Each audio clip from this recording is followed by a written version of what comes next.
Bună, Alexandra, și mersi de like. Bine ai venit pe stream.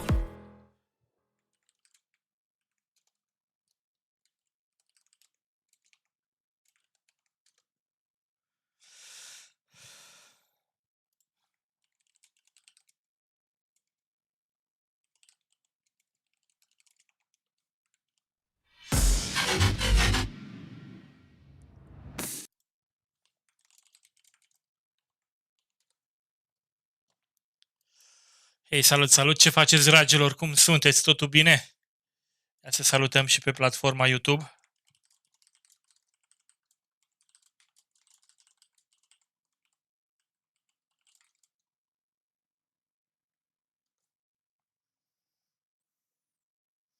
Uite că s-a terminat și ziua de marți.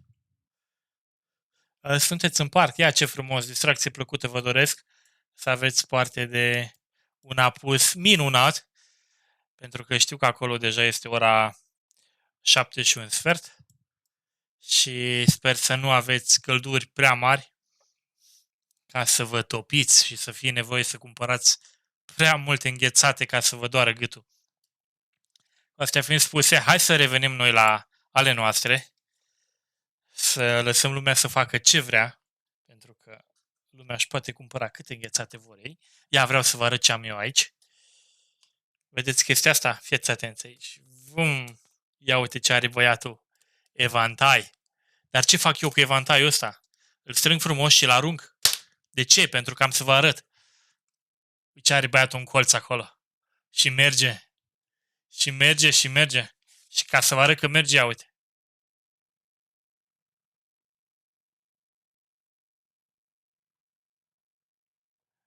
Vedeți cum își face treaba? Vă recomand și vouă, dacă la fel sunteți înconjurați de canicule din astea, venite din Africa, din Arabia Saudită sau de unde, Doamne, au mai venit, luați-vă și voi un ventilator, puneți într-un colț acolo și un pic așa vă schimbă atmosfera.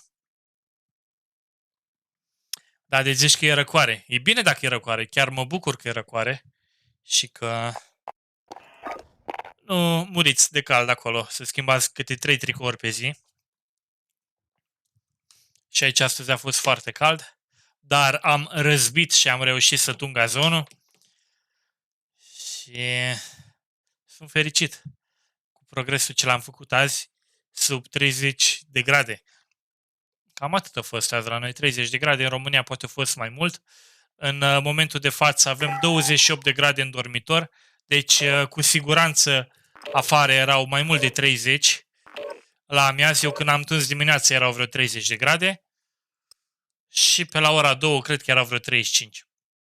Să nu vorbim prostii. Salutare, Big Claus! Salut, salut! Ce faci, șeriful, cum ești? Totul bine? Ia să mai lăsăm puțin aici chat-ul, să vedem ce mai zice lumea. Vorbim cu lumea de pe toate platformele. Uite, Alexandra Avram, cumnata mea, scumpă și dragă, e în parc, se plimbă. Nu-i pasă ei de viața asta. Viața e simplă și frumoasă. Enemy soldier incoming. Get yourself sorted. We'll be deployed shortly.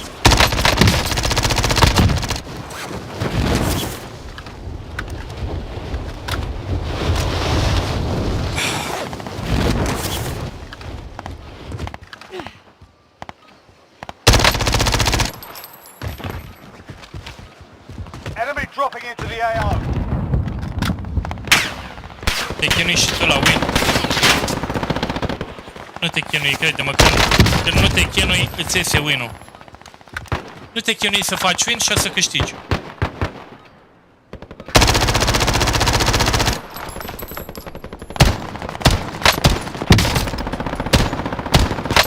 Enemy dropping into the AO.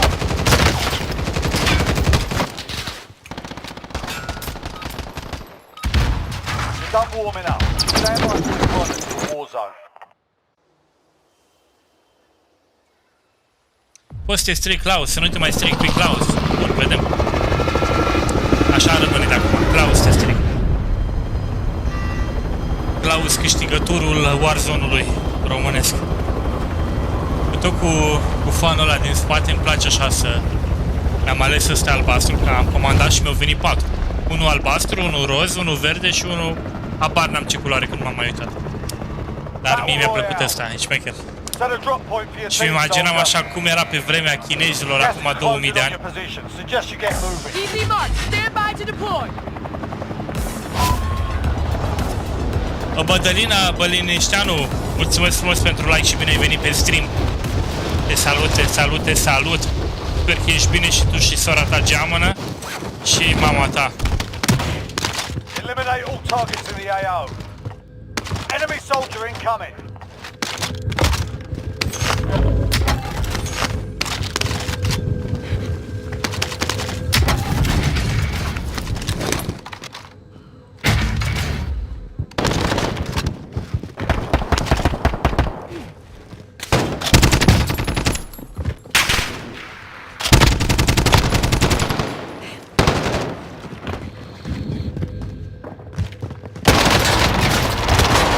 Mai era unul. Mai era încă unul. Nu știu. This is the Gulag. Survive Da, and you can mai pățești din redeploy. asta. While you wait, feel free to give the wankers a proper cheese. And if you find something to throw, feel free to give them that as well.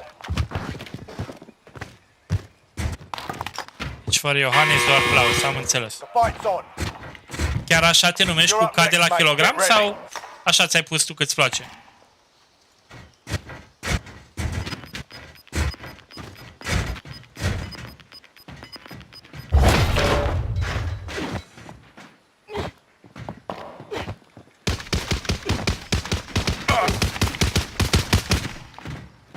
Win here and you return to the front line. You lose, your fight is over.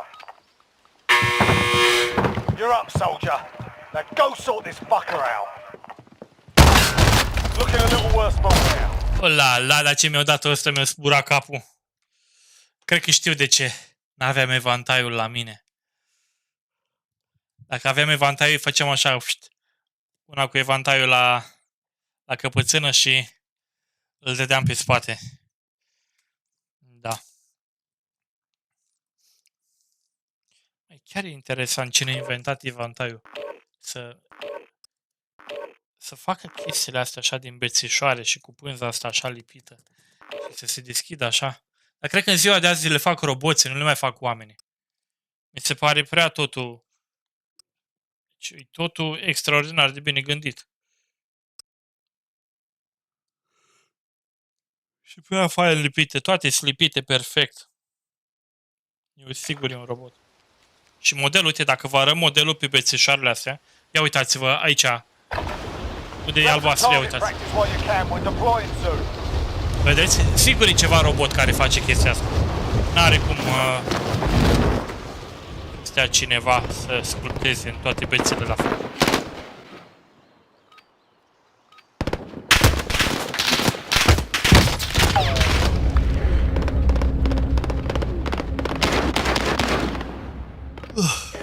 That's it. Back at it. Foarte șmecheră invenție. Ce bani și în ziua de azi. Hostile dropping into the area. Watch the skies.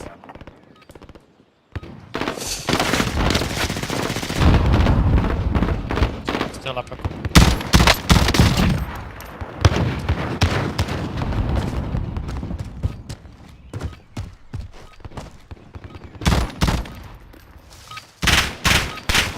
Enough practice. Time for the real thing.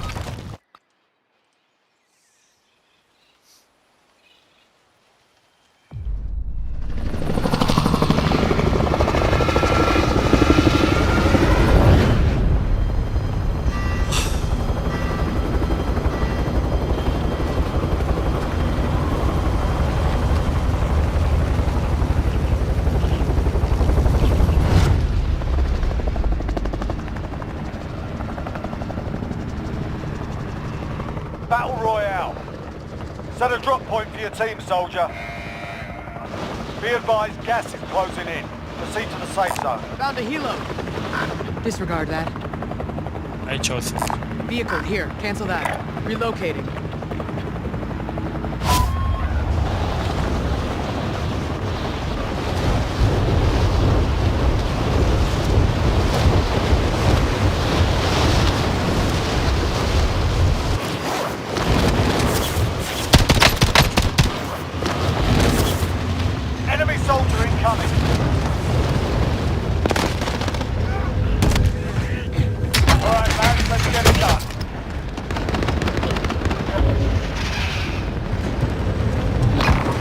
dead yet.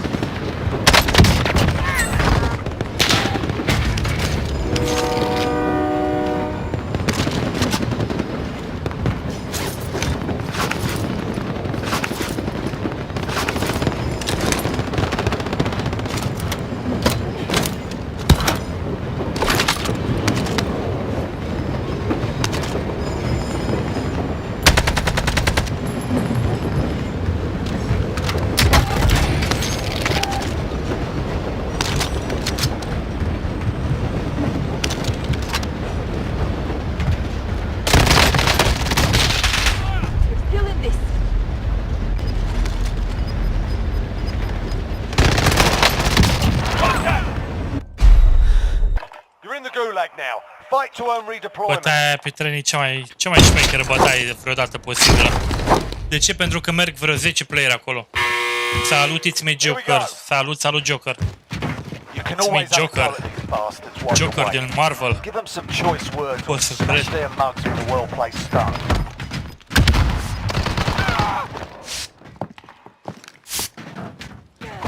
Ce faci, Joker?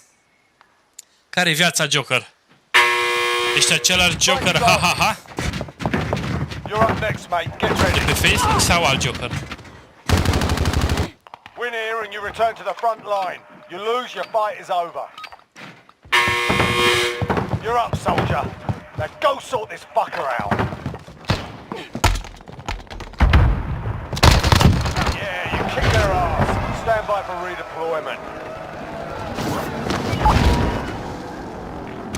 Relocating.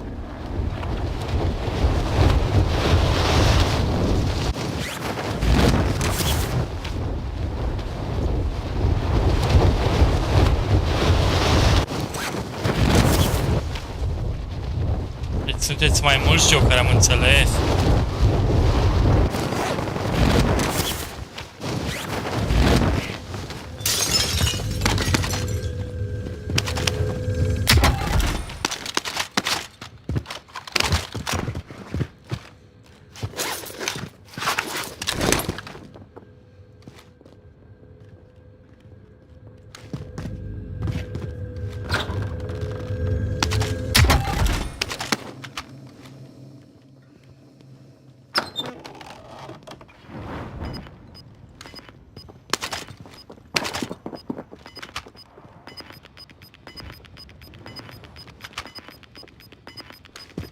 Gas is moving.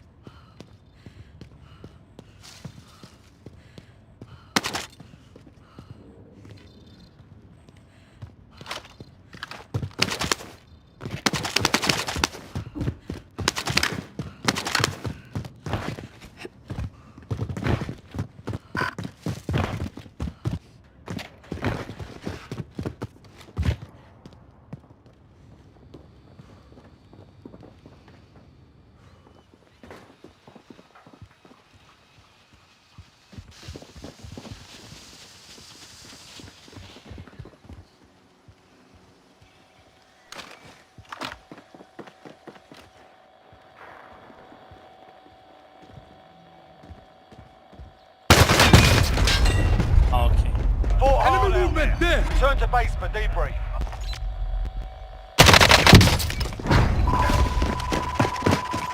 Am înțeles. Deci așa stă treaba. Așa stă treaba. Ia să ne ducem noi la un trio solo. De la duo e prea mare campăreală. Ducem acolo că îi vedem mai bine pe dragii noștri tovarăși.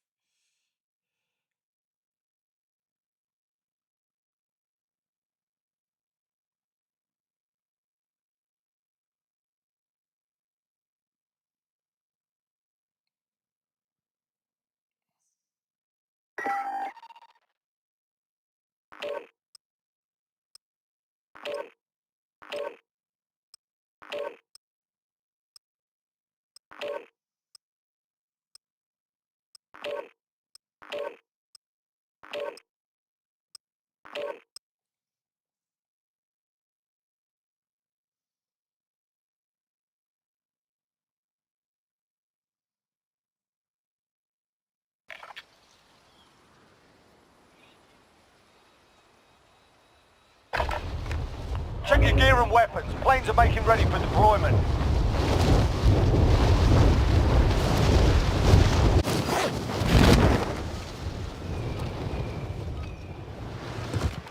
Enemy soldier incoming.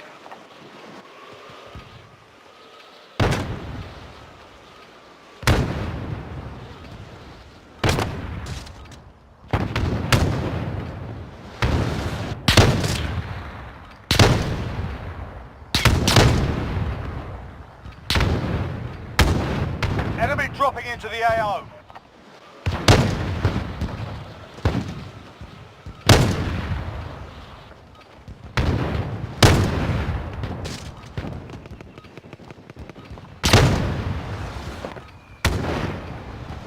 Stun drone. Hostile dropping into the area. Watch the skies. You're done warming up. Stand by for deployment to the war zone.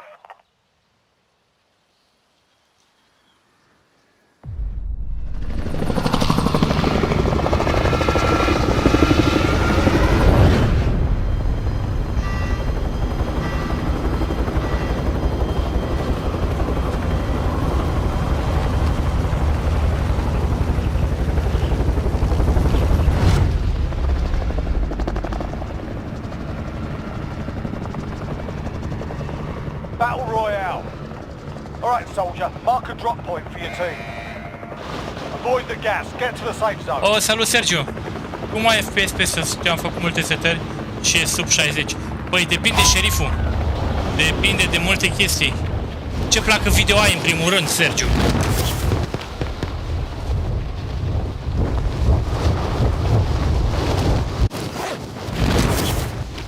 Scrie-mi, te rog, pe chat ce placă video ai și am să-ți spun cam pe unde ești tu cu FPS-urile. Target right here. Alright, lads, let's get it done. Enemy soldier incoming.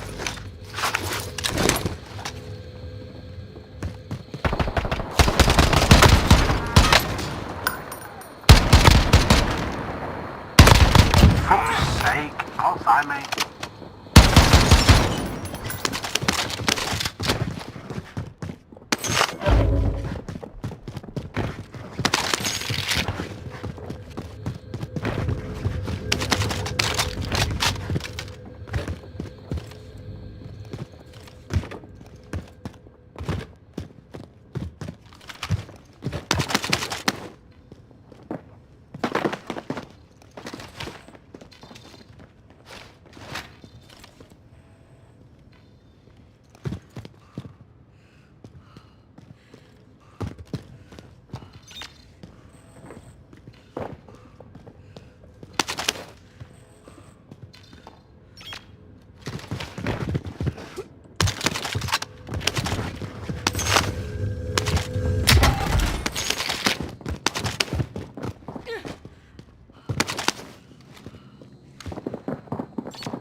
Ai. Joci un veteran. Veteranul momentan joc solo trio. Mersi frumos de invite.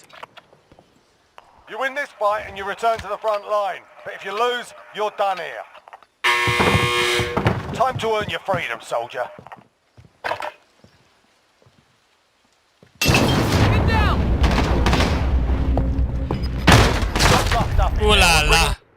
Ula, ce-am dat cu capul la el în glonț. M-a proiectat direct, bum, pe altă planetă. Da, Sergiu, nu știu ce placă video ai tu, că nu mi-ai zis cum te clasezi tu cu placa video. Eu am un 3080 și 3080-ul meu îți arăt imediat ce setări am la el. Numai să intru pe joc. Să mă bage într-un match.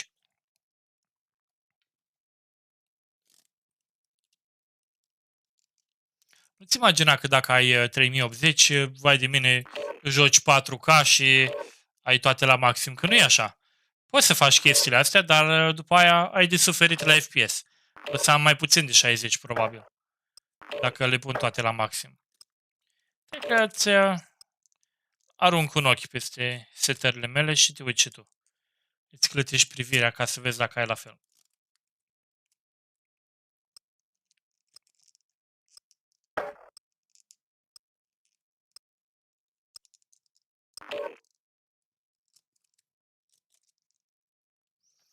Uite acum Sergiu mă bagă în joc și îți arăt.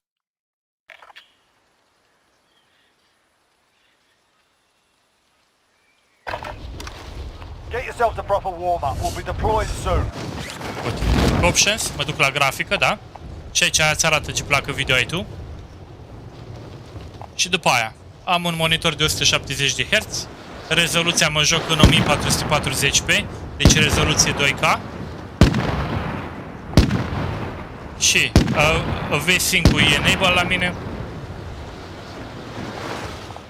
Text resolution e pe low, low, particle, high, enable, disable, enable. Aici toate low, enable, enable, low, enable. Ambient oculus both. Screen splash reflection disable. Următoarele sunt toate disable sau 0. Și cam asta a fost la mine. You're done warming up. Stand by for deployment to the war zone.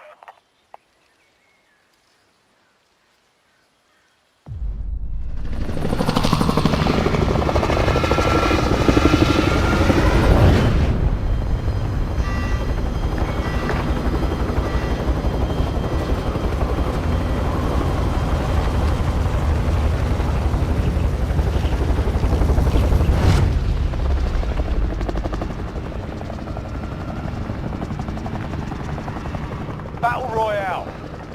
Mark a drop point for your team. You'll lead them in. Be advised, gas is closing in. Proceed to the safe zone. Hostile dropping into the area. Watch the skies. Found the helo. Recon contract ready.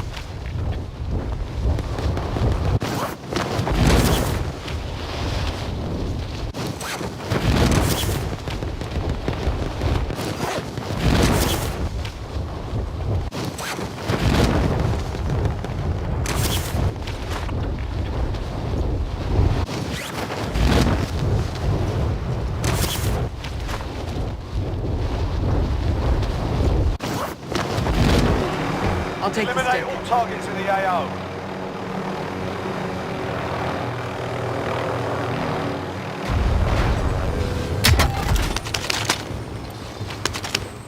Objective updated.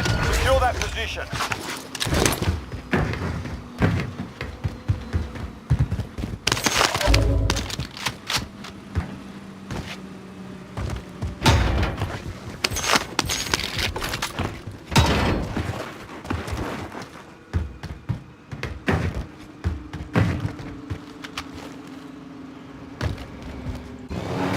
I'll take the stick.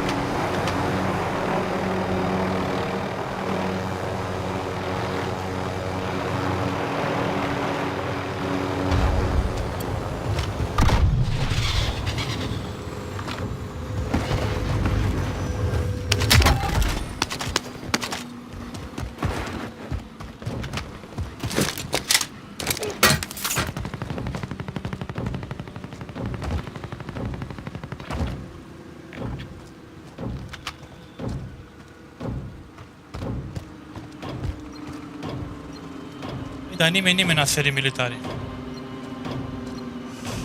Eu am Nvidia GeForce GTX 1080 Ti. Păi de-aia că joci pe 3840, tu joci rezoluție 4K. Primary îți merge objective prost. accomplished. Recon intel secured. I'll take the stick. Schimbă rezoluția așa să-ți meargă bine. Pentru placa ce o ai tu, aș recomanda să joci 1080p.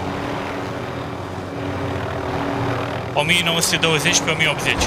Asta m-aș juca eu dacă aș avea placa ta.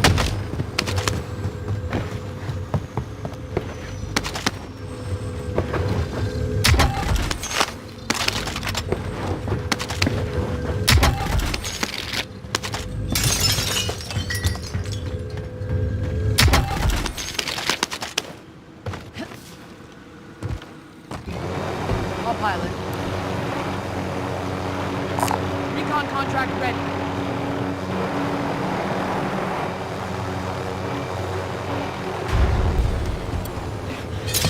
Move to the next area and secure the perimeter.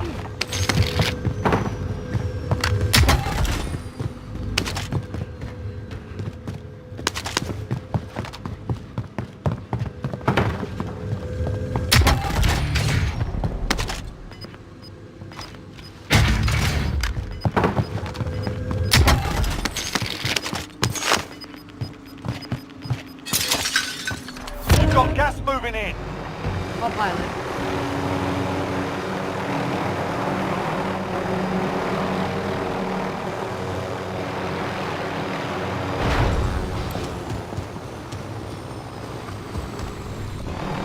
All pilot.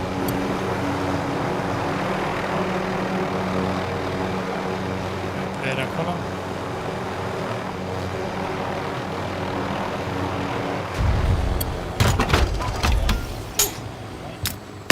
Friendly loadout drop on the way.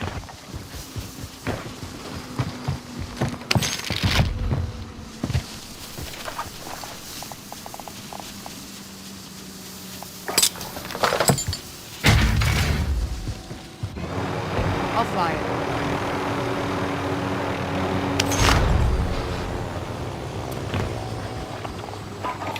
I need recon on my position. I'll fly it. UAV entering the AO. Heading out.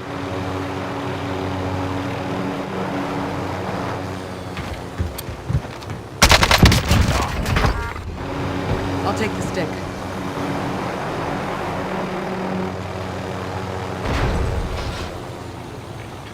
Repositioning. I'll fly it. Be advised, UAV is bingo fuel. Relocate. RTB for resupply.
I'll fly it.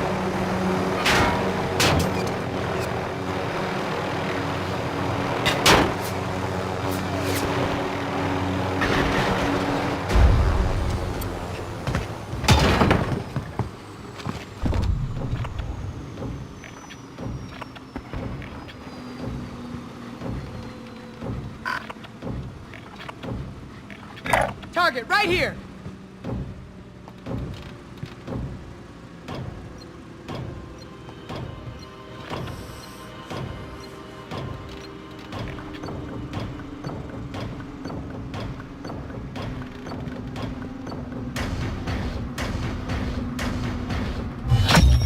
Primary objective accomplished. Recon intel secured. I'll fly it.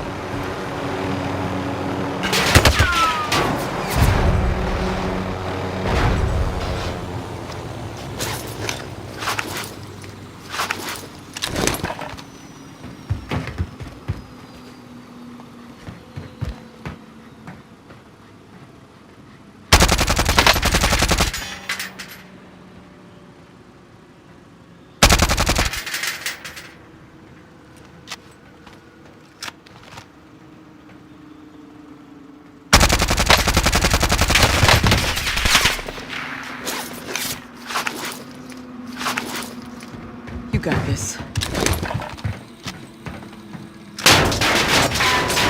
Pilot.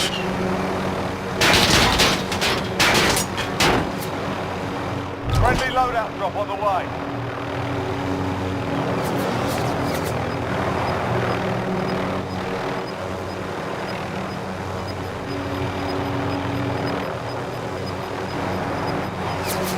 Gas is closing. Get to the new safe zone.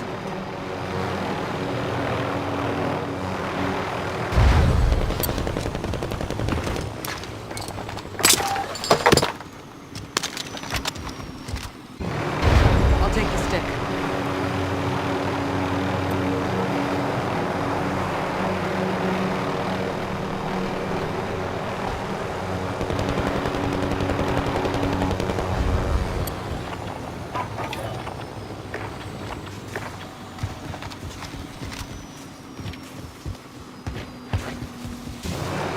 Autopilot.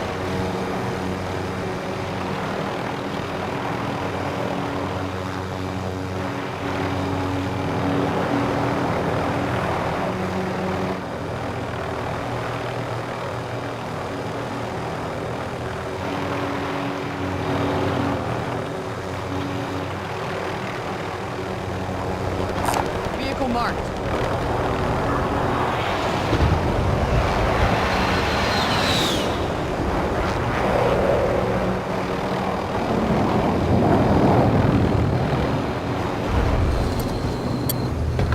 I'm driving.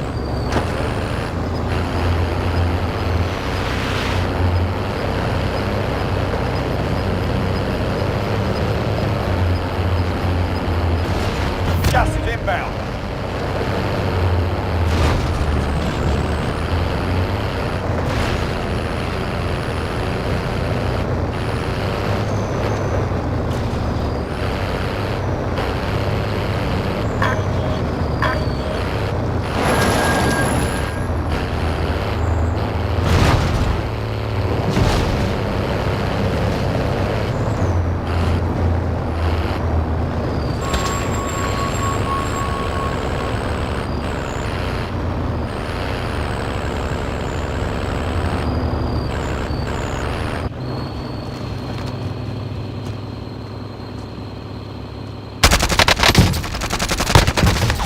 Du-te, băi, m-am pușat ăla. Bravo.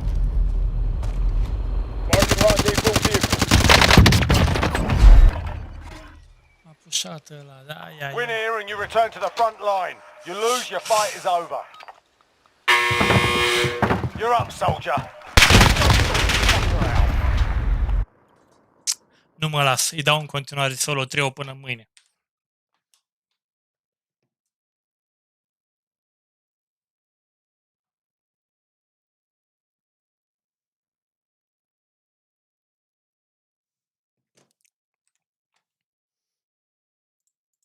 We want to take a look at our fuses. And it's helpful if you grab the owner's manual, because in the owner's manual it has the fuse box and then what each fuse does. And since the advertisement said the fuel pump was bad on this car, before I went to go look at it, I did some research to see what causes a bad fuel pump on a 2005 Trailblazer. There is no fuel pump fuse. That's the first thing I always look for. Instead, the powertrain control module, we have one right here at fuse number 28 and one right here at fuse number 10.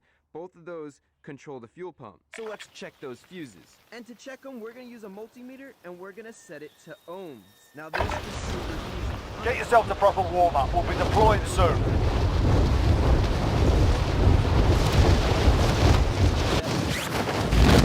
Stage one, that means it's bad. If we touch this and it changes, our fuse is good. Enemy soldier incoming.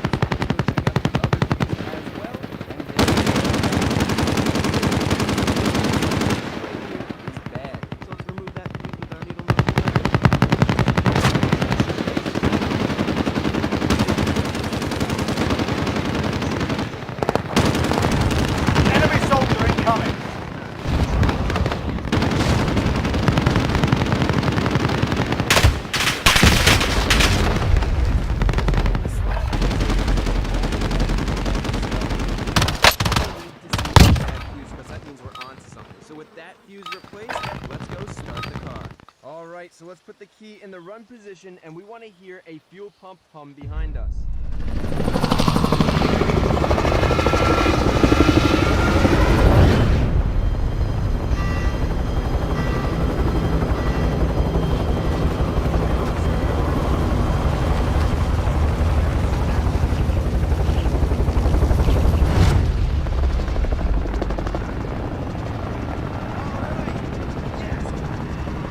Battle Royale.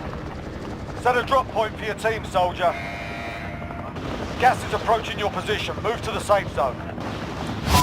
Hostile dropping into the area. Watch the skies.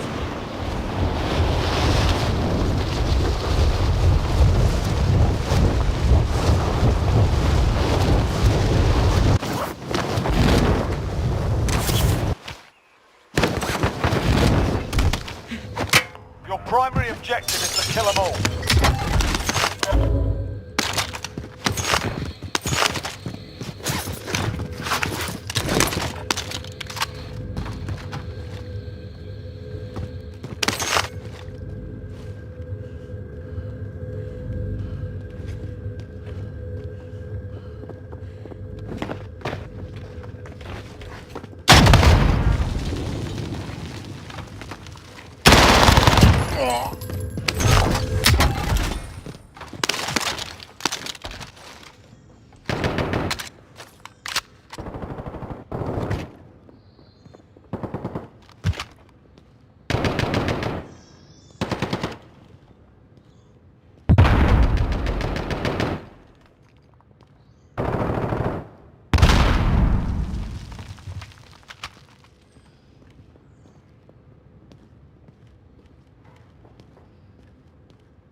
Bravo, bravo, bravo.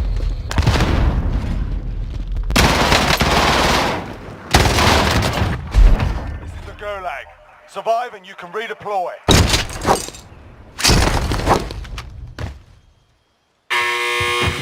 Fight's kicking off. You're up next, mate. Get ready.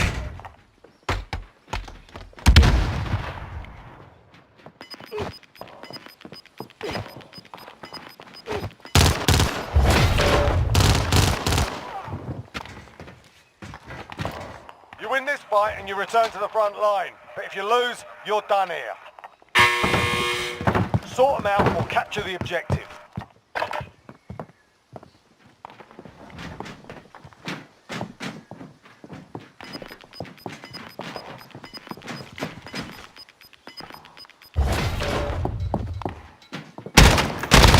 Yeah, you kick their ass. Stand by for redeployment. Found the helo.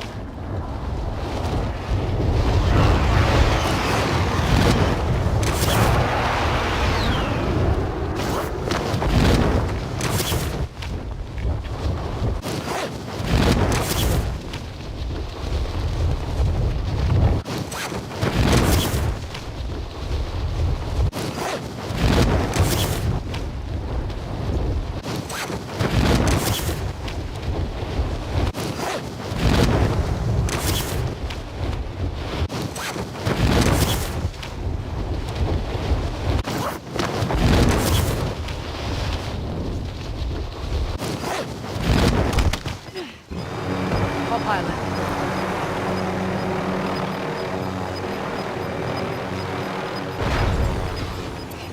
Gas is closing in.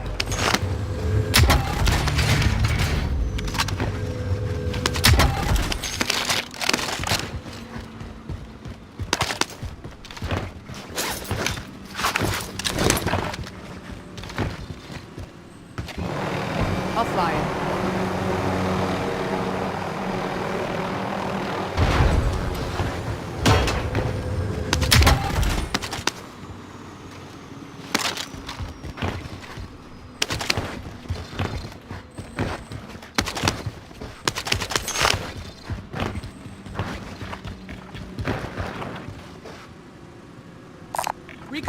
Recon contract ready.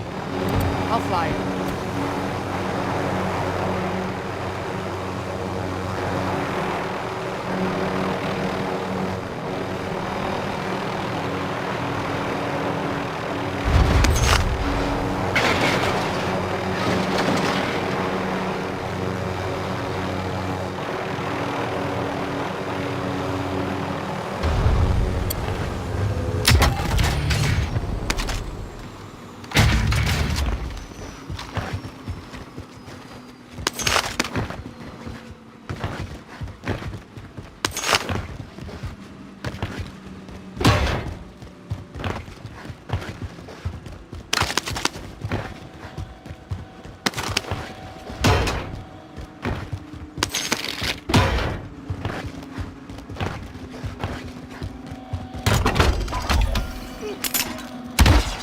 loadout drop on the way.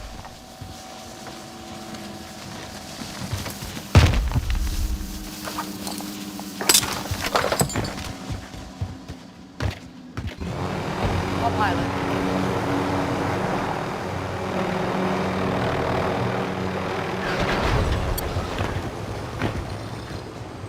Move to the next area and secure the perimeter. I'll fly it.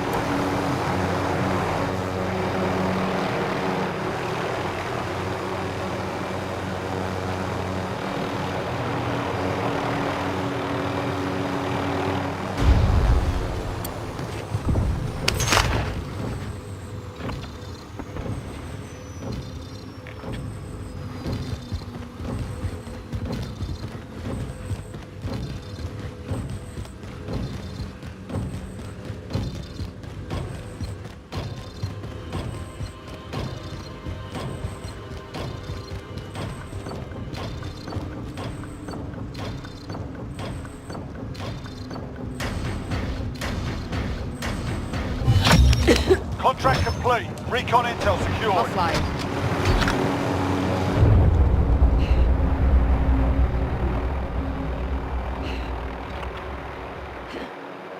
Good to go. Marking supply run contract.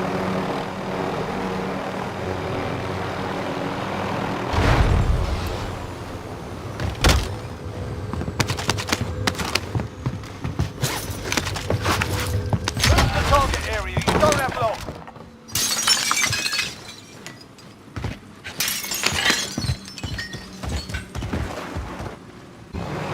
I'll fly it. Marking contract objective. Mark the target.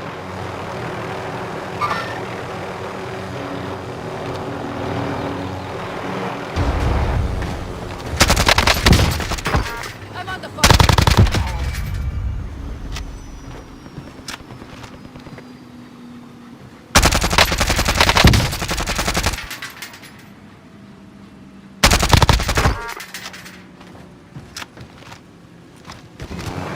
I'll fly it.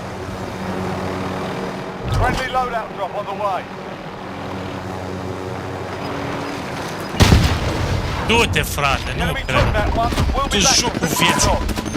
Băi, dar nu cred asta, băi, nu cred.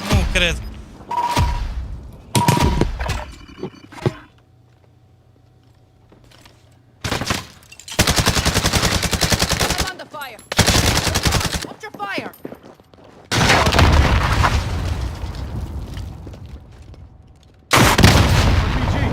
Priming a team. I'm here! I'm here!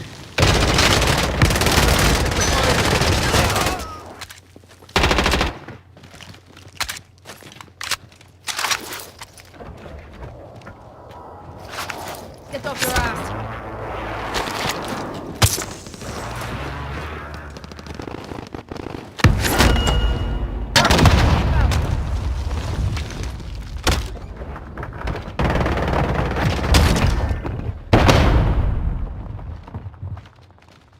I would watch you die another day. Do that again, I would kill you myself.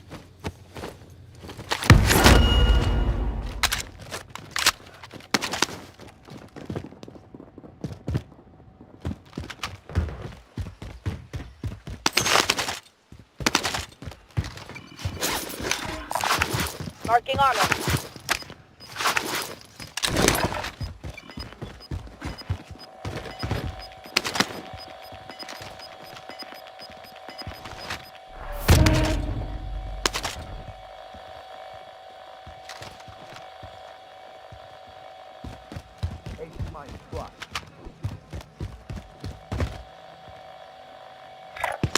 Setting rally point.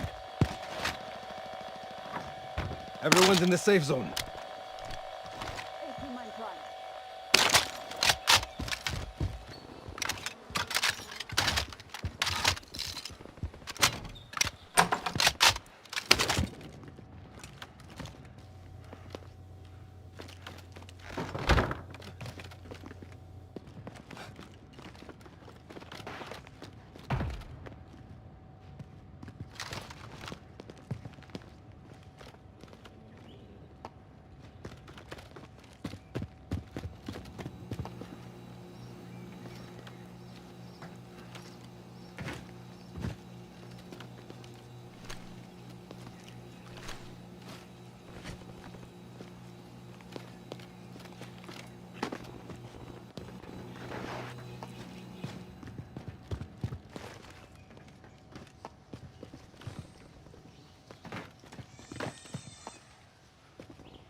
Am revenit, m-am calmat, am mers, am făcut 3 ture de stadion.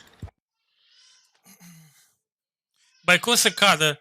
Cum să cadă, băi, loadout-ul fix pe mine, măi, dintre toți playerii de pe harta aia, băi, fix pe mine să cadă loadout-ul, să-mi sparg elicopterul să mă omoare. Bă, ce prostie de joc.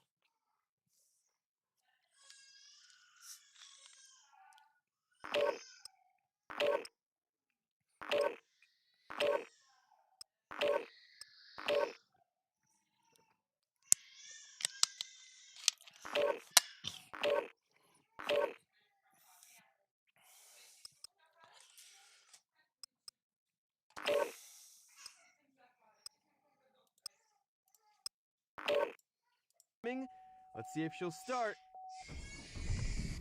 Come on. Come on.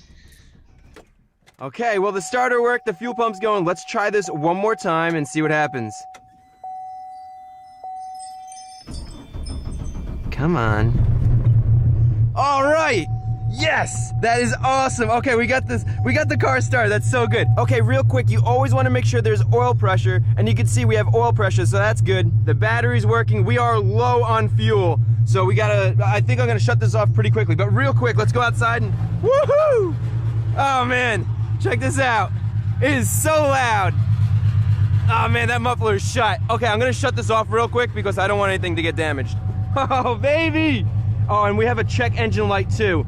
So there's a couple things wrong with this, obviously. We'll fix it up, but most importantly, we got her running. This is so exciting. Yes. Woo! Man, that is exciting. That's super important that we got this car running. So we know there's a couple things wrong. Apparently the owner ran this out of fuel. And whenever you run something out of fuel, the fuel pump isn't lubricated, it's not cooled, and that's potentially what caused that fuse to pop. An overheated fuel pump. It's just a guess, but either way, we got it running, and that is huge. Now let's see if we can move her. It has all those emissions hoses for the evap. It even comes with that charcoal canister in the back there. All that for $100 was a great deal compared to brand.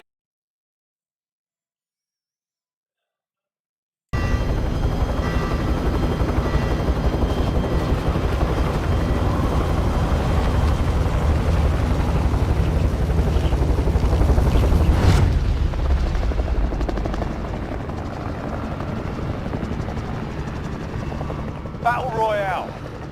Set a drop point for your team, soldier. Avoid the gas. Get to the safe zone. Kilo marked. Enemy dropping into the AO. Recon contract ready.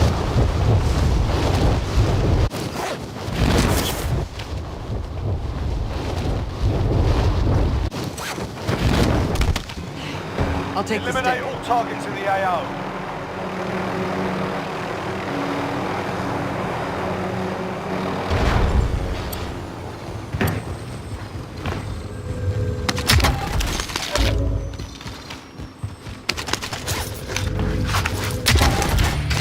Baby. That's how we... I'll take the stick.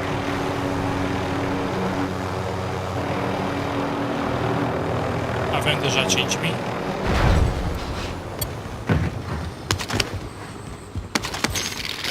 Proceed to the marked location and secure the area. 6.000.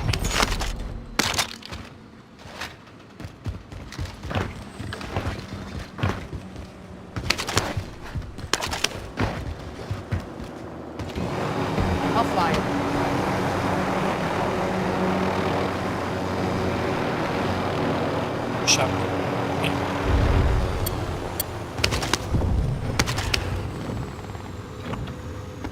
Lumea se bate aici în portocaliu, noi facem reconul. Mergem, facem și celălalt recon și știm o treabă.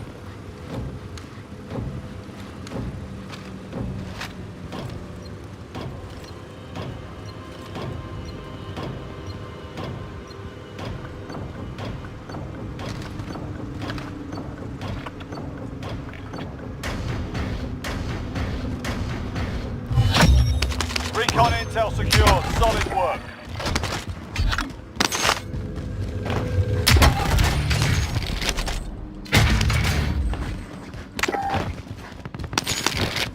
Avem bani de loadout.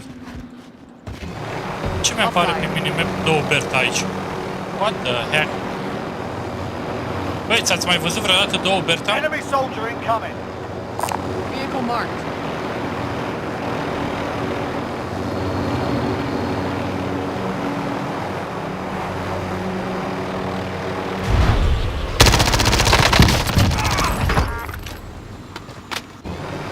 I'll take the stick.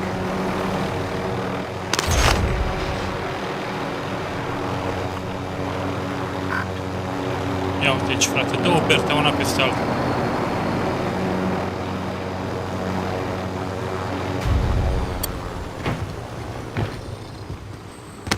Objective updated. Secure that position. I'll pilot.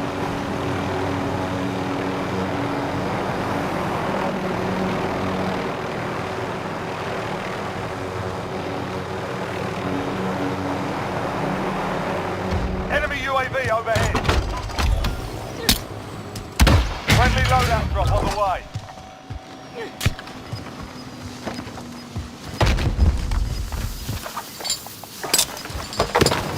Enemy UAV overhead. Am luat armele, mergem, facem reconul. Gas is closing in. Sper că nu are niciun geam spart.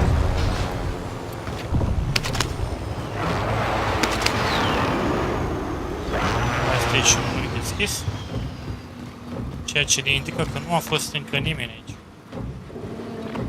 Deja știm că suntem în zonă. Facem reconul ăsta, vedem ce se întâmplă.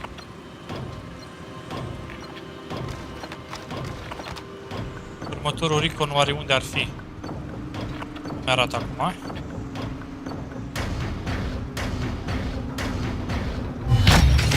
Recon intel secured. Solid work. I'll take the stick. Păi, ce putea fi mai?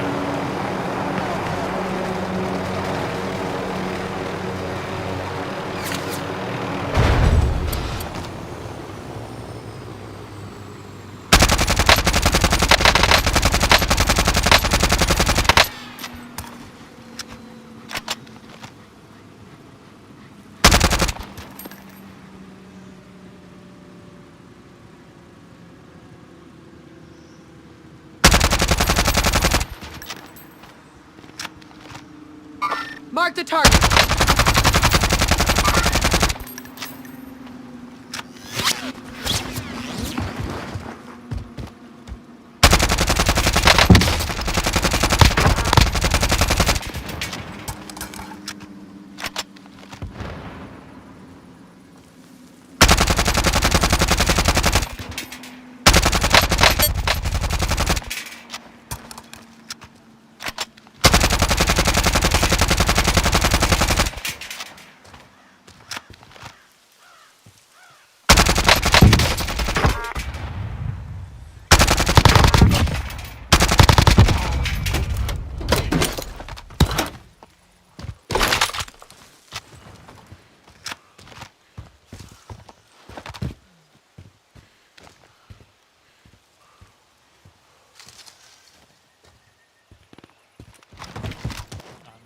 I'll pilot.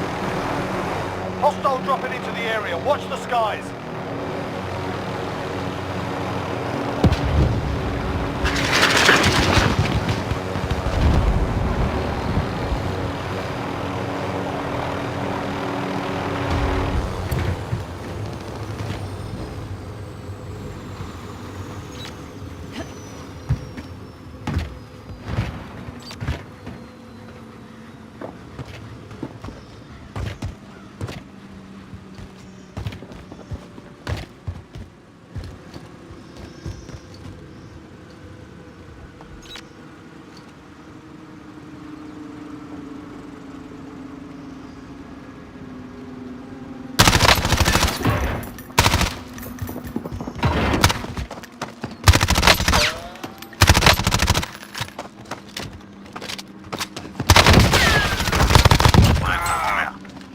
Enemy soldier incoming.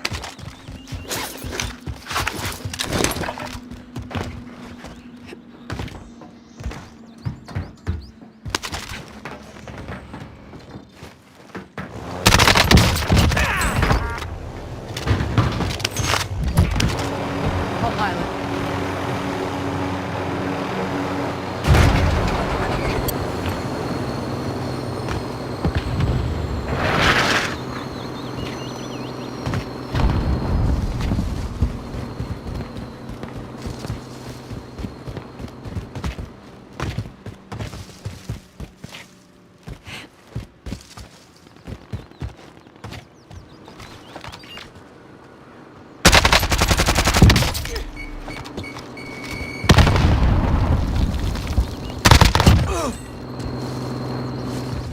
Loadout drop in.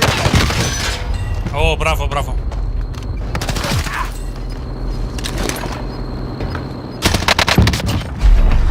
You're in the gulag now. Fight to earn redeployment.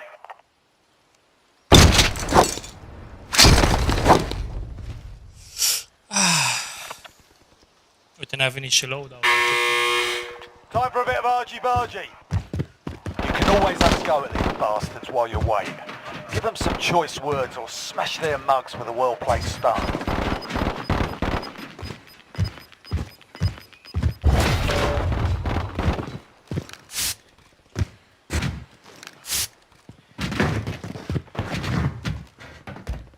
Băi, nu e așa ușor la trio.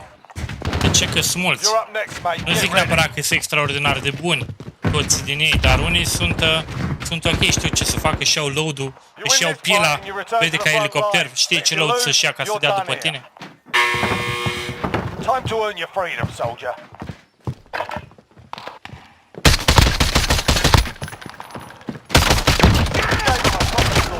Stand by for redeployment.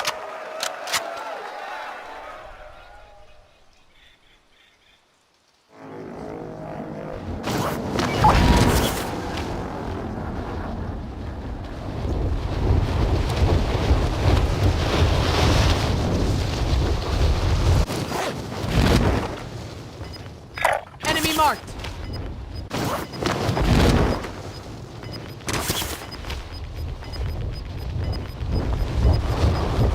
Gas is moving. I'll drive.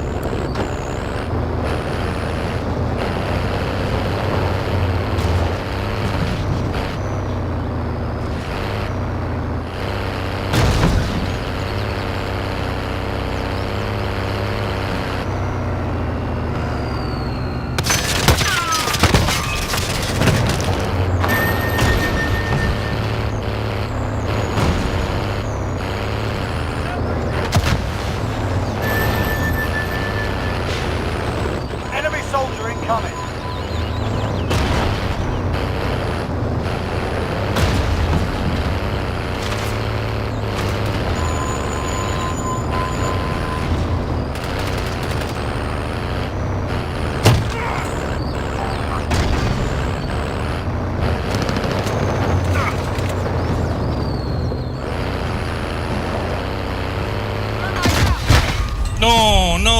Nu, ce fain era. Failure's a proper teacher.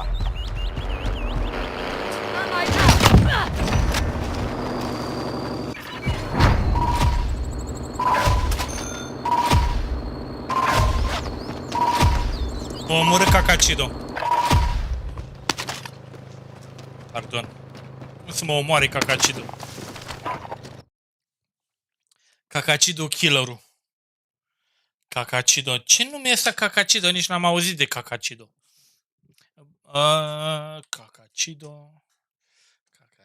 Brand new with just the fuel tank is $800. Big difference there. But we don't know the condition of that fuel pump. So I did buy a brand new OEM fuel pump. So this car is gonna run perfect. We also have a muffler. This is a direct bolt-in muffler. It'll bolt right into the flange on make this and one on the other side.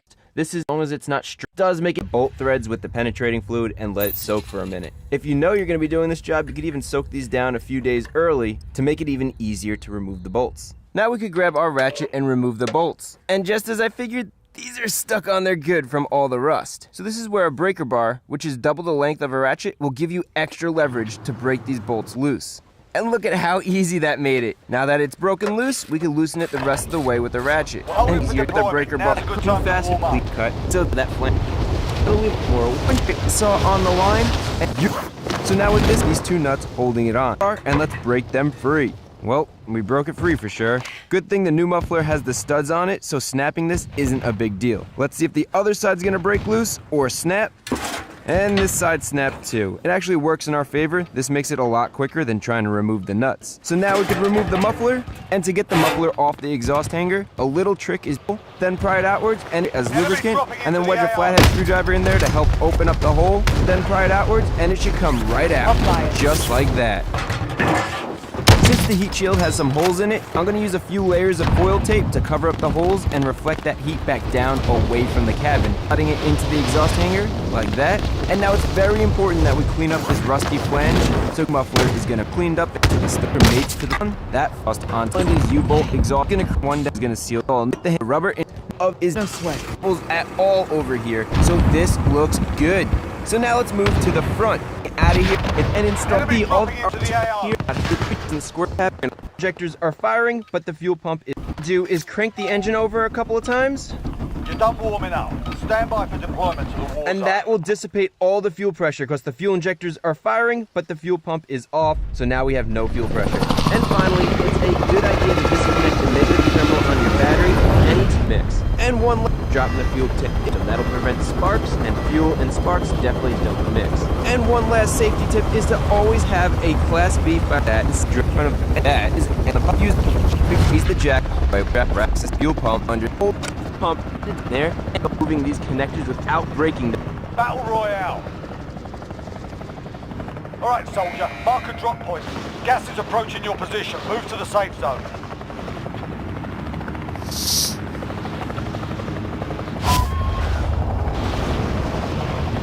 Mark to helo. Recon contract ready.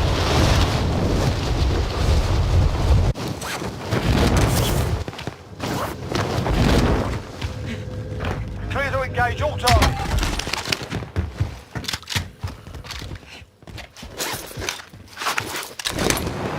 I'll fly it.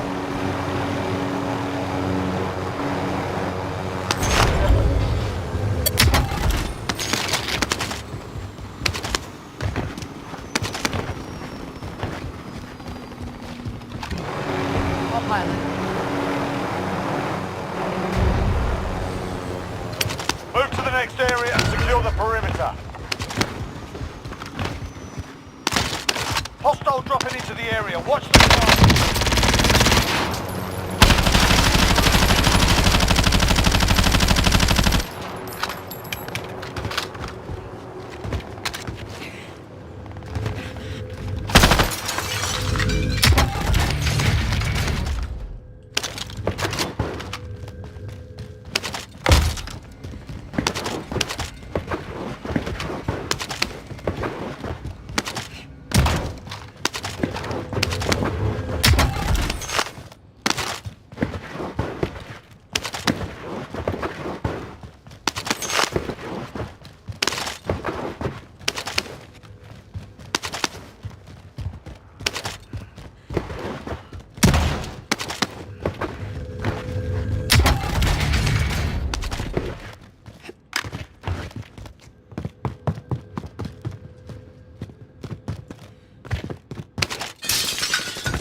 Enemy marked.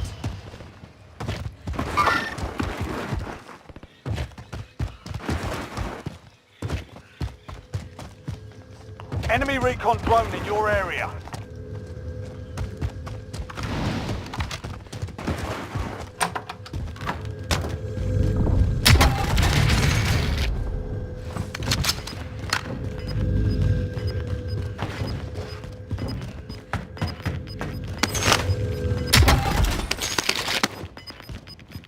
Gas is inbound.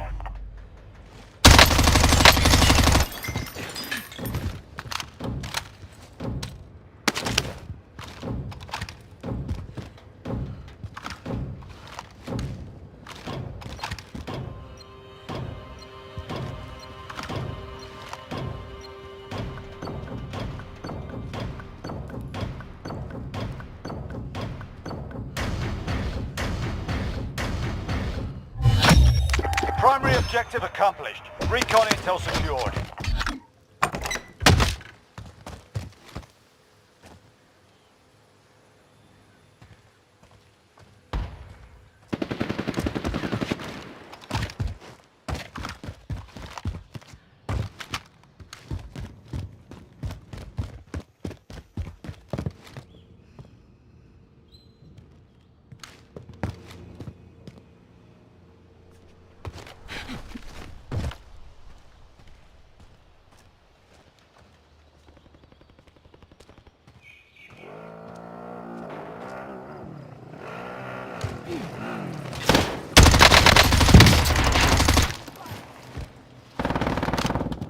Enemy soldier incoming.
Enemy UAV overhead.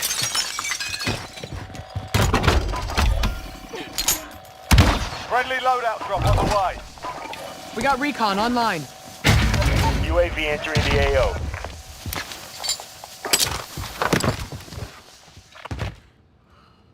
Moving.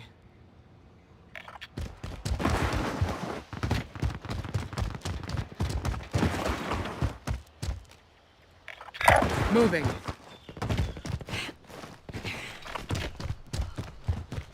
Be advised, UAV is bingo fuel. RTB for resupply. Moving.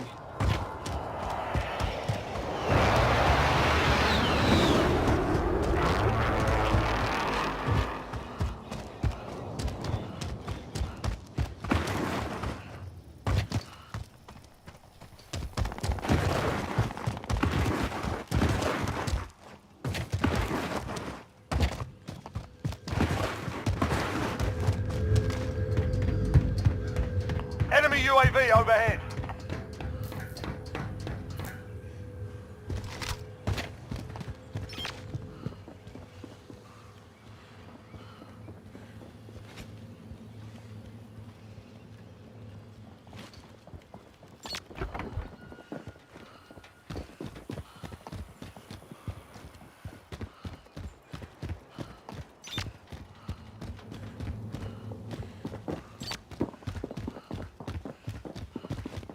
Got a loadout drop inbound.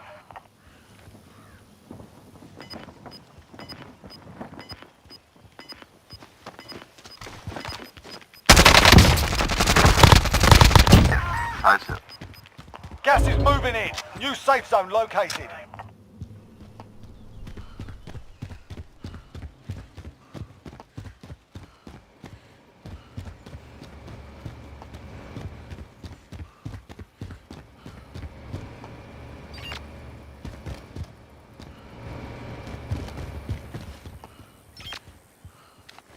Enemy soldier incoming.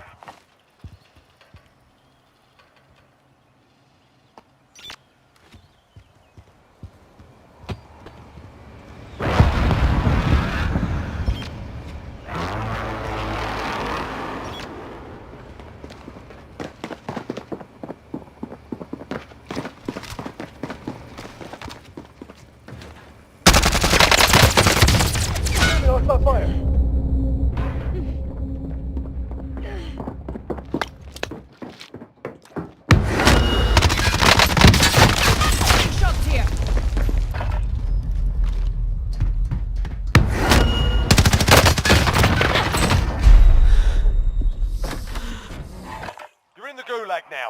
fight to earn redeployment.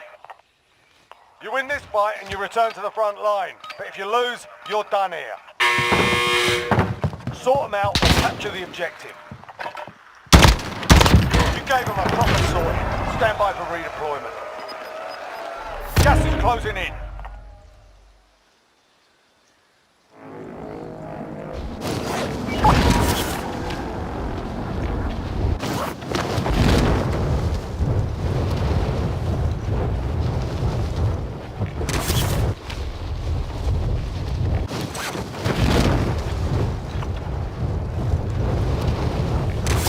Scavenger contract located.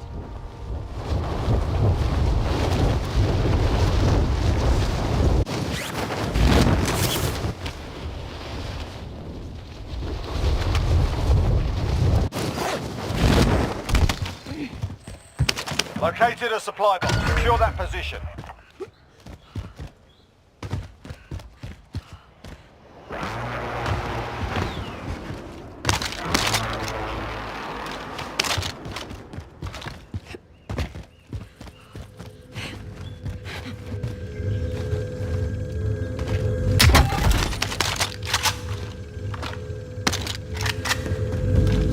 Contract updated. New objective identified. Enemy team is tracking your position.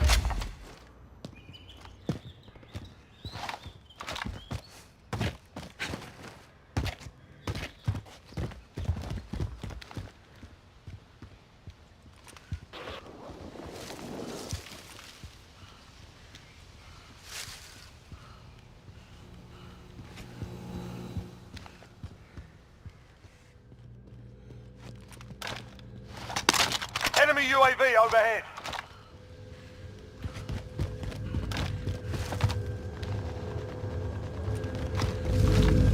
Contract updated. New objective identified.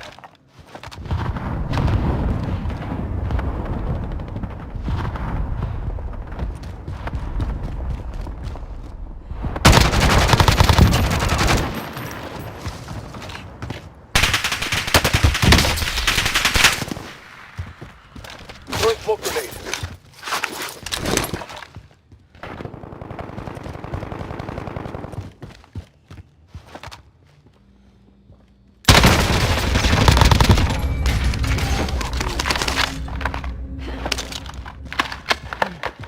That's it. Back at it. Enemy UAV overhead. Enemy UAV overhead.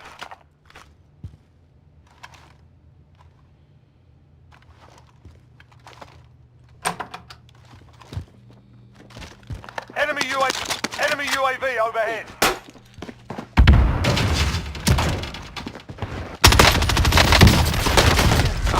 There they are. They hit us hard that time, but we'll settle the score. Shot's There good. they are. Contact. Fire!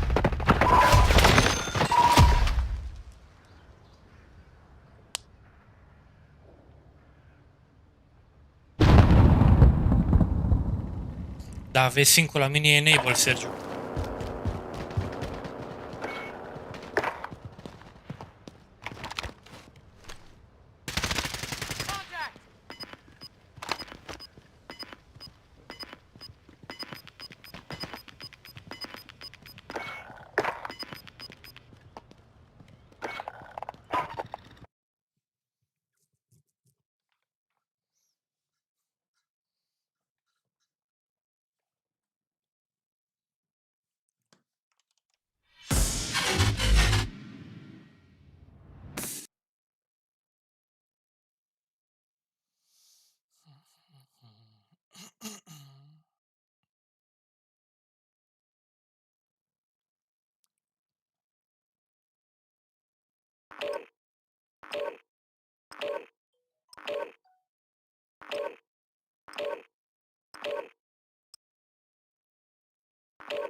Check your gear and weapons. Planes are making ready for deployment.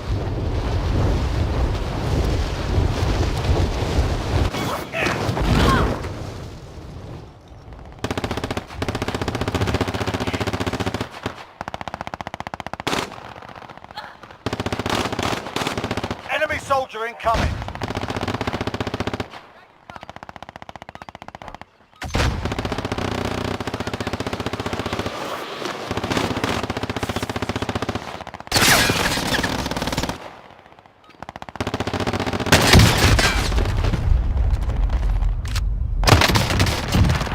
I'm counting on you.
Battle Royale. Set a drop point for your team, soldier.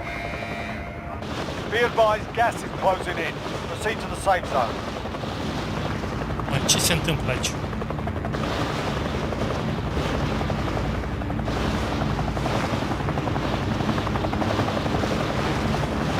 Drop point set. Get ready.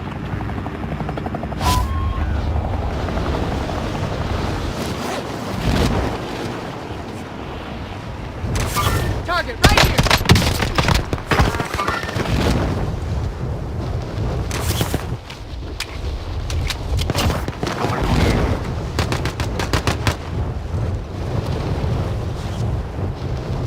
Movement. Target right here. Mark the target.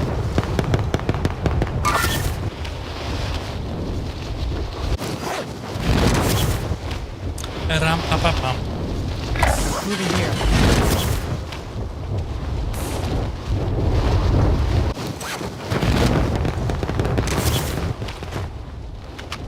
Movement.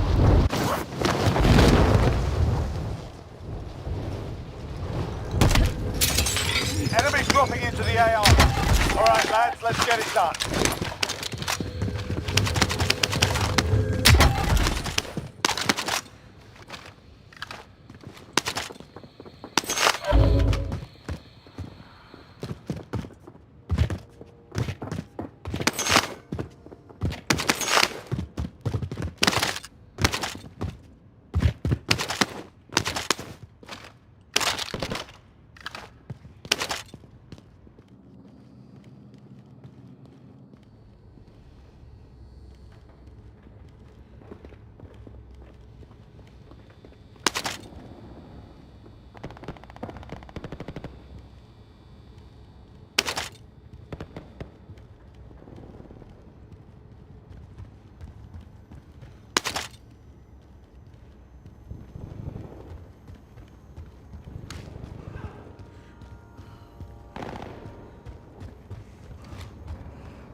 Enemy UAV overhead.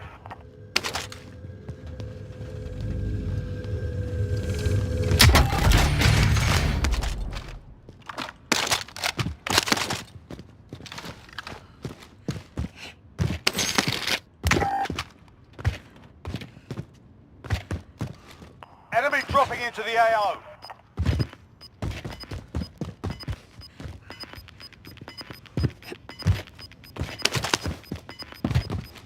You've got gas moving in.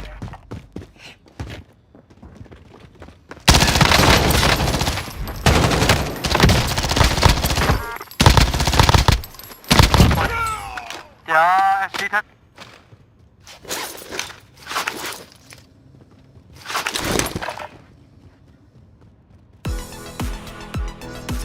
Ok, dar nu-ți mersi frumos de like, te pup și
am rezistat.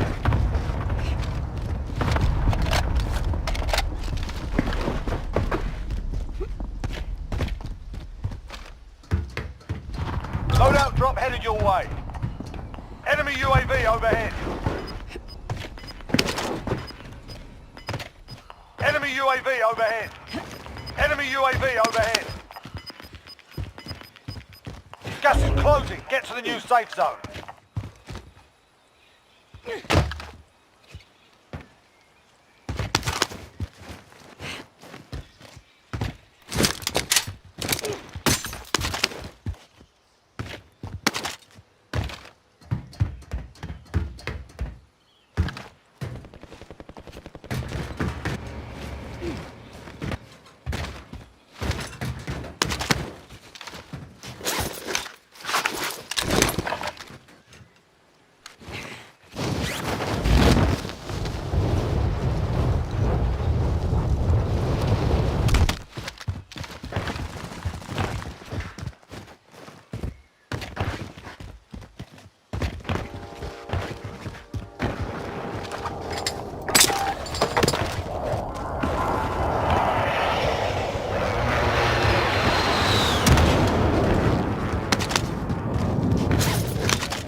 Enemy launched an advanced UAV. We're exposed.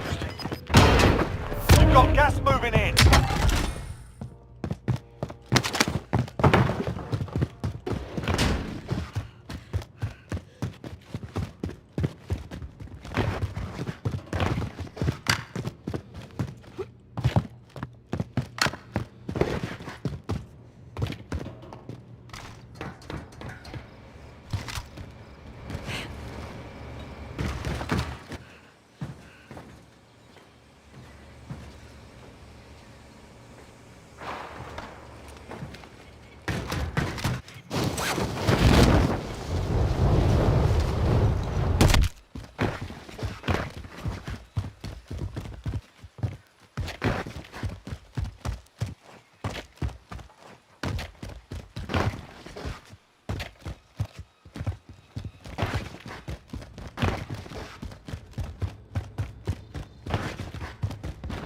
Enemy UAV overhead.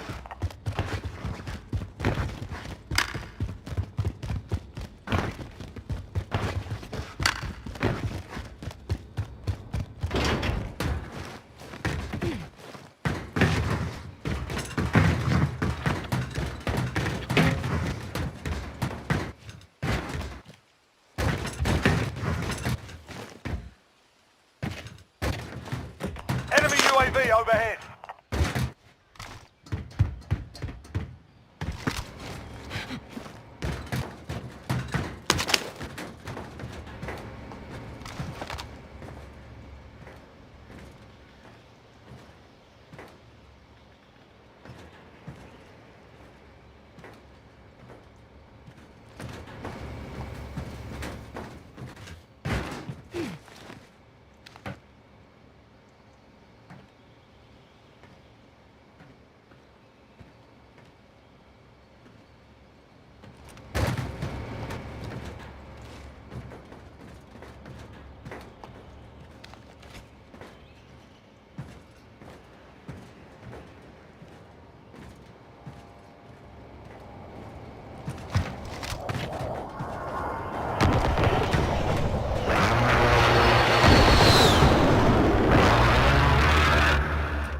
We got recon online.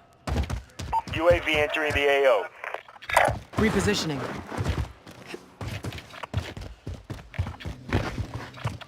Enemy UAV overhead. Moving.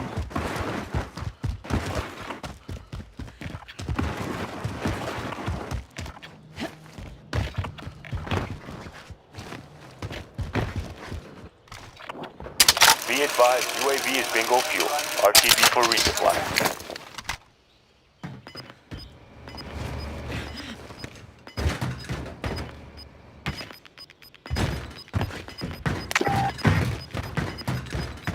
Gas is closing. Get to the new safe zone.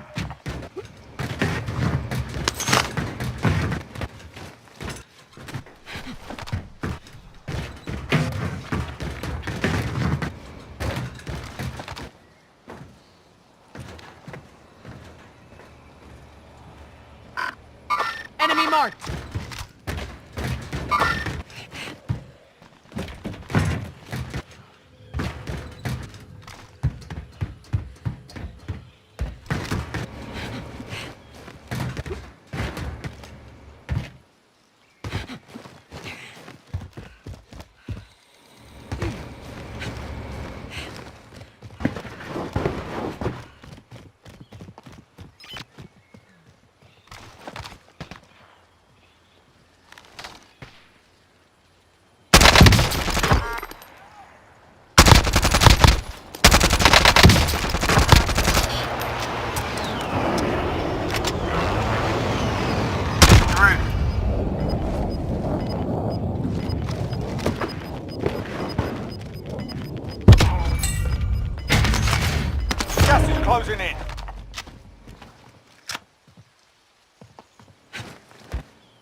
Place has been looted. Stay sharp. Cancel that.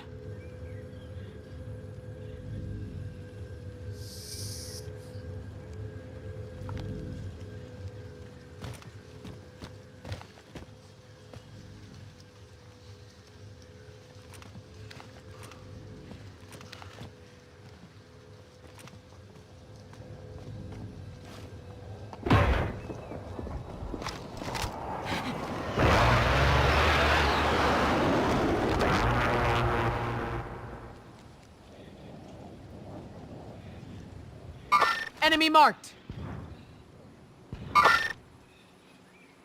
Mark the target.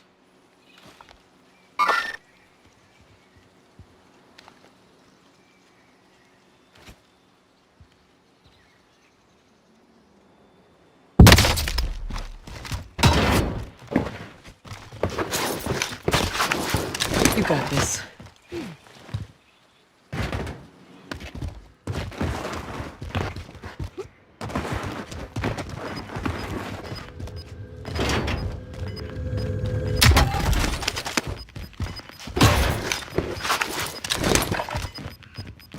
Gas is inbound. Marking new safe zone.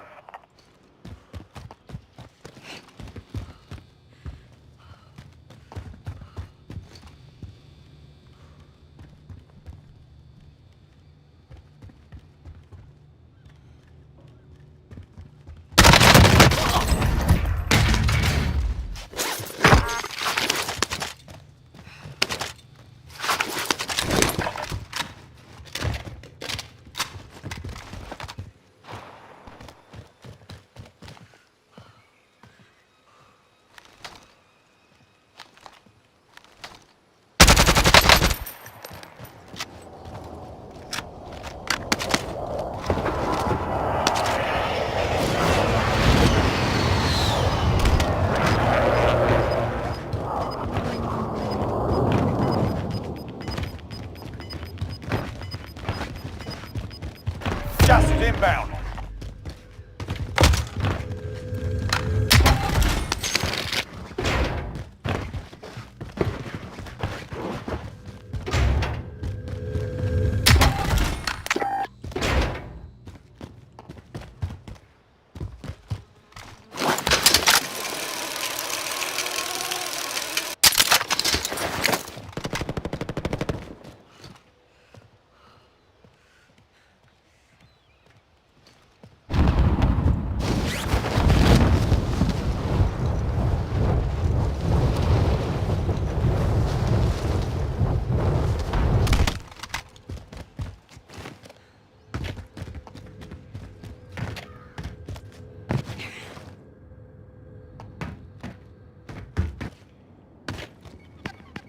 Enemy UAV overhead.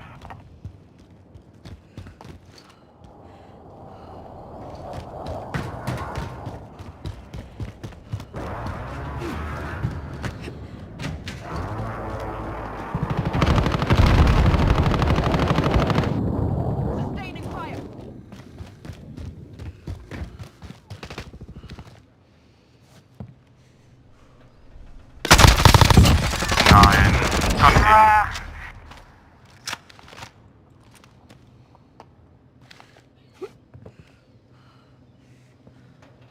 Enemy UAV overhead.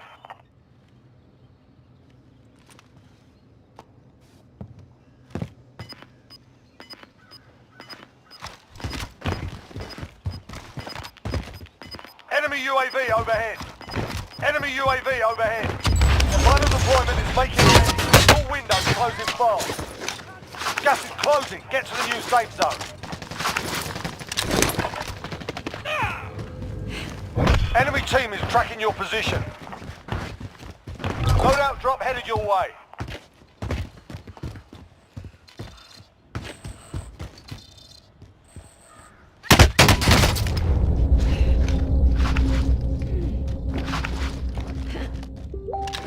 Good to go.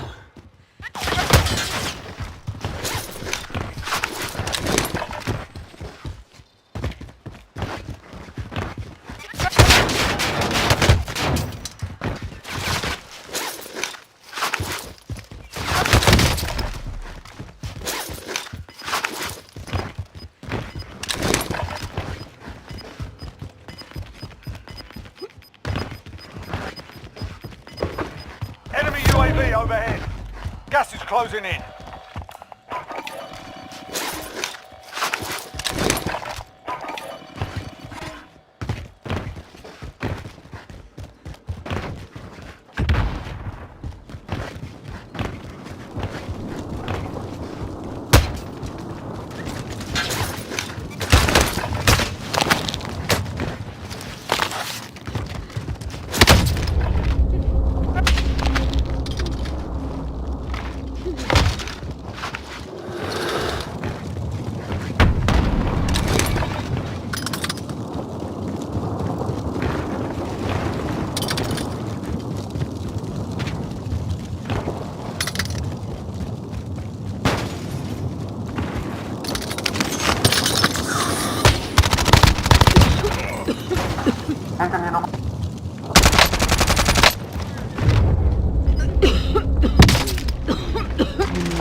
Gas is inbound. Marking new safe zone.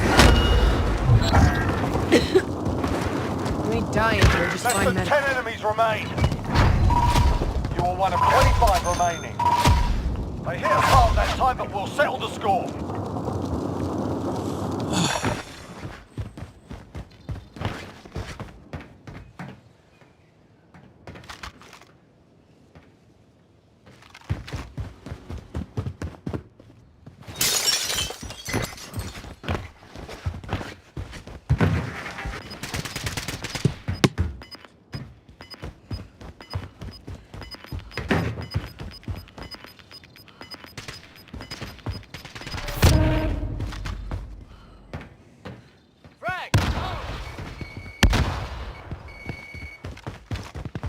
We're in the safe zone.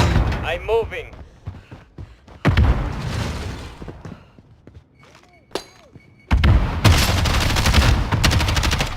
Frag out!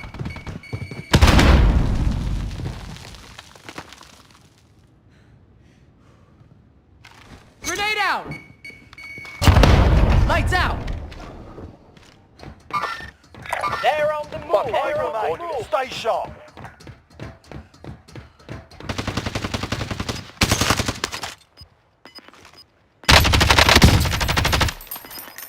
Moving.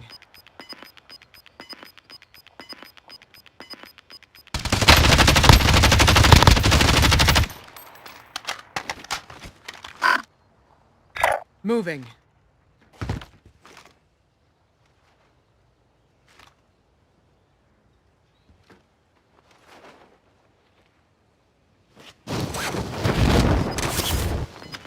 Throwing stun!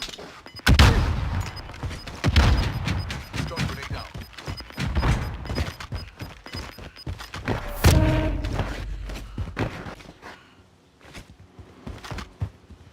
Everyone in the safe zone.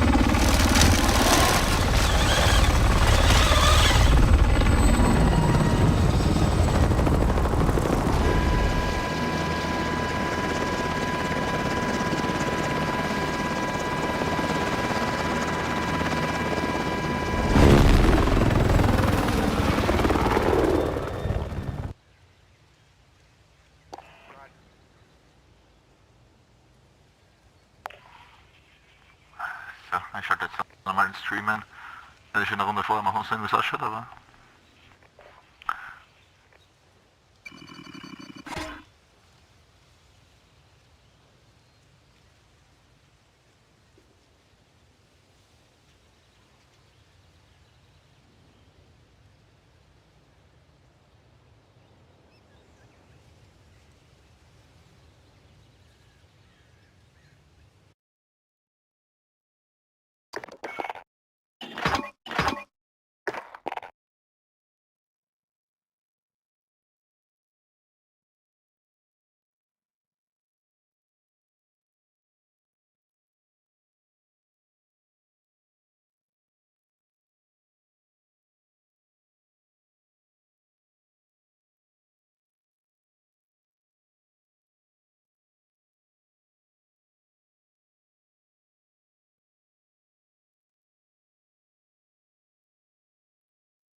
Get yourself sorted. We'll be deploying shortly.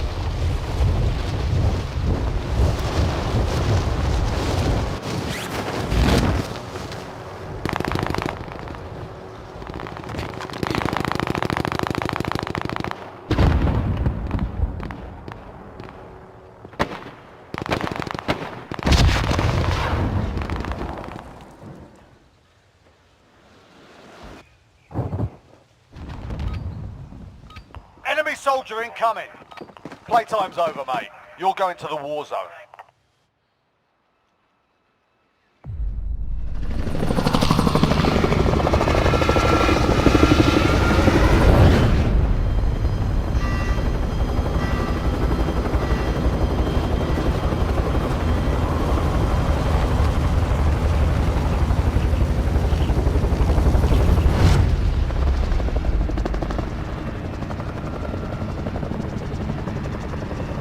Battle Royale. Mark a drop point for your team. You'll lead them in. Avoid the gas. Get to the safe zone.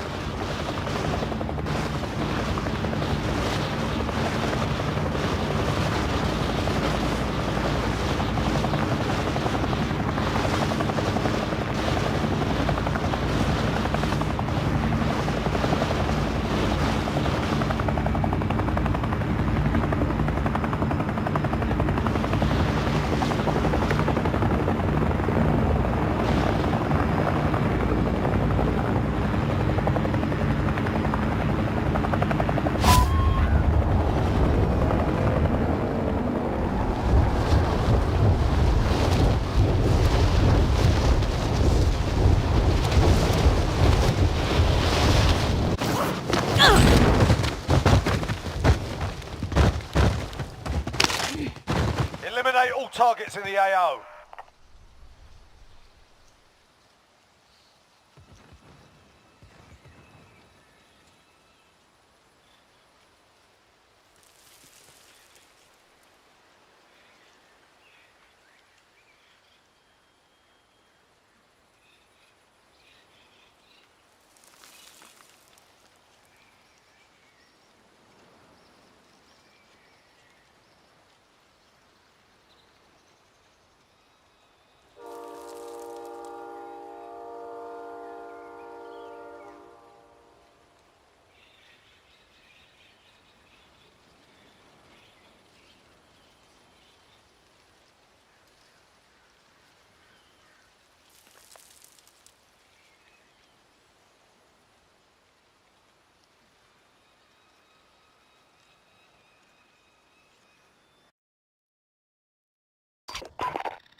Hai să dăm un duo, să lăsăm trio și coadul. Că e un pic prea difficult și nu reușesc să iau mai mult de locul 4, locul 5 și mă enervez. Așa că hai să încercăm un duo.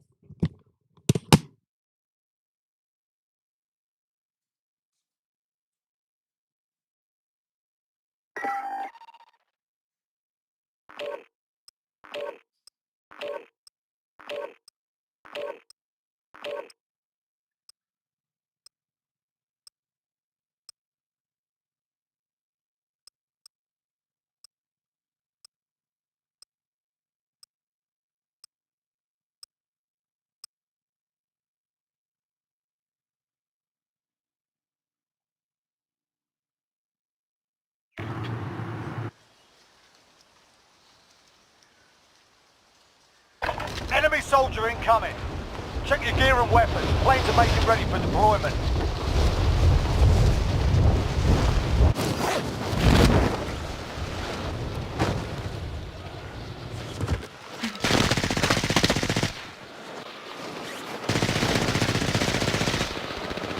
Enemy soldier incoming.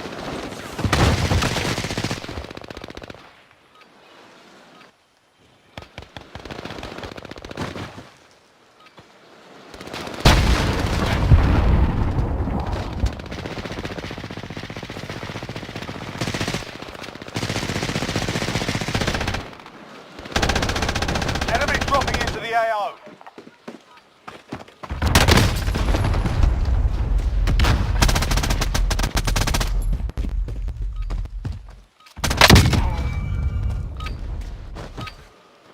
Enough practice. Time for the real thing.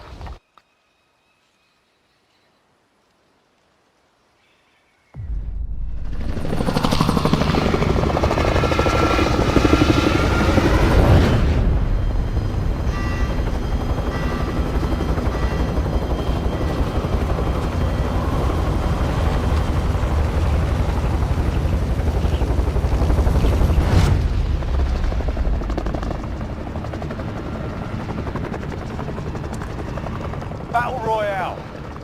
Alright, soldier, mark a drop point for your team. Gas is closing on your position. Suggest you get moving.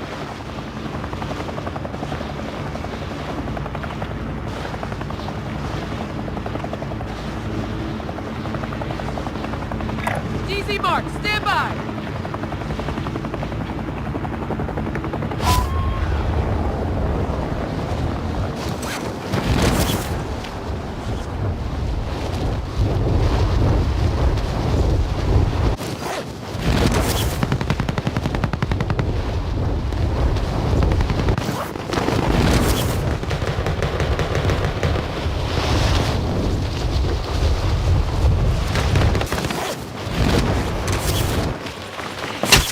Hostiles dropping into the area. What?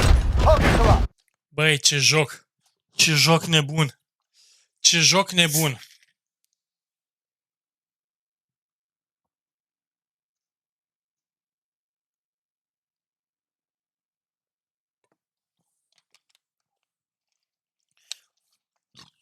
Stai așa. M-a invitat celebru.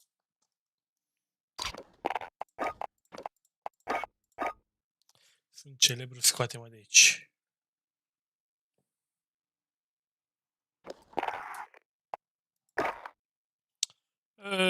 Eu care credeam că suntem Salut, 23. Mă gândeam că suntem 23. Acum am dat drumul. Acum am dat drumul, Tigruleț. Din 5 ne-am făcut 4. Dacă ești amabil, Tigruleț, dă-și tu niște invite. Băieți, uite cum fac. Eu dau invite-uri și după aia mă duc la un solo. Și revin mai încolo. Ok, hard copy. Bine.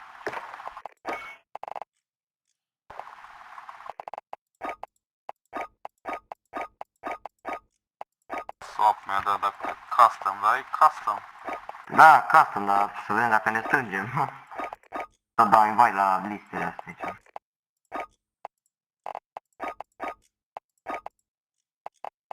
Ok. Ok, dacă...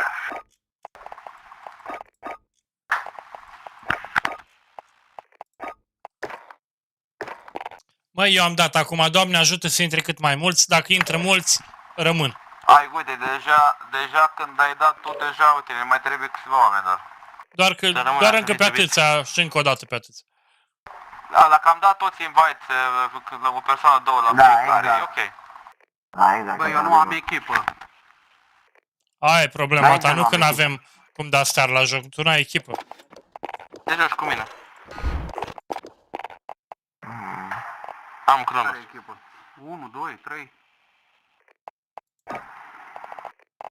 Ei nu știu cu cine vorbesc, să fii sincer. Nici eu. Nu vă cunosc pe niciun. Eu sunt Leo. Tu cum te numești? Hei, Leo, ce mai faci?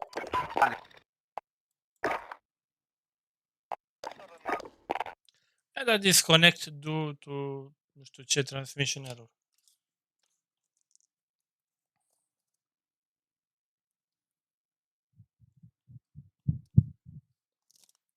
Disconnect.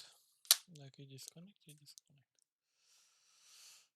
The brittle plastic. So let me show you. Let's replace this fuel pump. Now it's very important, before you remove the fuel pump, you want to remove all the dirt and rust sitting on top of the tank so it doesn't fall into the tank by mistake when you remove the fuel pump. So I'm going to clean off the top of the tank and make sure that doesn't happen and contaminate the fuel system. And after this is all clean, we could remove these two connectors from the fuel pump. Now it's super important we do not damage these. They're very hard to find replacements for, and they're made of plastic which is brittle. So I'm going to show you some tricks so that we get these off successfully. And you can see how rusted everything is. So got to be very careful here. The first thing to do is spray down the connections with penetrating fluid to help break apart the rust. Next, grab a flathead screwdriver and press the button in on the connector, and at the same time twist the connector and pull it upwards until the connector comes off like that. Good. Now with the other connector, do the same thing. Press the button in with the screwdriver. Oh man, that's what I was afraid of. This thing isn't budging. It's all rust welded in there. I'm sure that rust expanded and it's making it impossible to get this out. So the trick here is to grab a locking pliers and clamp it onto the metal tube about 1 screwdriver length away from the connector. Now what you're gonna do is get a pair of flathead screwdrivers between the pliers and the connector and pry at the connector back and forth to loosen up that connection. Then press the button down and use a screwdriver to pry off the connector. And then we could pop it off the rest of the way, like that. And now this fuel pump is being held in with one of these locking rings. So to remove it, we just need to turn it, but as usual, it's all rusted, so it's not gonna be easy. So cover the whole ring with penetrating fluid, and don't be afraid, you can use as much as you want of this stuff. Then get a flathead screwdriver and a hammer, and work your way around the locking ring, hitting it counterclockwise to remove it. This might take a few tries, as it's on there pretty good with all that rust. Eventually, with all the rust loosened up, just a few more hits, and there we go, the lock. Avoid the gas, get to the safe zone.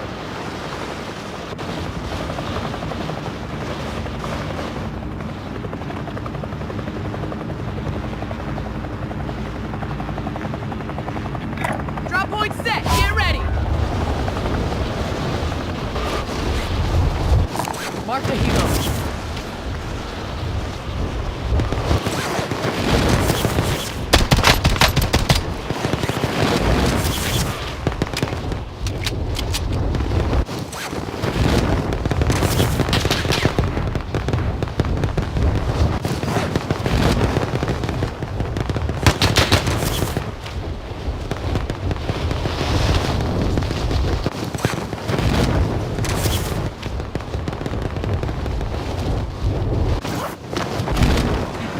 I'll take the Clear to stick. engage all targets.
N-am reușit să aduc bani de loadout din tot train station-ul ăsta.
Sperăm că băiatul ăsta are 700.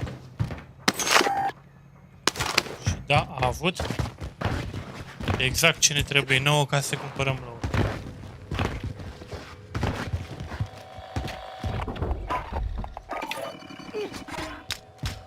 Loadout drop heading your way.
Bravo, bravo, bravo, bravo!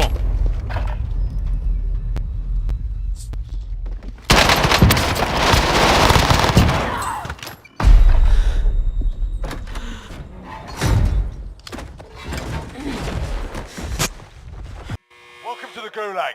If you survive, you earn your freedom. Fight started. Ready to fight, you're next.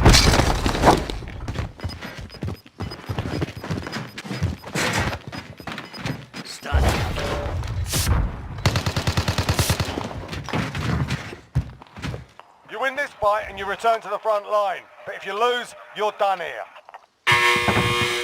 You're up, soldier. Now go sort this fucker out.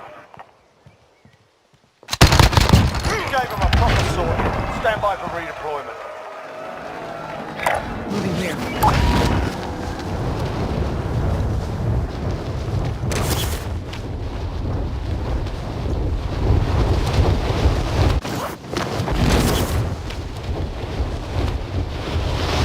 Friendly loadout drop on the way.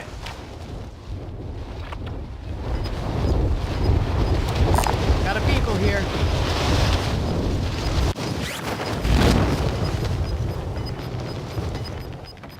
Gas is closing in. Relocating the safe zone.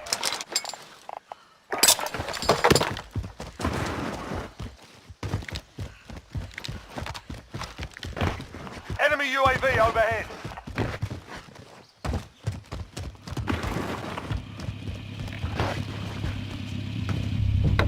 I'm driving.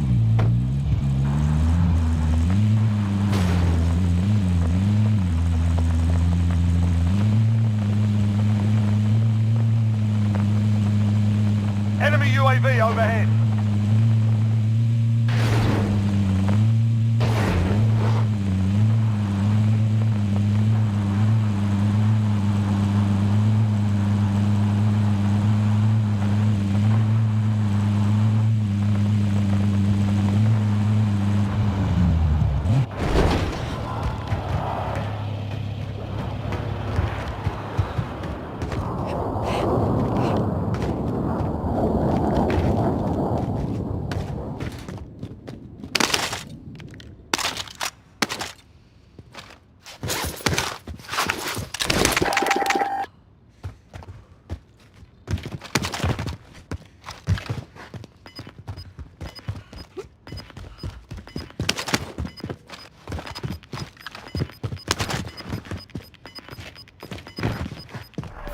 UAV overhead. You're losing ground.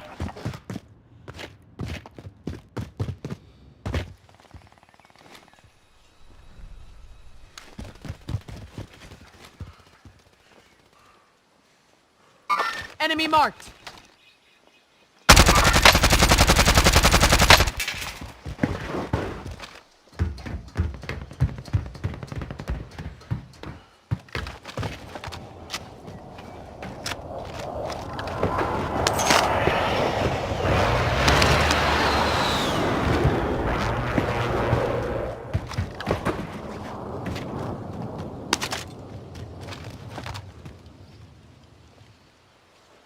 Enemy dropping into the AO.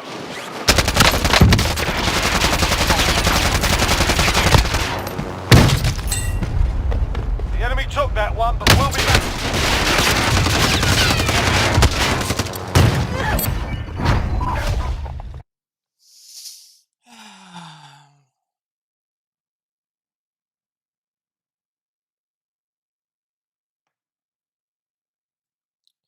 Stai că n-am înțeles. De moment eu nu mă mai joc Warzone. Dar solo joci? Nu jucam solo acum, eram la duo. Eu într-adevăr joc singur, dar am murit ca un noob. M-a omorât cu elicopterul meu.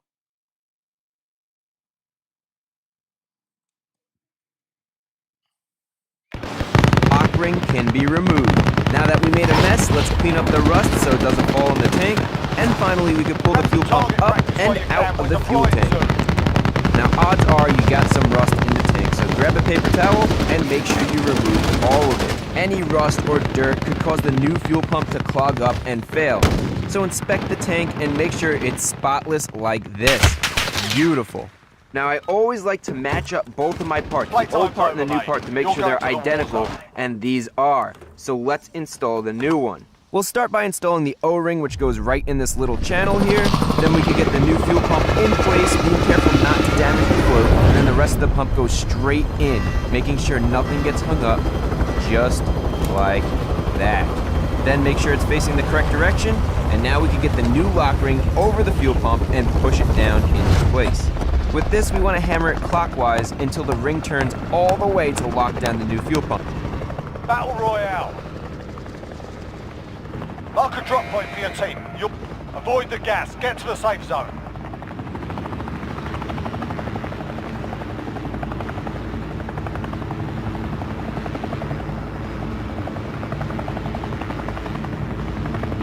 Found a helo. Helo marked.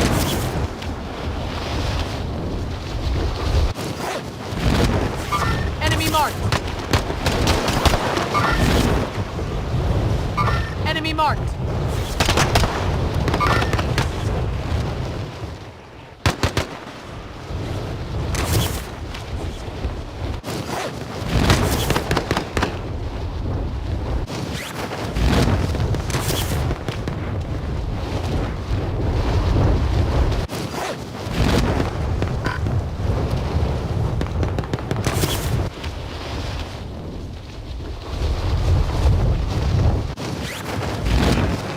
Your I'll take the primary stick. objective is to kill them all.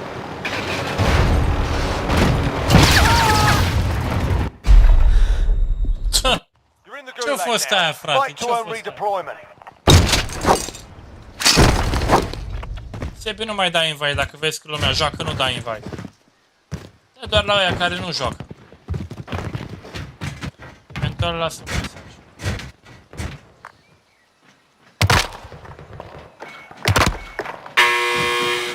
Here we go. Get yourself sorted. You're up next.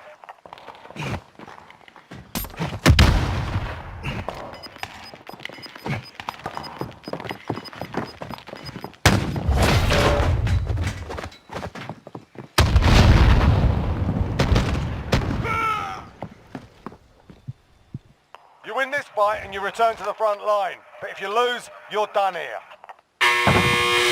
Time to earn your freedom, soldier. Looking a little worse for wear. Măi, tu-i mama lui de joc. Hai să dăm un coad. Sebi, parcă ți-am zis mai devreme, mai dai invite când sunt în joc. te rog eu, apasă și tu F1, v-am zis de 1.000.000 de ori. F1, te duci la party, quick invite și dai la ăia care sunt în lista asta. Oamenii ăștia, în momentul de față, nu sunt într-un joc. Sunt joinable, adică sunt într-un party cu cineva. Poți să le dai la toți care sunt în lista asta, că nu îi afectează cu nimic. În schimb, când dai la oamenii care se joacă, și dacă eu din greșeală apăs F7, intru la tine, știi? Și am pierdut jocul. Adică, poate făceam win, poate aveam un scor bun și mi se pune ca și pierdere dacă accept. Bun, hai să vedem ce face. Quad nu dau sebi, dacă e joc solo. Hai să vedem ce face. Swap. Au avut o tentativă de a da un custom game, dar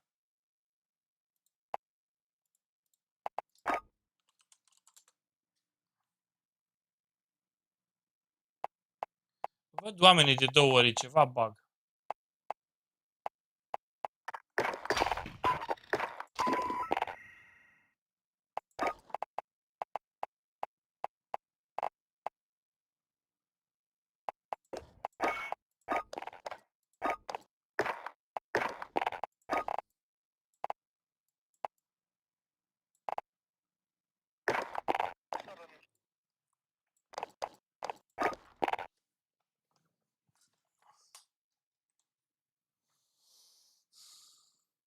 Pump. And with the ring bottomed out and turned all the way, the pump is locked in place. Finally, let's connect our fuel lines, and they just press on until you hear a click. And always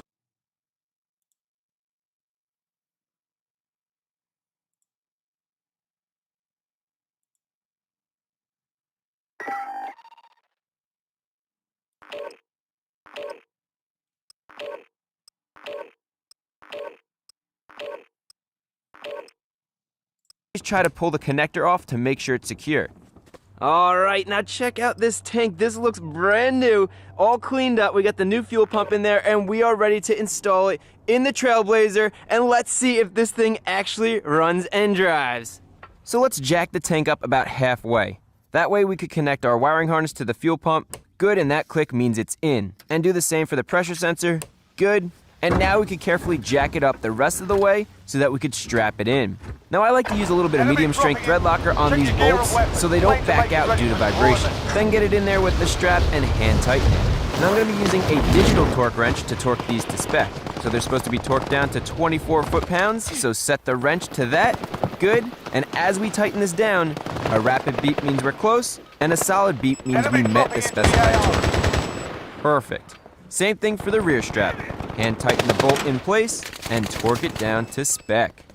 Now, in every video I make, I always get comments asking how do I find the correct torque spec for each bolt? Because it varies from car to car and bolt to bolt. So where I get my torque specs? Well, multiple places. 1, I search online, and 2, I use repair manuals like this. And at the beginning of each chapter, you can see we have the fuel and exhaust systems chapter. It'll tell you the torque for whatever fastener you're looking for. For example, the fuel tank mounting strap bolts, the ones that we just tightened, 24 foot-pounds, is right there. So this is super helpful in figuring out what the correct torque spec is for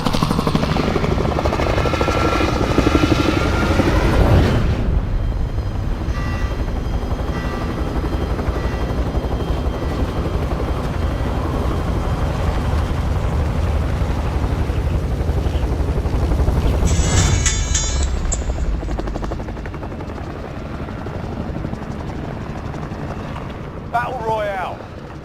Mark a drop point for your team. You'll lead them in. DZ marked. Stand by Gas to is deploy. approaching your position. Move to the safe zone.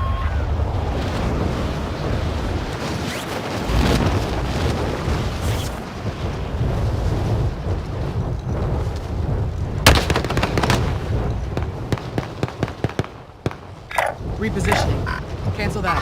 Target right here.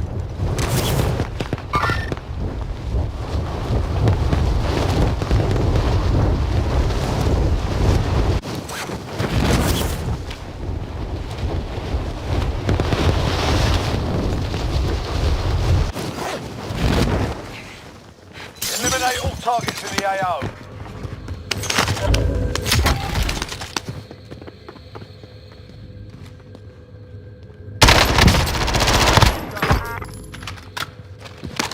Enemy launched an advanced UAV. We're exposed.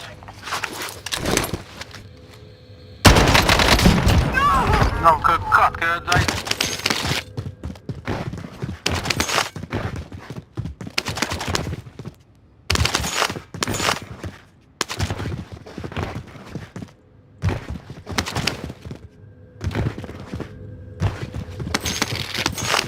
O zis românul nou căcat.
Got a loadout drop inbound.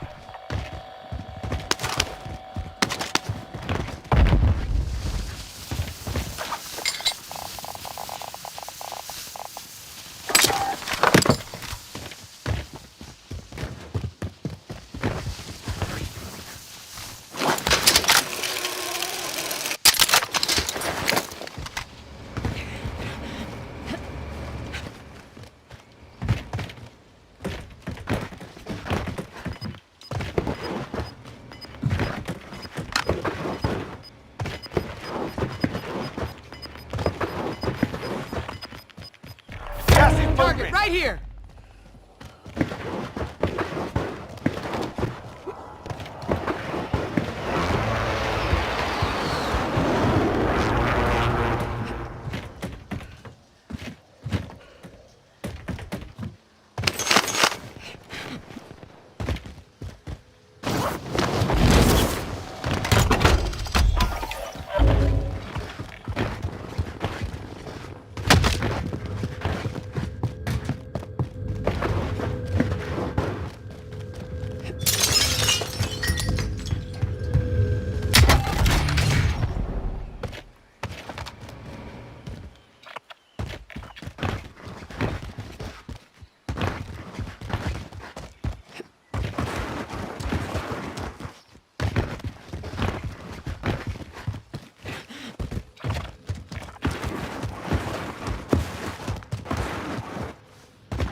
You eliminated the most wanted target. Good job.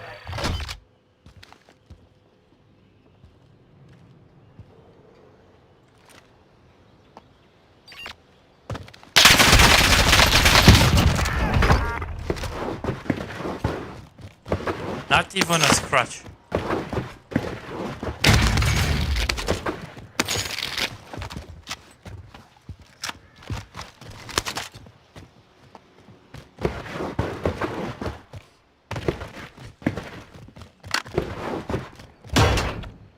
Avem bani.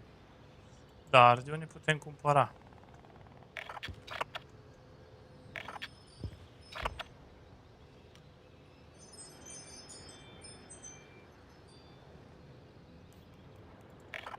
Buy station identified.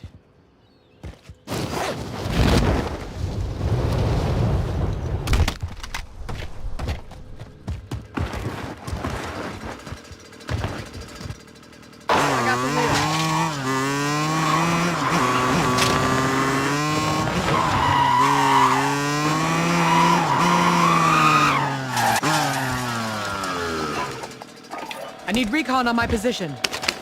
UAV entering the AO. I'm driving.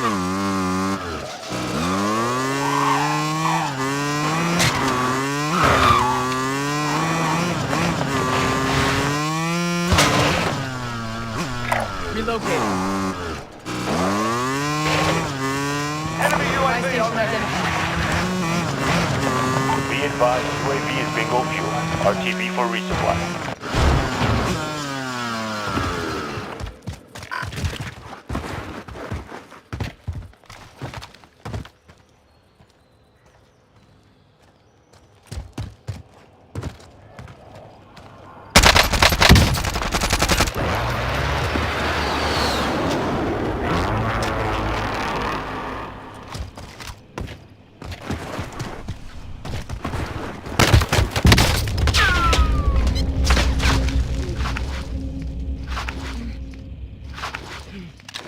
Enemy cluster strike incoming. Back at Take cover.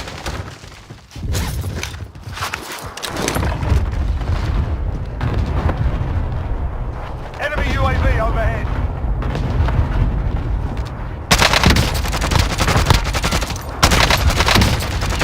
Ah, so there they are.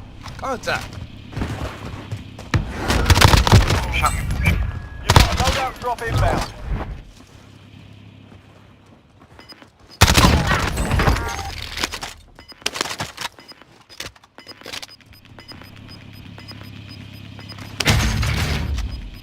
Gas is closing in. Relocating the safe zone.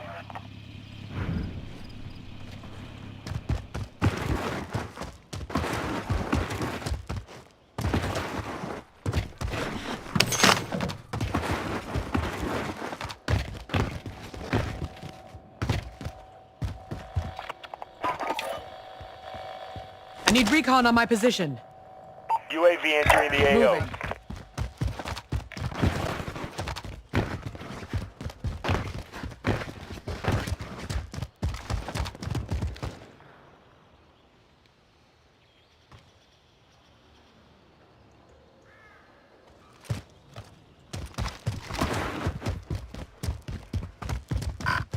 Be advised, UAV is bingo fuel. RTB for resupply.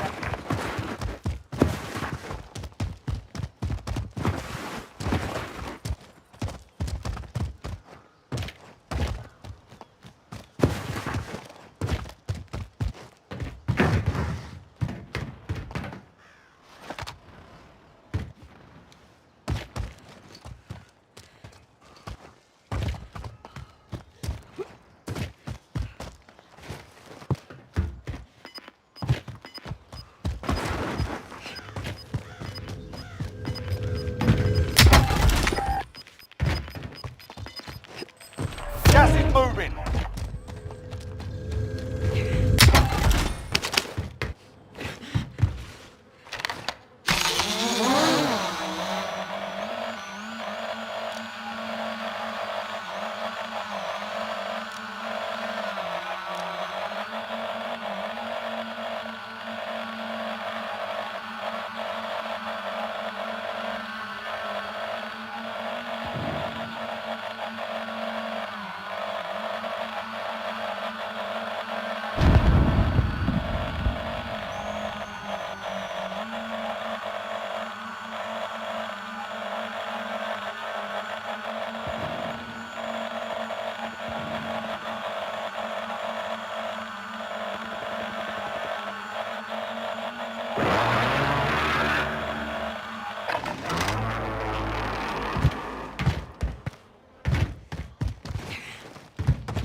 I got the wheel.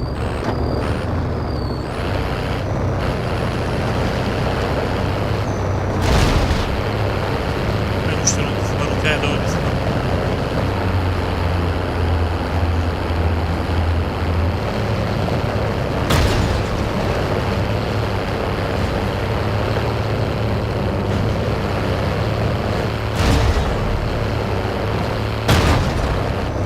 Enemy UAV overhead.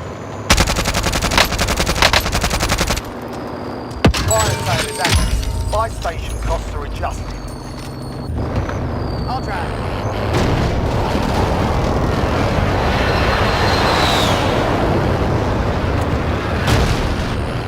Enemy UAV overhead. Enemy UAV overhead.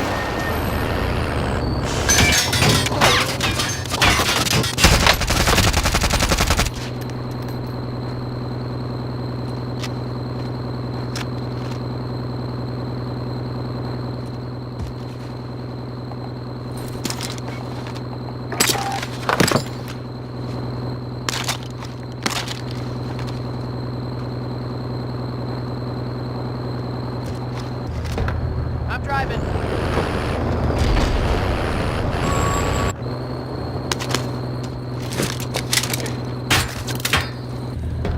I'm driving.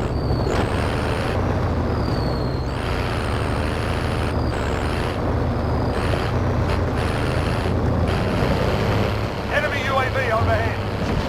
Enemy UAV overhead.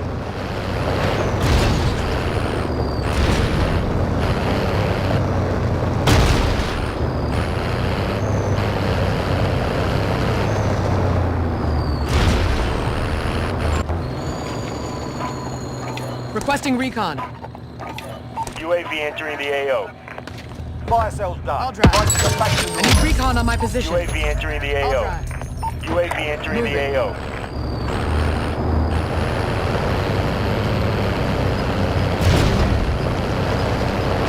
Relocating.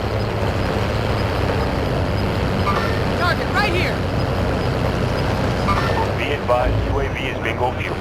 Got gas inbound. Safe zone relocated. Be advised, UAV is bingo fuel. Be advised, UAV is bingo fuel. Salut. RTB for resupply.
Ground.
marked. You're cleared hot.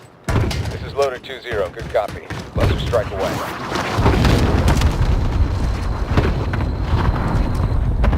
I got the wheel.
Gas is inbound. Marking new safe zone.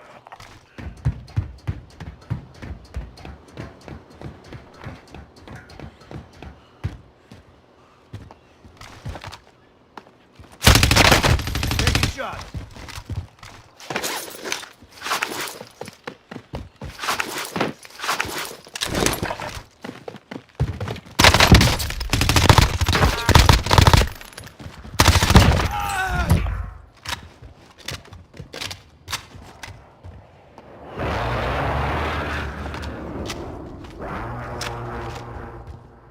Enemy UAV overhead.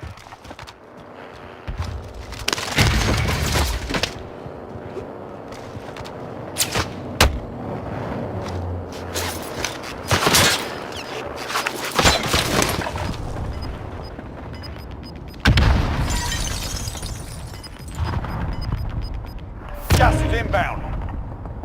Target right here.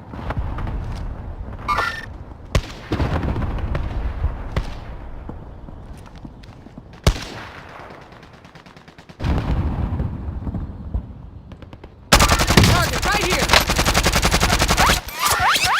Enemy UAV overhead.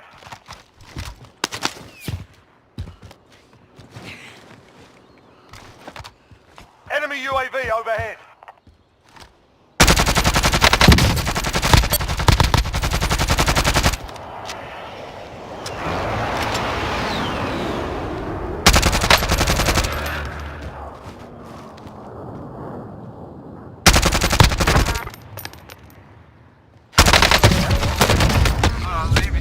You ain't dying here, just find medical.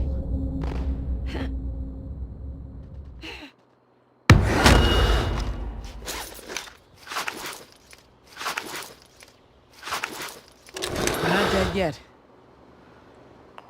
Enemy UAV marked. overhead. Mark the target.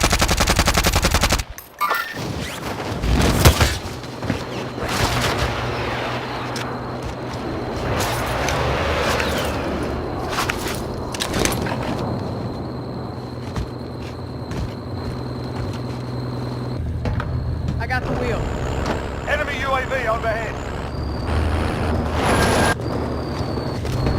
I got the wheel.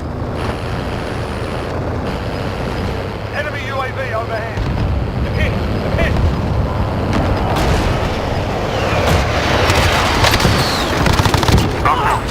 Gulag locked down. Area's clear. I'll drive. Got gas inbound. Safe zone relocated.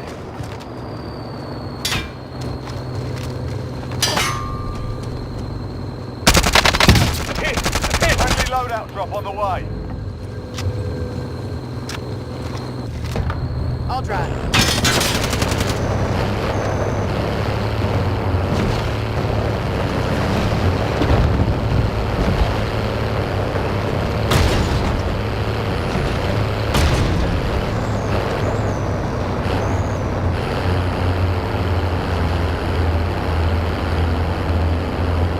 There are 24 enemies still out there. Kill them all.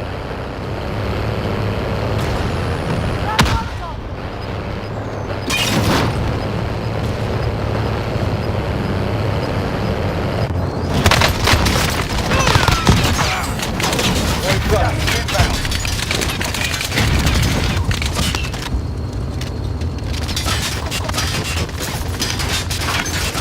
Get back! That's the 25 is still standing. They hit us hard that time, but we'll settle the score. Not much time. Villa. Spare ammo if you need it.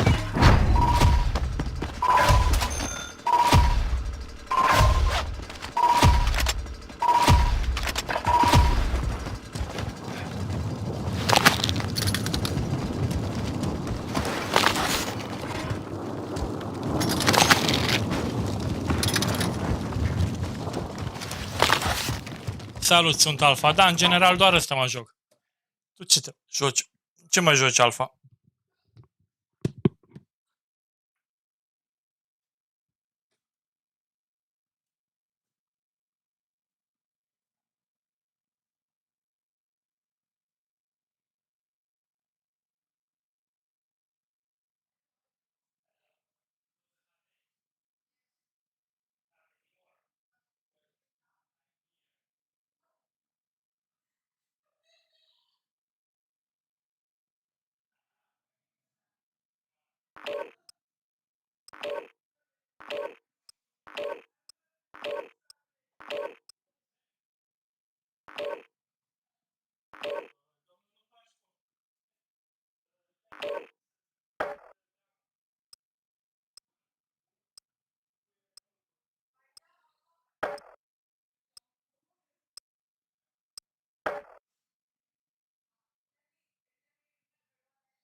Get yourself sorted. We'll be deploying shortly.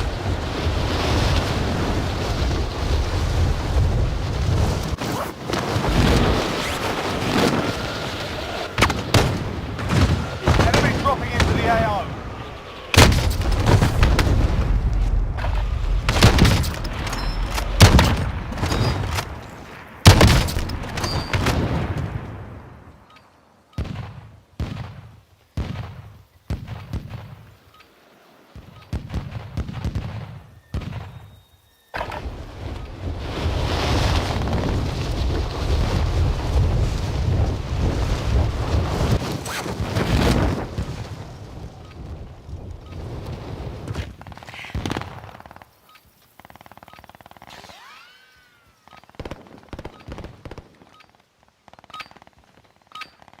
Playtime's over, mate. You're going to the war zone.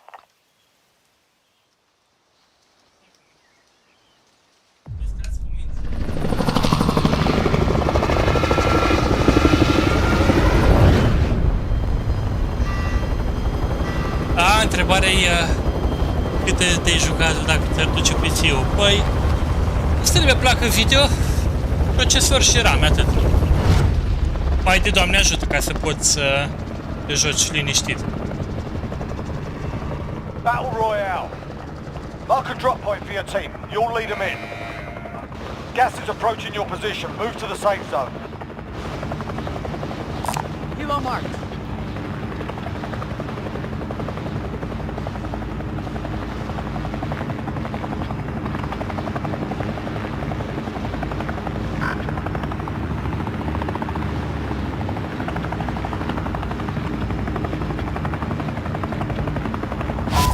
Helo marked.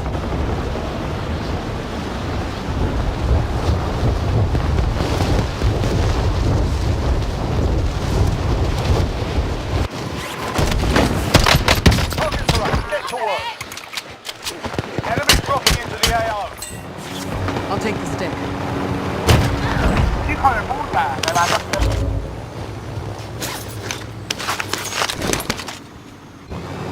I'll take the stick.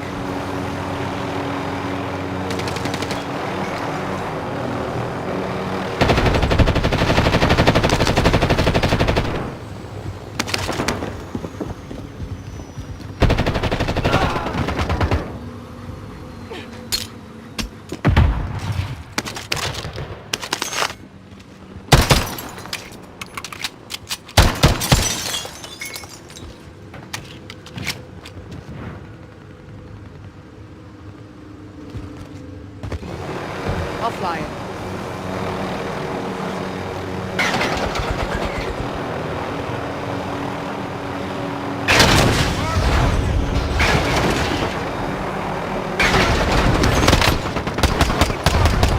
I'll pilot.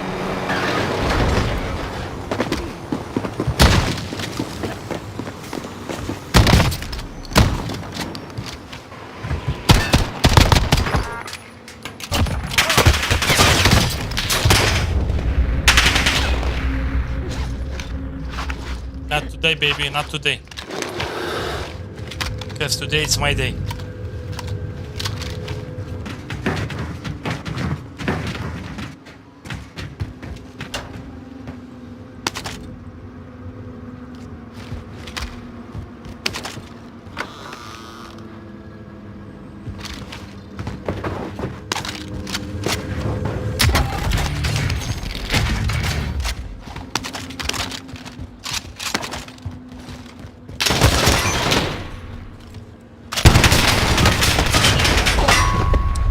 Or maybe today.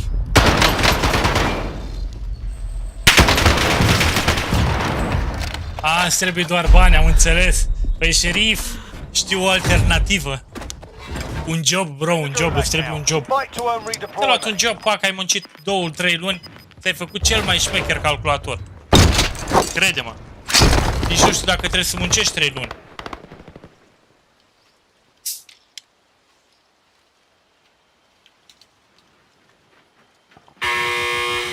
We got a proper fight here.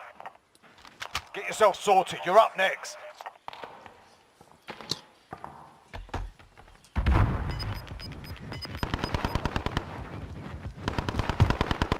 You win this fight and you return to the front line. But if you lose, you're done here. Sort them out or capture the objective.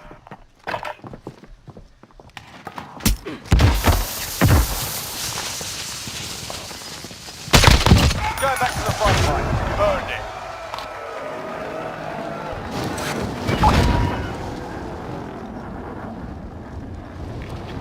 Mark the helo.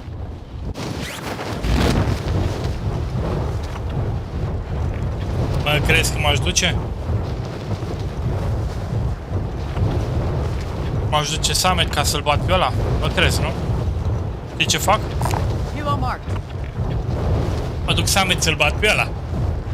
Un job în serenătate eventual ca să-mi fac un PC în 3 luni. Păi depinde, șerif, acum tu vrei 2 plăci video, 128 GB RAM, etc. Alea costă, bro. Un PC decent îți face în 3 luni în România. Un salar de, nu știu, 18-20 de milioane pe lună. Mark the target. Trecem pe aici, zici că e semafor, fiecare treaba lui.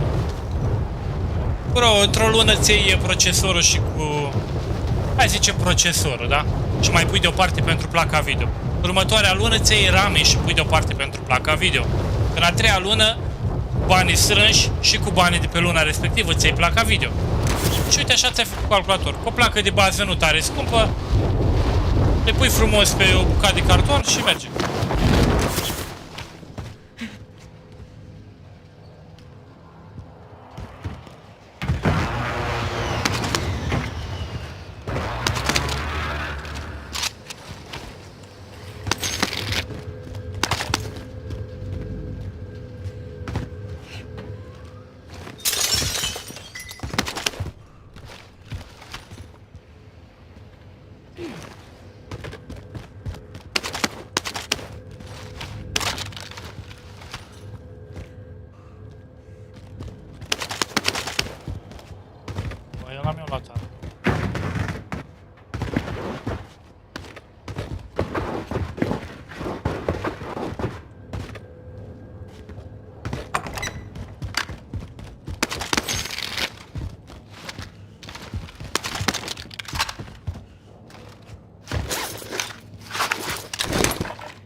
Fire station sunt deschise ușile.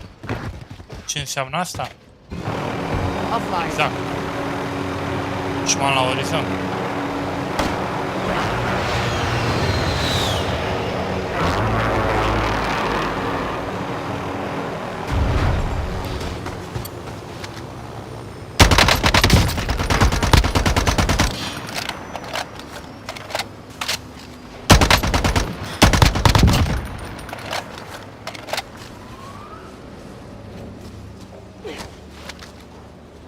Hostile dropping into the area. Watch the skies.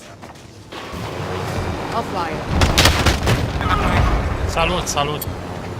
Mersi frumos de plate. Te pup, șerif. Ești un băiat de miliarde.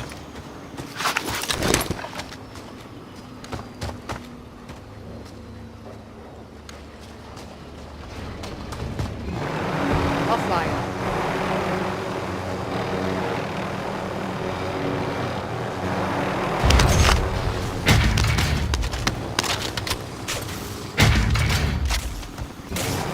I'll take the stick.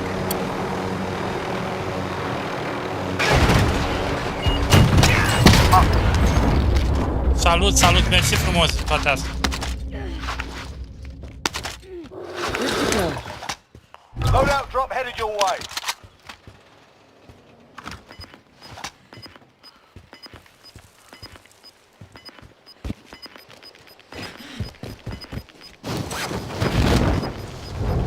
Gas is closing in. Relocating the safe zone.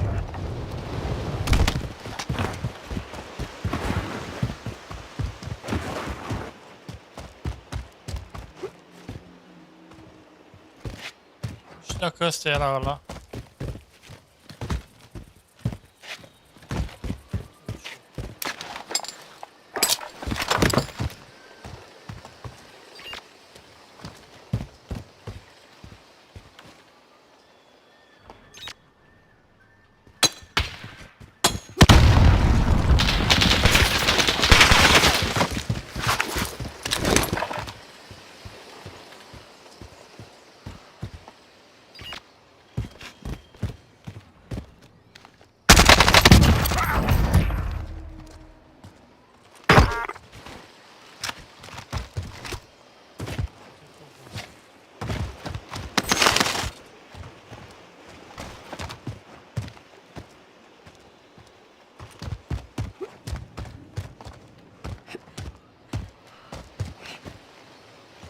Întrebarea e unde e prietenul tău?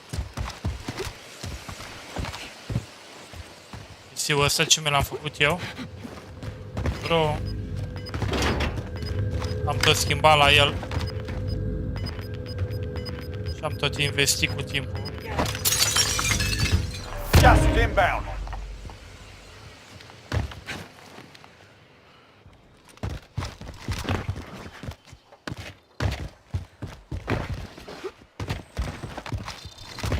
Positive ID on the bounty target. Sort them out.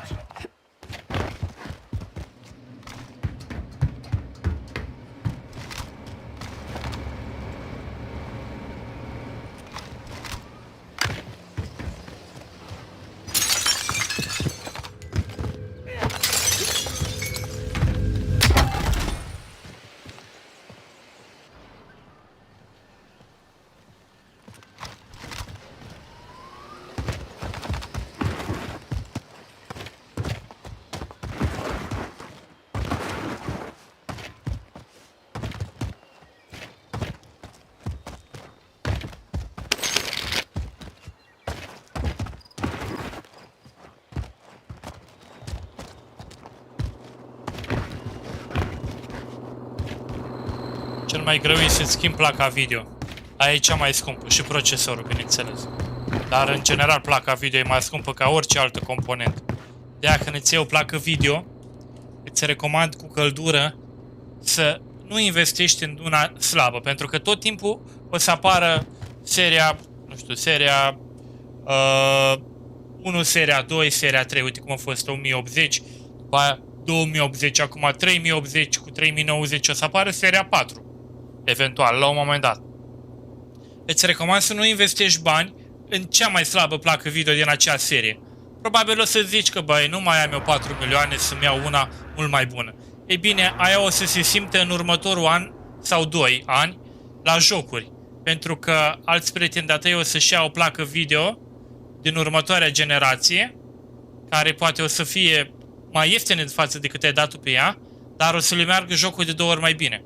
De-aia e bine să dai un picuț mai mulți bani, să-ți iei un model mai puternic din acea serie. Uite cum am luat eu. Puteam să-mi iau 3060, 3060 Ti, 3070, 3070 Ti, mi-am luat 3080. Am zis că, băi, nu mi-au nici 3090, că nu mă ajută cu nimic, nu mă joc jocuri 8K, dar nu mi-au nici cea mai slabă din serie.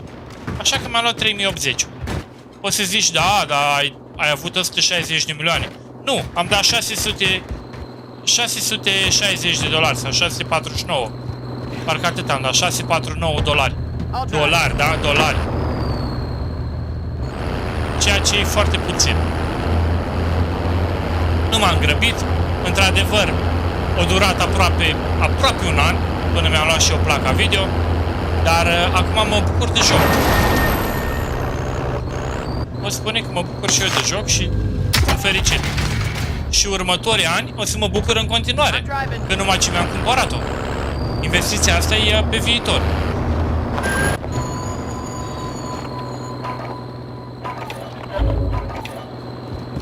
We're out of time. Scrub the contract.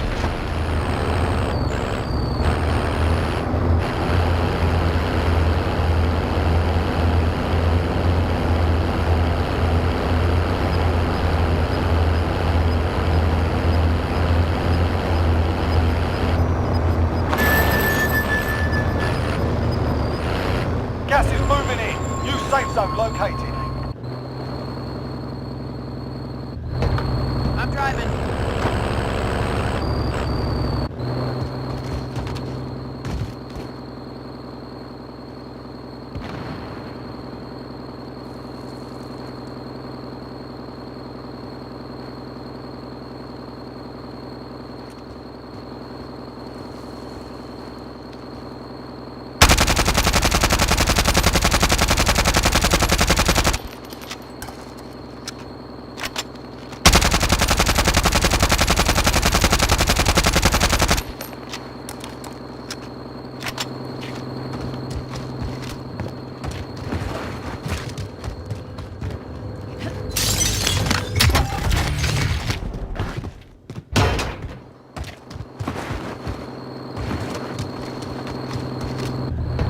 I got the wheel.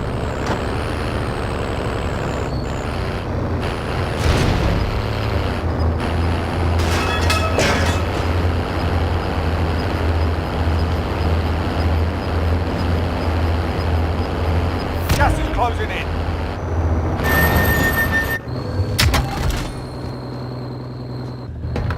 I'll drive.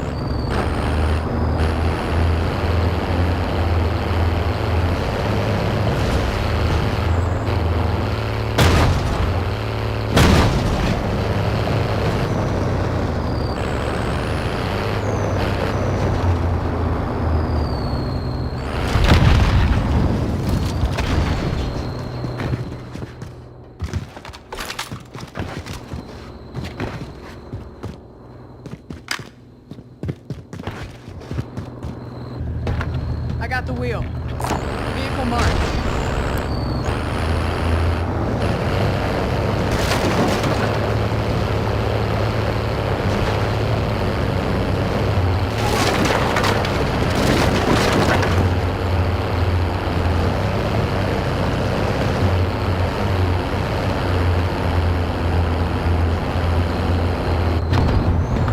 I got the wheel.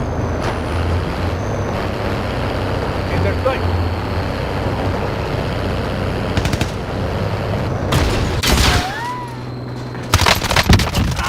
Mamă, ce s-a întâmplat în capul?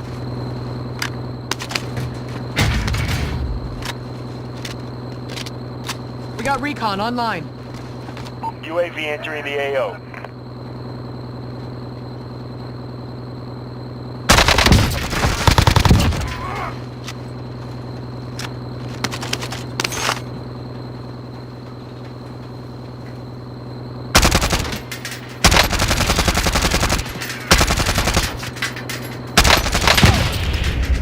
Be advised, UAV is bingo fuel. RTB for resupply.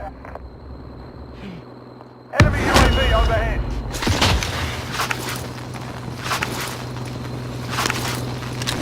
You got this.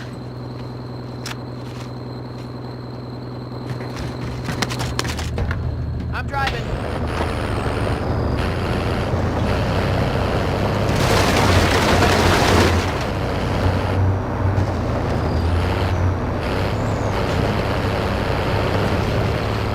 Being tracked by an enemy team. Stay sharp.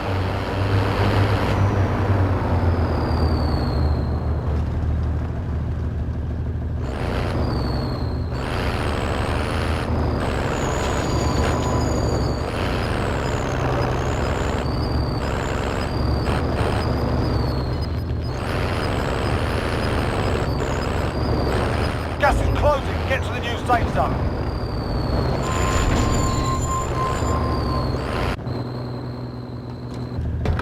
I'm driving.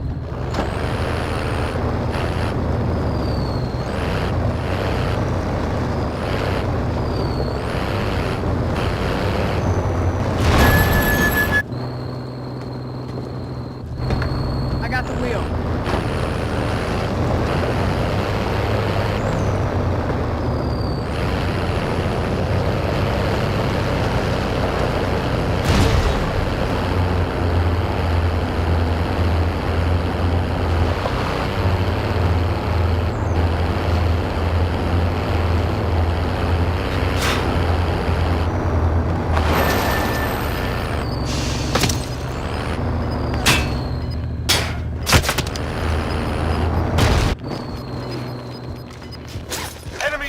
overhead. Gas is closing in.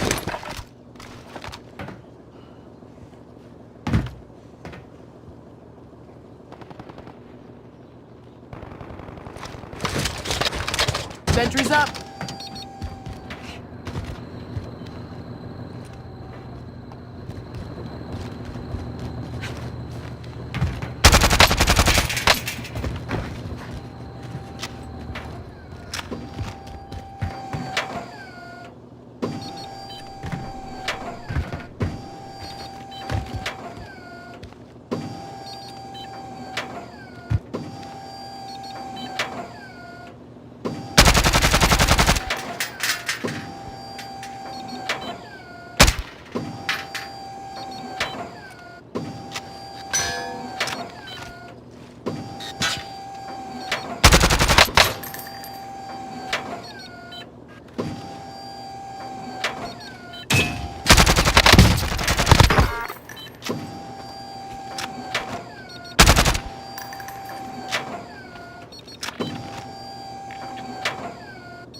Enemy UAV overhead.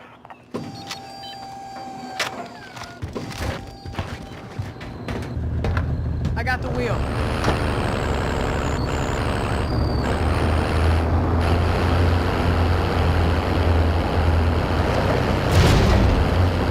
The enemy lost track.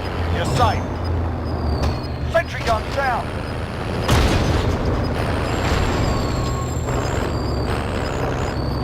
Gas is closing. Get to the new safe zone.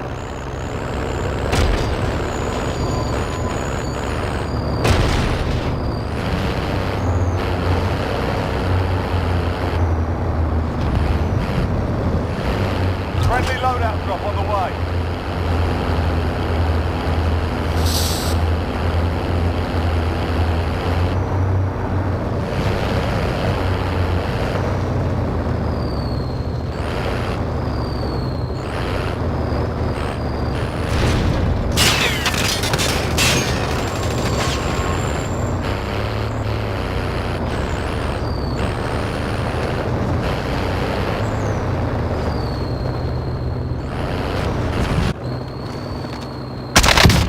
Ah, no, l'ha matato. I'll drive. You're losing ground.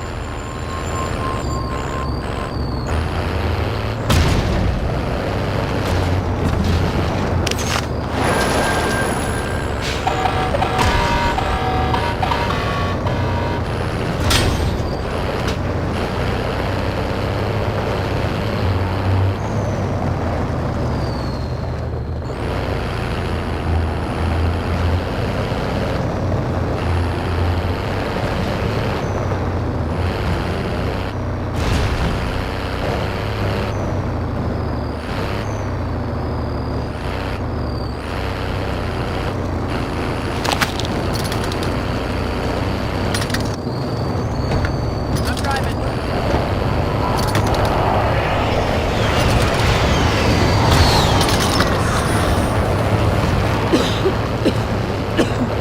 Ciupic, mersi frumos de follow, te pup, șeriful, și bine ai venit.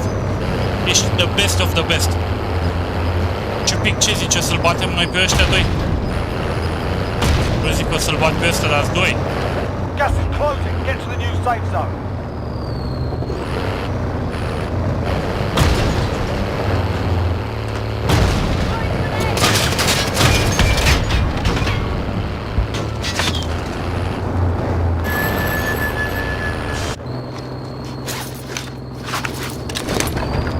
I'm driving.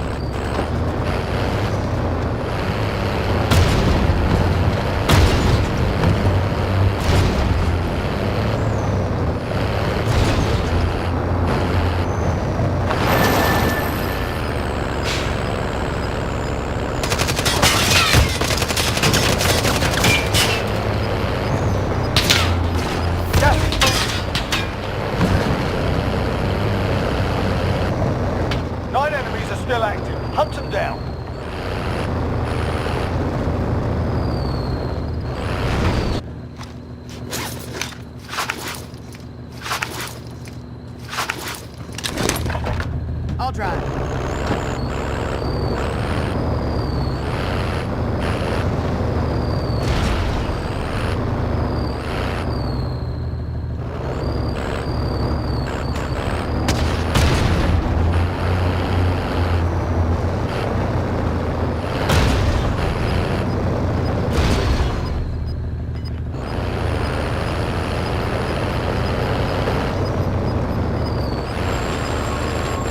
Gas is closing in. Relocating the safe zone.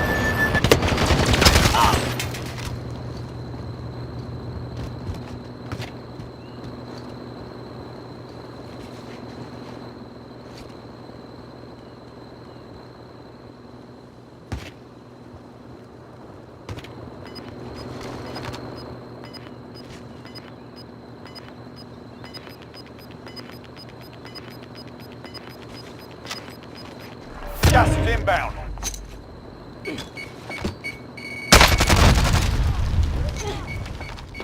Enemy UAV overhead.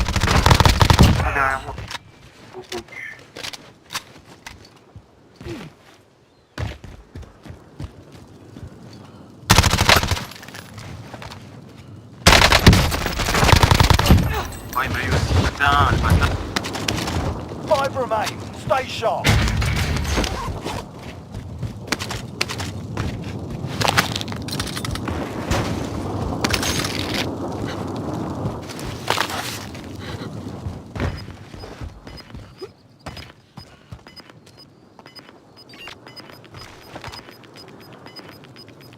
Heading out. Disregard that. Got gas inbound. Safe zone relocated.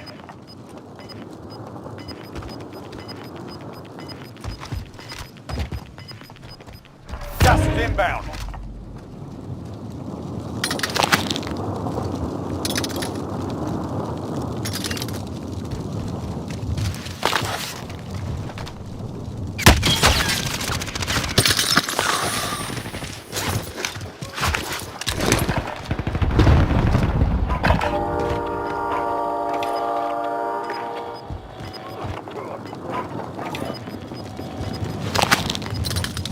We got recon Gas is online. inbound. Marking new safe zone. UAV entering the AO. You've got gas moving in.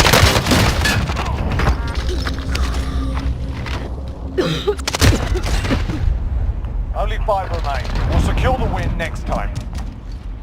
The enemy took that one, but we'll be back to finish the job. Bravo, bravo, bravo lor. Măi, e greu la 2, nu e ușor. Poate voi să ziceți, băi, puteai să-i bați pe aia simplu. Da, puteam să-i bat simplu, dar dacă erați și voi cu mine. Hai să văd ce fac băieți.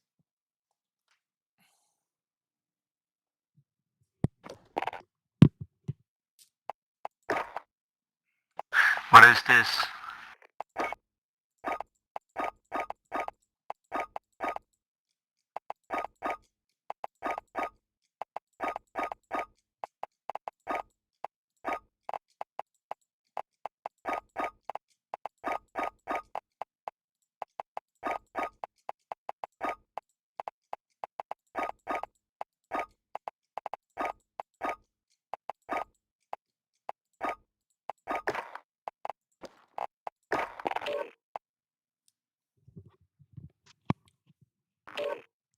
Între tigrule îți dă invite la toată lista, ne adunăm imediat. Vă pup, șerifii, ce faceți? Salut.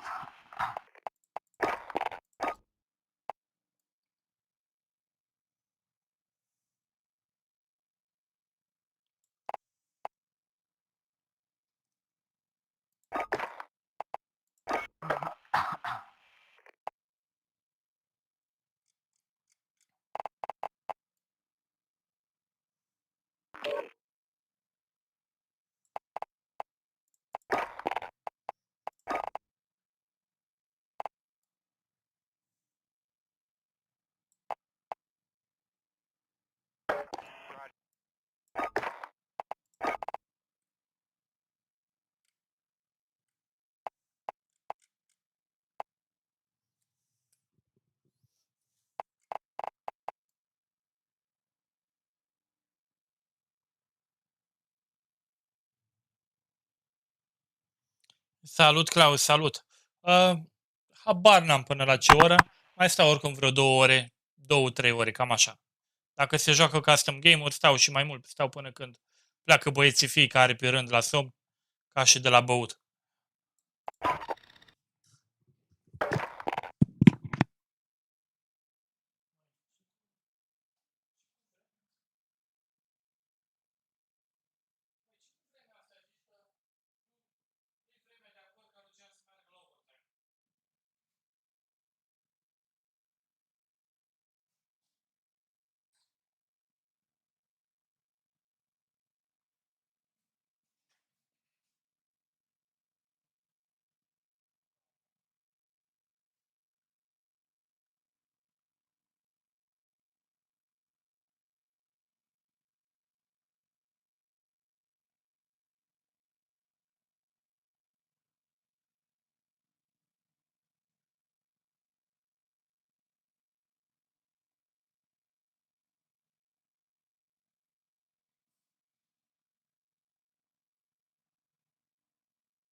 Să stau până la ora 3?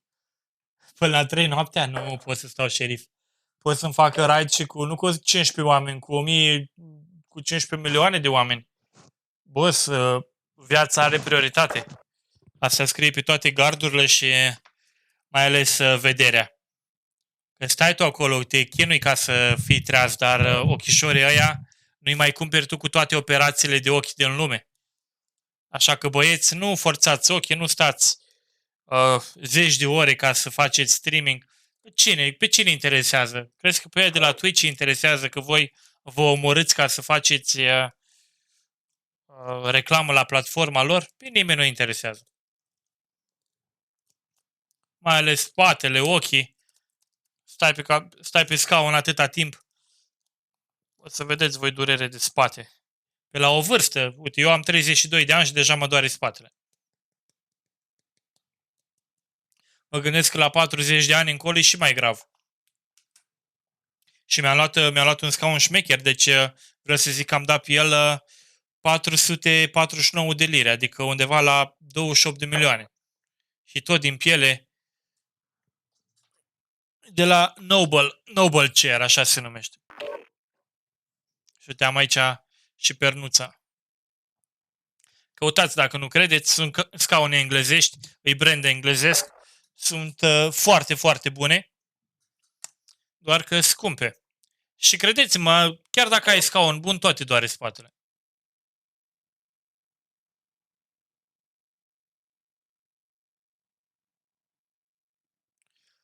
Păi de stai liniștit că eu 2KD-ul ăsta nu l-am făcut din cauza că am calculator bun și am acum vezi acolo FPS-uri 100.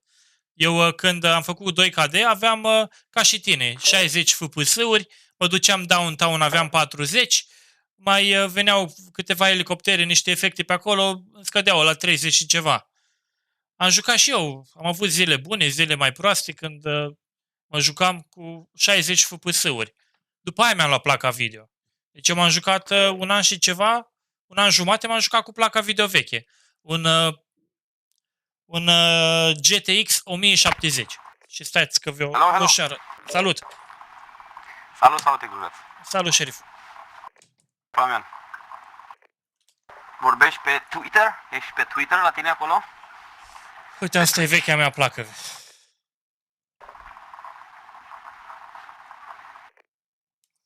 ROG Strix 1070 de 8 GB.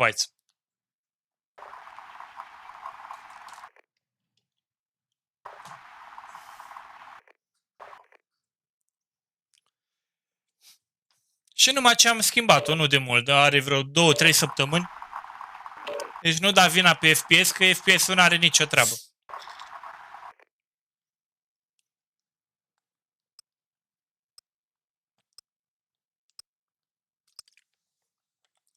Ai 4 GB.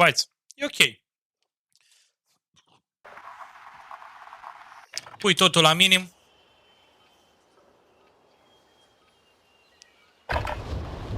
Check your gear and weapons. Planes are making ready for deployment.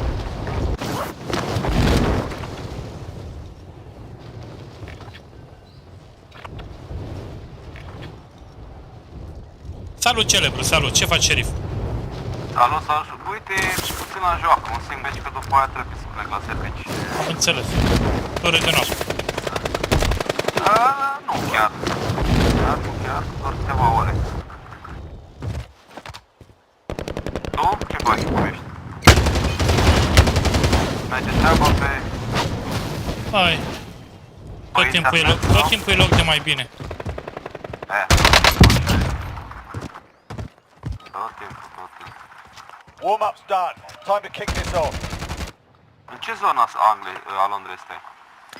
În Luton. În Dunstable. Ok. Da.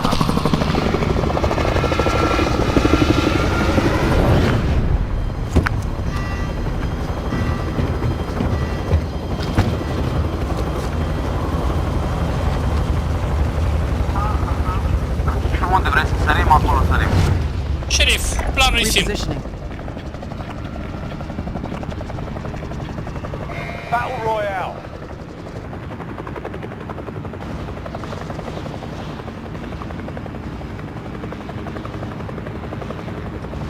Unchiul tău stă în Luton. Foarte tare. Uite că ai și un prieten și un unchi care stau în Luton acum, vezi? Mai stai un pic pe stream, mai afli mult. Am player în spatele meu. Mai avem player în spate? Hostiles dropping into the area. Clear to engage all targets. David, dropped him. Sub mine? SMG here.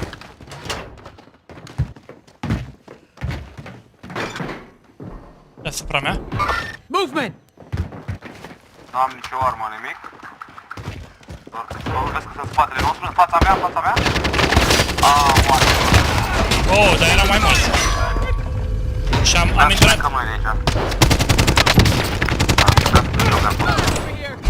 Am intrat în linie în ei. Fight to earn redeployment. There's a fight kicking off. You have to wait Eu am for your văzut doar turn, unul mate. intrase doar unul și am zis, băi, hai că le-am pe ăsta, dacă While nu you're mai erau away, doi feel acolo. free to give these wankers a proper jeering. And if you find something to throw, feel free to give them that as well. O intra mafia grea pe streaming acum. Toți arunc un ochi. Să vadă ce se întâmplă. Hai băieți, pregătiți-vă, venim după voi. Toți ăștia care vă uitați la mine, venim după voi. Cu celebru aici în frunte. The fight's begun. Dreapta ta. Get ready S-a to dus fight. în You're next. căsuța aia. Te-a pușat în bază la tine. În smoke-ul ăla. La tine în bază pe mijloc.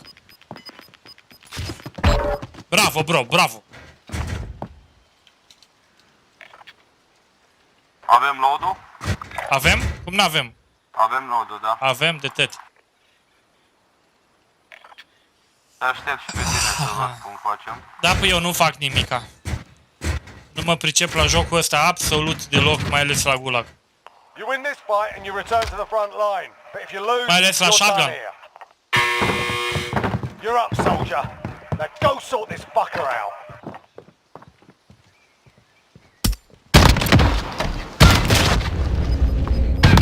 Go back to the front line. Te pup, șerif. Îmi pare rău pentru shotgun-ul ăla. Da. Dacă ne luăm armele, e game over. Eu mi-am luat, vezi că sunt oamenii anticrurezi, da? Mi-am luat armele, a reușit, vezi că sunt mii playeri în partea aia acolo. Au tras în mine. Acolo la primul marc ai player. Da.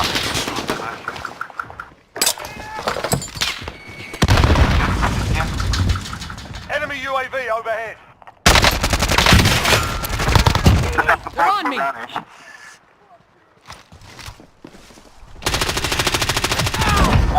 Mersi. Nu mai am muniție, nu mai am plăci, nu am nimic. Vino aici, vino, au ăștia, ce vrei tu? Uite, și gas mask. Anyone need a gas mask? Mai avem player în partea cealaltă. 200 de gloanțe aici. Mid caliber here. Over. Acolo avem player. 44 de metri la mine în casă. Așteaptă-mă că vin la tine. Te aștept, șeriful, dar vino repede. Grenade out! Ammo here! Movement! La inginerie. It's all up to you De now. sus Go deasupra. to win. De acolo mă las. Da, nu trebuia să traversez eu.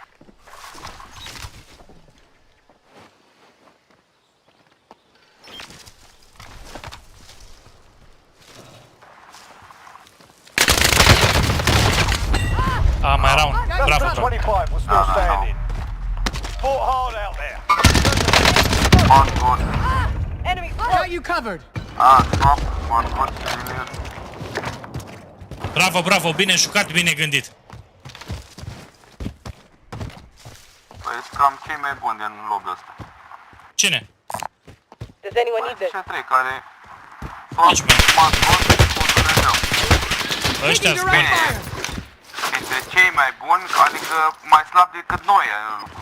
Deci noi suntem cei mai buni. Noi suntem cei mai buni, păi chiar stăteam așa și mă rugam. Cum că aproape am bătut noi doi pe ăștia. Da, da, da. Am fost chiar că am traversat aici, trebuia să traversat. Uite, mi-am luat armele matcod. Facem pe 5-ul meu. Ăsta e pe 5-ul tău, nu? Îți place de el, îți place când îl vezi la alții. Ai, ai, ai, ai. Băi, nu prea îmi place, dar n-am ce face, știi? Uite și rimează. Ia uite ce bine a tras-o. Bravo. Da, Grenade da. out! I got you, I got you! Enemy, I see one!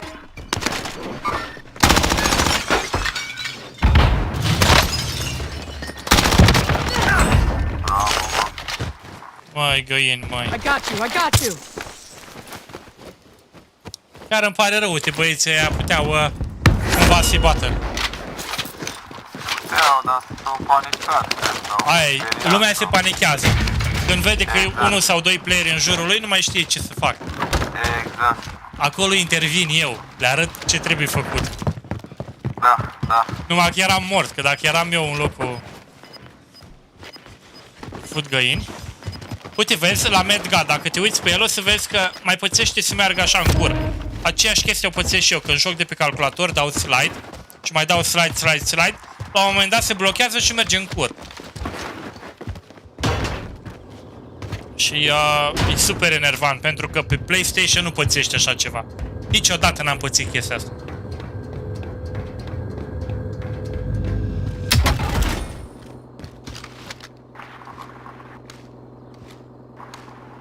Joacă el cu C58. Da. Da, da, da. Exact același load ca și mine. 55 de gloanțe round, Stanag. Are super surul, task force-ul. Cam asta. și bruiser grip.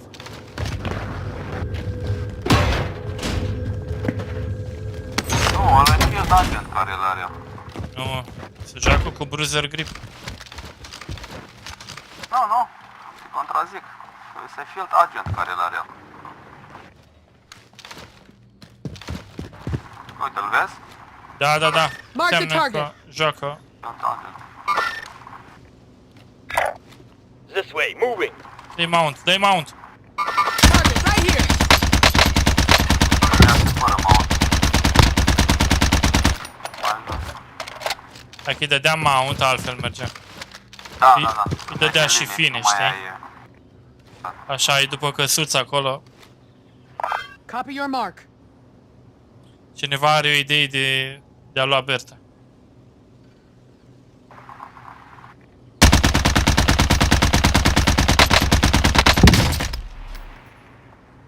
Ăla îl Relocating. împinge gaze, sărac.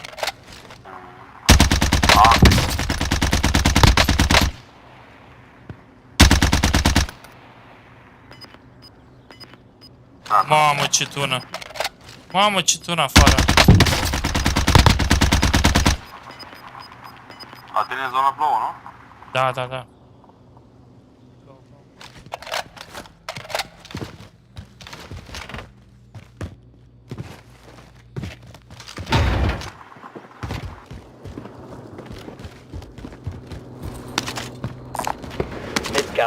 Over here. Da, te-am pupat, seară frumoasă. Te salut, șeriful, serviciu ușor să ai. Pa, pa. Te pup, Mersi, pa, pa. pa. Trophy system online. I'll drive.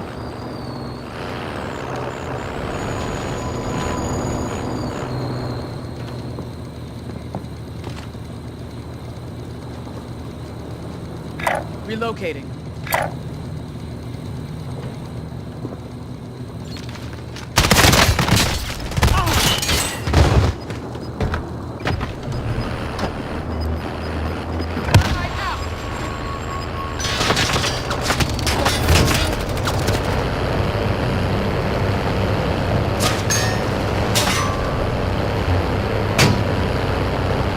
Dați-i toți la stop să-i sară mucii.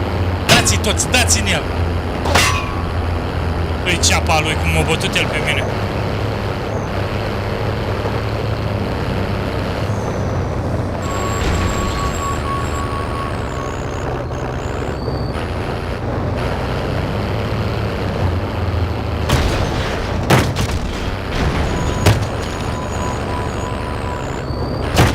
Remaining. Keep it up.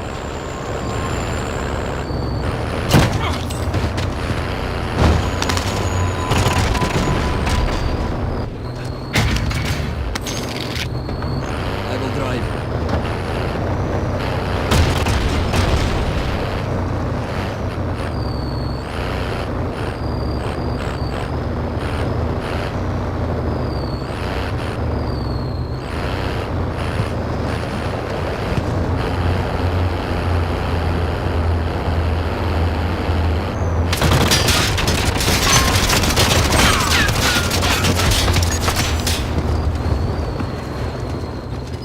Okay, actual. Target marked.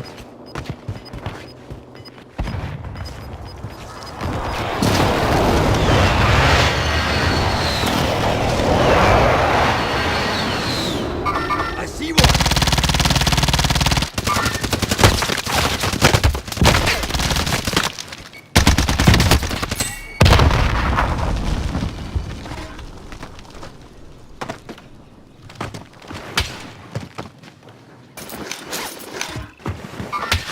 Movement!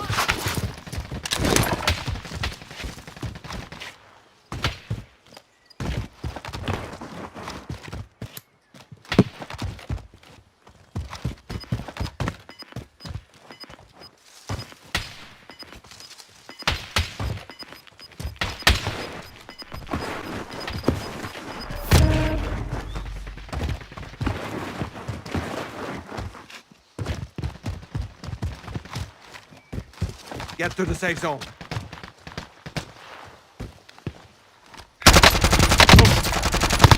Fire remain. Now, stay sharp.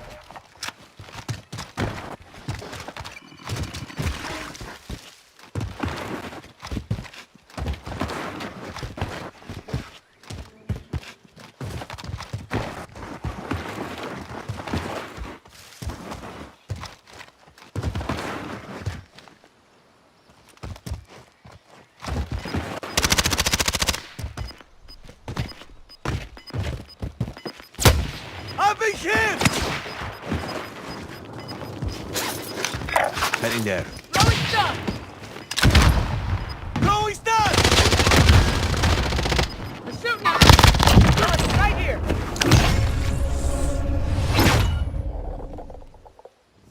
Bine.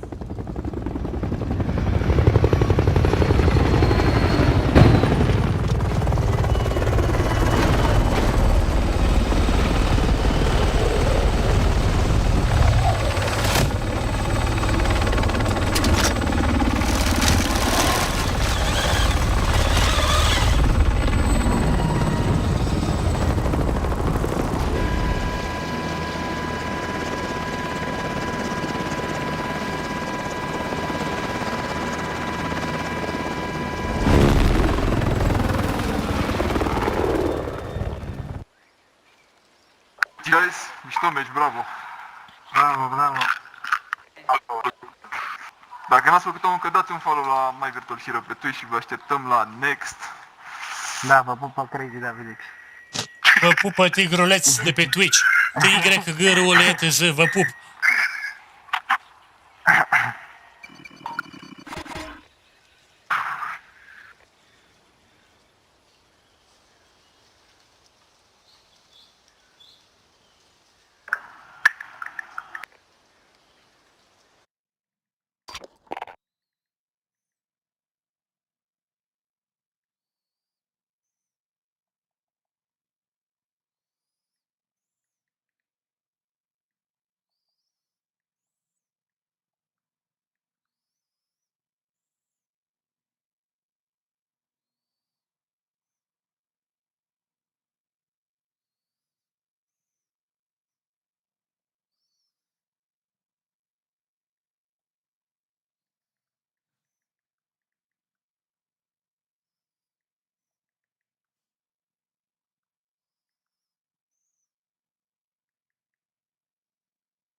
Haideți, băieți, dați-mi voi la prieteni, la dușmani. Fiecare cu mic, cu mare. Hai, intrăm, uite.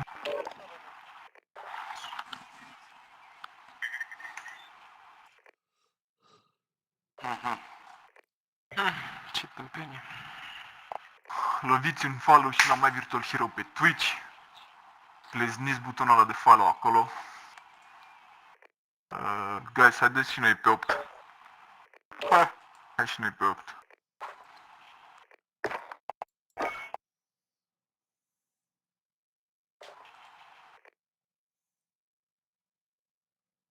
Salut! Ți-ai făcut temele? Ți-ai făcut temele sau nu?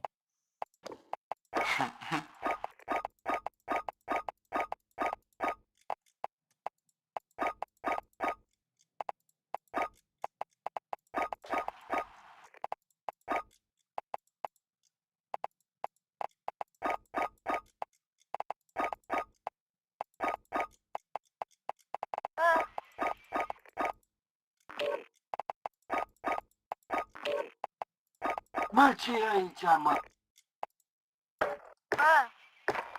Bă, auziți voi?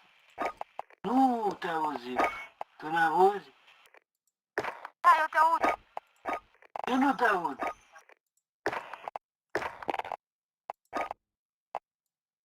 Alo? Alo?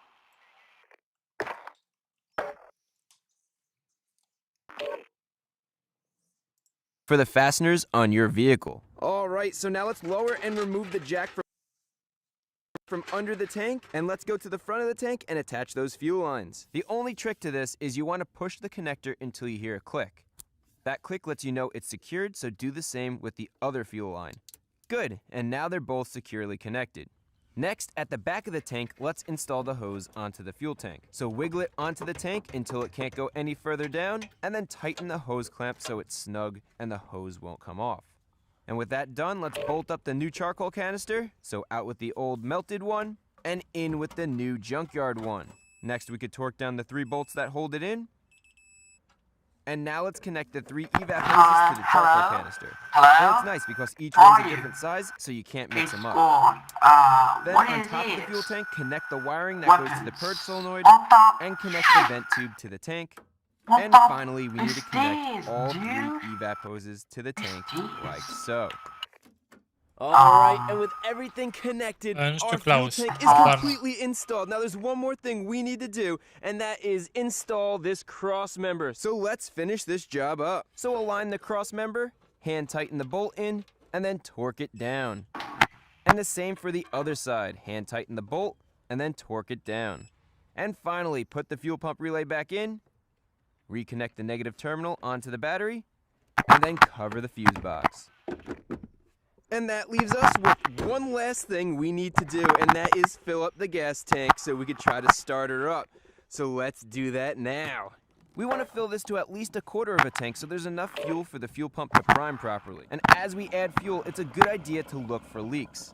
And the most likely place we're going to get leaks is right here where our hose connects to the gas tank. And in this case, I don't see any leaks, so that's good. So about 5 gallons later, let's tighten the gas cap and we are good to go. All right, moment of truth. What we've all been waiting for, starting this car up. Now, since we just put a new fuel pump in and there's new fuel in there, what we're gonna do is we're gonna turn the key to the run position. The fuel pump is priming right now. It just stopped priming. We're gonna do it again. And this is gonna pressurize those fuel lines. It's gonna push all the air out and push all the new fuel in. Also, it's a good idea. Go under the car where you attached your fuel lines and make sure, since it's now pressurized, there are no leaks. And this is leak-free. So with those fuel lines pressurized, let's start her up. Man, she started right up. That misfire is completely gone. This engine feels buttery smooth. That idle's good. We have good oil pressure. The alternator is charging. This looks good. No check engine lights. Woo, baby. And this sounds so good. Let's go for a ride and see how she drives. All right, so we've been driving around for about 20 minutes now. We filled her up with gas. The tank is full. The operating temperature is consistent. She's not overheating. That misfire we had in the beginning is completely gone with the new tank, so that's fixed. The engine is super smooth. The transmission shifts nicely. I mean, everything, the car's tracking straight, which is great. There's no clunks in the suspension. Everything is working. This is great. What do you think, Coop? I can't agree more. All right, let's finish up this test drive and head home.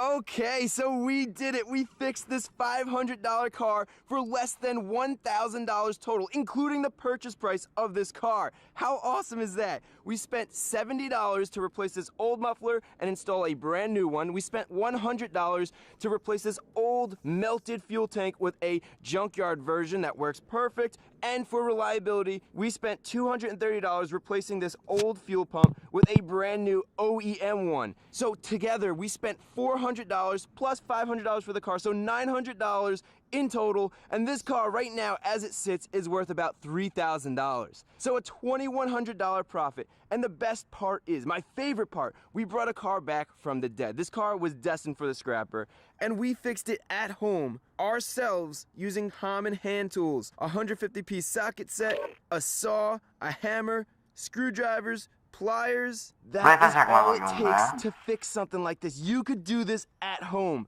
But wait, there's more. Although this car runs and drives great, it's incredibly dirty inside and out. Look at how dirty these carpets are. So this interior needs a real good cleaning. Also, the door trim needs to be installed on both sides, and we need to fix our center console, which doesn't latch. And finally, the outside of the car is a mess. The paintwork needs some paint correction because, I mean, look at this. It's oxidized and dull and faded because of the sun. So in the next video, I'm going to show you how to detail this car and do a full paint correction by hand. We're going to go from... Hey guys! Look at that difference. This paint is really bad, but we're going to make it look... So how we're going to attach this is on the... And to make sure the trim goes on level, I'm using some tape to help guide me. Also, we need a couple of pieces of tape ready. That way we can hold the trim in place after we press it on. Now you want to very carefully align this trim because we have one shot at this. And once it's aligned, press it on there so all the glue makes contact with the door. Finally, let's tape the trim in place so it... Alo.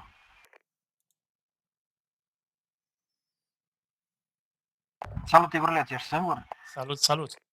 Habar n-am. E singur? Cred că da. Da. Na, bun, hai, facem echipă. Facem.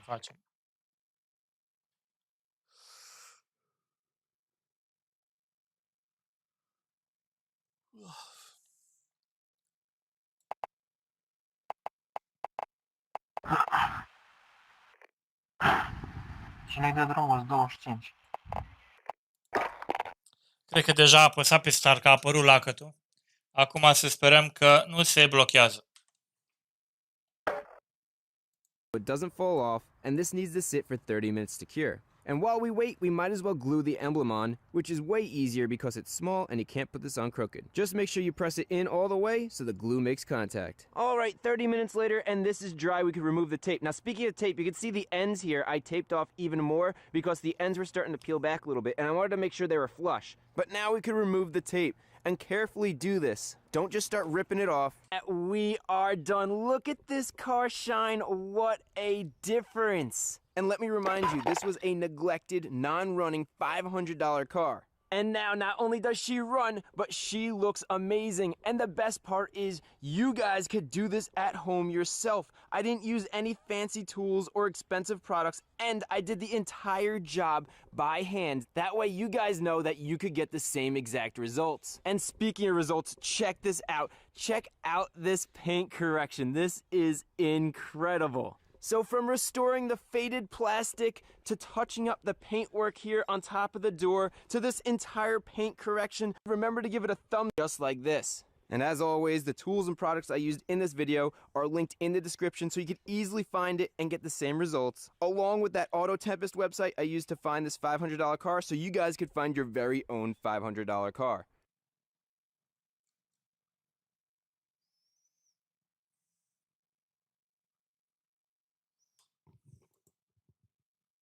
What is going on today, everybody? It's Buddy here, and in this video I'm going to show you guys how I took this super problematic, super neglected Toyota and turned it into thousands of dollars of profit. Now, I'm mainly a DIY channel, but I have started a series on how to flip cars, and it's actually what I do for a living full time. So if you want to learn how to get profitable vehicles at low prices, how to fix them up and flip them and make a whole lot of money on the back end, be sure to subscribe now so you don't miss anything. I'm going to show you guys the entire process and how I made a few $1,000s on this Toyota, from how much I knew I should buy it for, how much I knew I could sell it for, how much money I had to put into it, and ultimately how much money I made. So without further ado, let's jump right into the video. So my main go-to when looking for cars to flip is going to be Facebook Marketplace. It seems to have the widest selection of local cars for sale. Out of all the other current apps or websites, Facebook Marketplace seems to have given me the best luck lately in profitable cheap cars that I can make some money on. Craigslist, it seems, is pretty much dead, and all the other apps seem to have gotten overtaken by Facebook. But this particular car I found is actually on OfferUp. OfferUp is just another one of those local for sale apps, and most people who do not have a Facebook use OfferUp as their go-to. OfferUp recently purchased Letgo, so as of now, OfferUp is now the best place to go when looking for a used car besides Facebook Marketplace. So I was scrolling through OfferUp and I came across this 2002 Highlander for sale. The $2,000 price tag definitely caught my attention considering it's a Toyota, so I decided to see what this car is all about. Description stated that the car runs great, it has 200,000 miles, the only problem is the AC needs Freon, and the car is for $2,000, I can only go down to $1,500, no more than that. Now, there's a lot of good information you can get from a description, so let's break this down a little bit. The first thing is the car runs great, which is obviously a plus. The second thing is the car has 200,000 miles. Now, a lot of you may think, oh no way, 200,000 miles, that is way too many miles for a car. But what we're looking at here is a Toyota. These vehicles can go far beyond 300,000 miles with just a little bit of maintenance. Now, if this was a Chevy Cobalt or like a Ford Focus, then I say it's definitely on its deathbed. But we're talking about a Toyota here, so these miles definitely don't scare me. The third thing in the description is the only problem is the AC needs Freon. And for those of you who do not know what that means, it means the stuff in the AC system that makes the air actually blow cold instead of just hot air is called Freon, or the proper name is refrigerant. Now, when someone says the car just needs a shot of Freon or a recharge of Freon, it means that there's an actual leak in the AC system. An AC system is sealed, so most of the time if the air is blowing hot, you have a Freon leak. Refrigerant leaks can be a pretty involved job, or the AC compressor may be shot out completely. So be careful of posts when the seller says that the car just needs a shot of Freon. Now, the last thing the seller said, which I found kind of strange, is the car is for $2,000. I can only go down to $1,500, no more than that. Now, I haven't even started haggling with the seller and they're already going down $500. I don't know what that's all about, but what I do know is they definitely have some wiggle room on the price, so that is a very good sign. I clicked on the listing so I could check out the pictures, and from the low quality photography, I was able to tell the inside of the car just looked a little messy. No major rips in the seats and no cracks I could see on the dashboard. Also, the exterior seemed to be in pretty good shape. I didn't see any dents besides the two little dings on the rear bumper where you can see the paint chipped off. All in all, the car seemed to be in pretty decent shape for a 20-year-old vehicle, so the next step is to go to kellybluebook.com and see what the book value on this thing is. So we'll click on Get My Car's Value, and then we'll click here on Get Kelley Blue Book Values, enter in the information. It's a 2002 make Toyota, model is a Highlander, and the mileage is 200,000. My zip code here in Florida, 32935, and this model is a standard sport utility. I always just put down standard equipment, and obviously the vehicle's black. Now when I'm going to sell the car, I'm going to fix any major issues with it, so I'm going to go ahead and just put good for the condition. Now we're going to click private party up top to see what these things sell for, and it looks like the average they sell for around $4,600. Now going back to the listing, the seller says $1,500, so it looks like there's already a super nice profit margin. Now usually the number I want to be at when buying the vehicle is right here at this trade-in tab. So let's go ahead and click the trade-in tab, and since we know the AC is not working, we can change the condition to fair, since that's a major component of the car, especially here in Florida where AC is an absolute must-have. And it looks like that's going to come out to around $2,200. Now, this trade-in value is roughly what a dealer is going to give you if you were to go trade in your car to dealership. Now, it may not be 100% accurate on what the dealer will pay, but as a rule of thumb for me personally, I always try to pay at or less of this trade-in value when I'm looking for a car to flip. Since this person is already at $1,500 before any negotiation, and I'm looking at $2,200 as a reasonable price of what I would want to pay, I'm most definitely interested in this vehicle. So I shot the seller a message to see if they still have the vehicle, and then we scheduled a time for me to come see it. Now, what I'll usually do before I make a 100% commitment is I ask, do you have any wiggle room on the price, or are you 100% firm on the price? By asking that, you can get an idea if the seller is going to be able to be negotiated with. So some people get kind of weird or offended if you ask them if they'll take a lower price than what they have listed. So this is a really good way of just feeling out the seller. Now, one thing you really never want to do is message someone and say, will you take $1,000 or will you take $2,000? What this does is not only piss off some people, but it's a really good way of getting ignored. And honestly, some people in person will actually take that lowball $1,000 offer if you show up with a wad of cash. Get yourself the But if proper it's over warm-up. text, We'll be this is deployed one of the soon. worst things you can do. In episode 1 of Asphalt Cars, I did touch a little bit more on the negotiation aspect, so it's definitely worth watching. Now, with all that being said, the seller already dropped the price going from $2,000 to $1,500. So I know dropping they into were the willing to area. Watch the negotiate. skies. I didn't waste any time trying to talk about price over messaging, so I grabbed some cash and I set out to see the car. Now, on my drive to see the car, there's a few things I want to talk to you guys about. The first thing is what to bring with you. The first thing you want to have is a stack of money. Having the cash there with you will give you the most leverage when negotiating. A wire transfer, cashier's check, or any of that nonsense is not the best move. A lot of people's mind will change about that lowball offer when they actually set eyes on that big wad of cash in your hand. Now, another must-have when going to look at a used car is an OBD reader. This can definitely help you see a car without reading. I have 3 different OBD readers in the description box that I personally use and recommend. These 3 will be at all different price points here for you guys.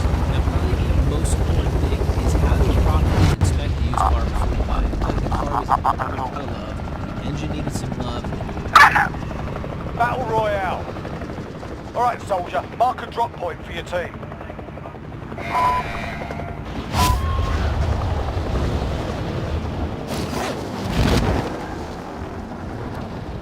Nobody, nobody, nobody. No.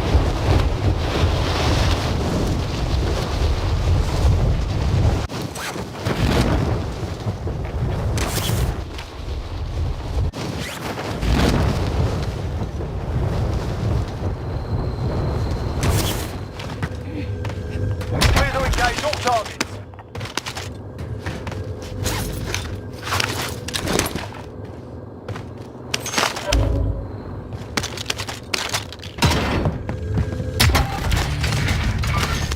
Movement! Cancel that. Armor here.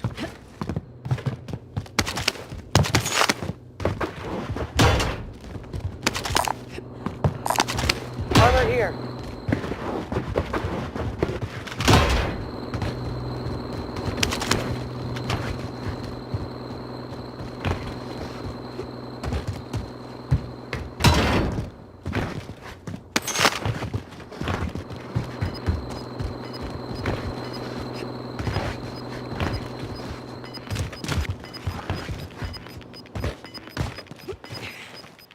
You've got gas moving in.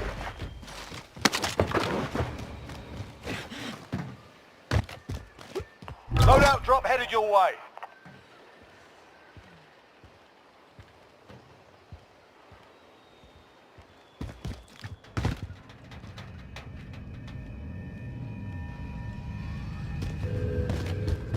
Bounty target has been marked. Kill him.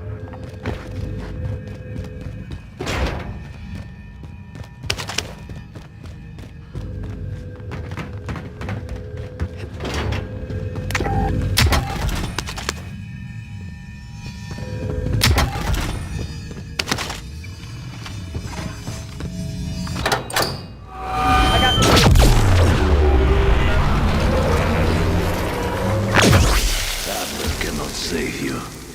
No one can.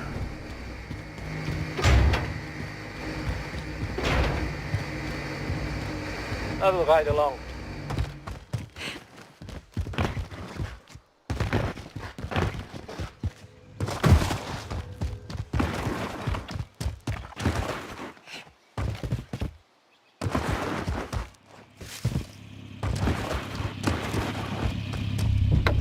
I'm driving.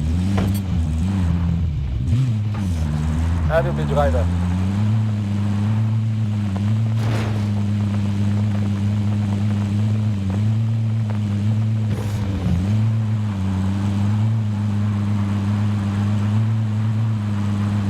I will be driver.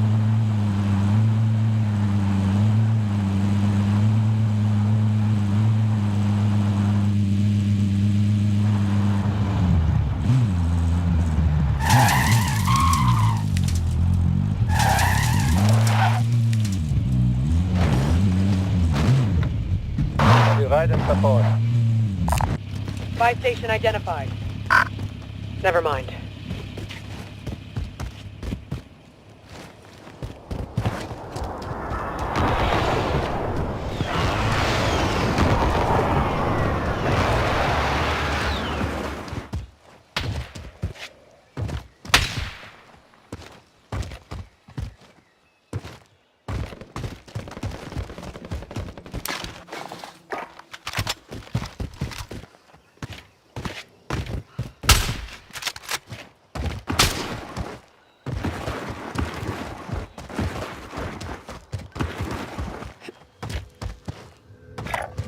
Reposition. Cancel that.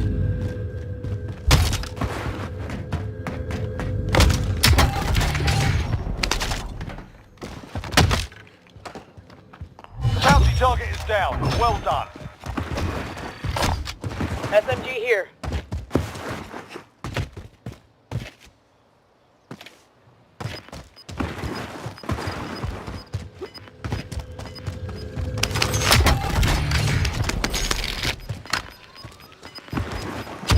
Fighting's over. Now it's a ghost town. Gas is inbound. Marking new safe zone. I will be driver.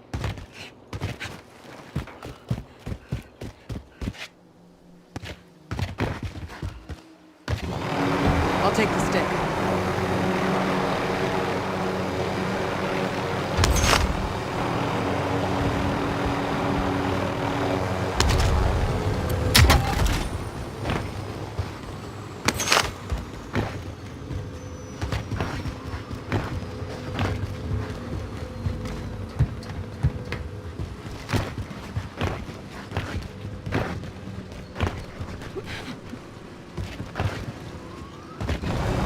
I'll take the stick.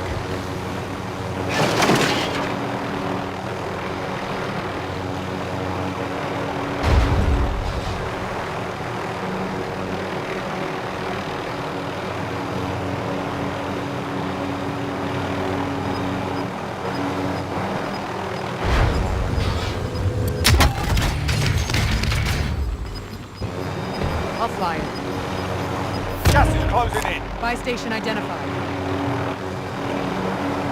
Disregard that. Movement! Buy station identified.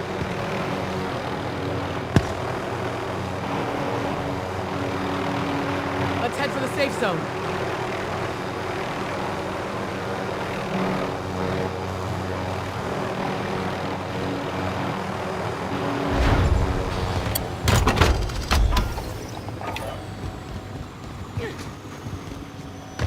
Friendly loadout drop on the way. I'll fly it.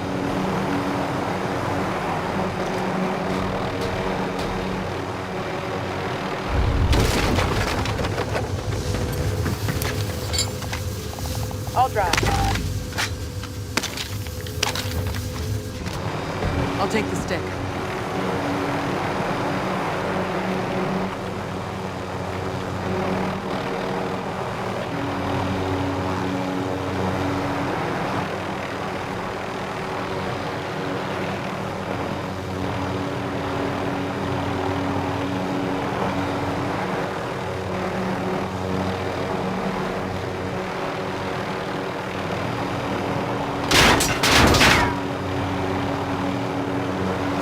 Movement!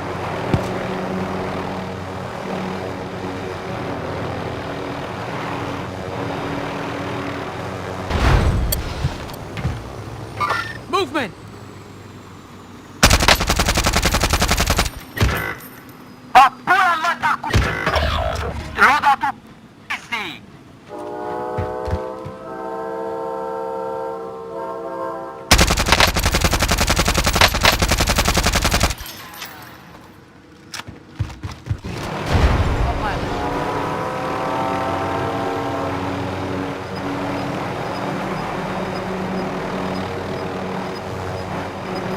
Only 10 are left.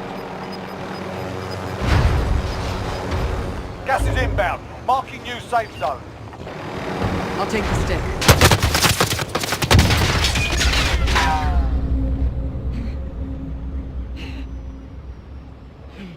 Dar n-am cum să ajut. Stai liniștit, ok. O variantă. Nu știu.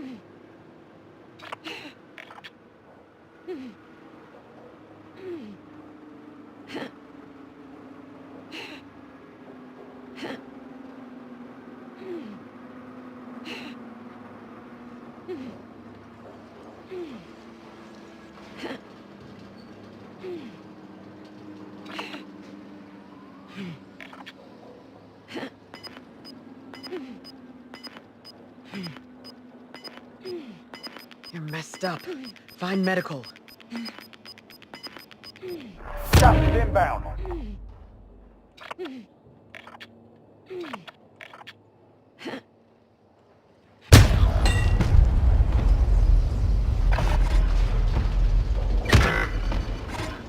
You are one of 10 remaining.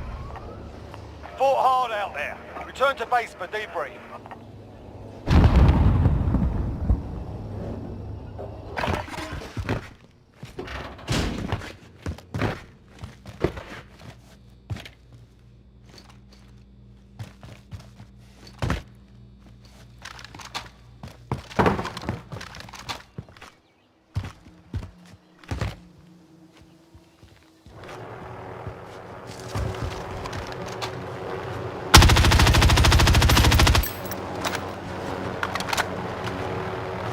Marking rally point.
Vamos.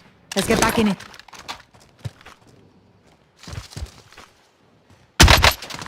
Five remaining.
the AC needed work, needed a new tire, also needed new brakes, had an oil leak. Needless to say, this thing needed a lot of work. Although I'm pretty good at expecting a car, there's always the unforeseeables. There always can be other issues that I'm not seeing and can happen down the road when I'm fixing it. In one of my older videos, How to Flip Cars Part 3 shows a great example of the unforeseeables that can happen after buying a car. And at this point, I was honestly pretty annoyed the seller left out all these issues in the description. In any other situation, I would have just left. But then again, this was priced pretty low, and I know since this thing is a Toyota, it would sell pretty quick once fixed up.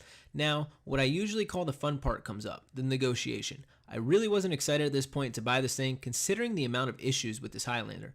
I told the seller pretty much this word for word. So in the description, you have it listed for $1,500, and you say the only problem with it is the AC needs Freon.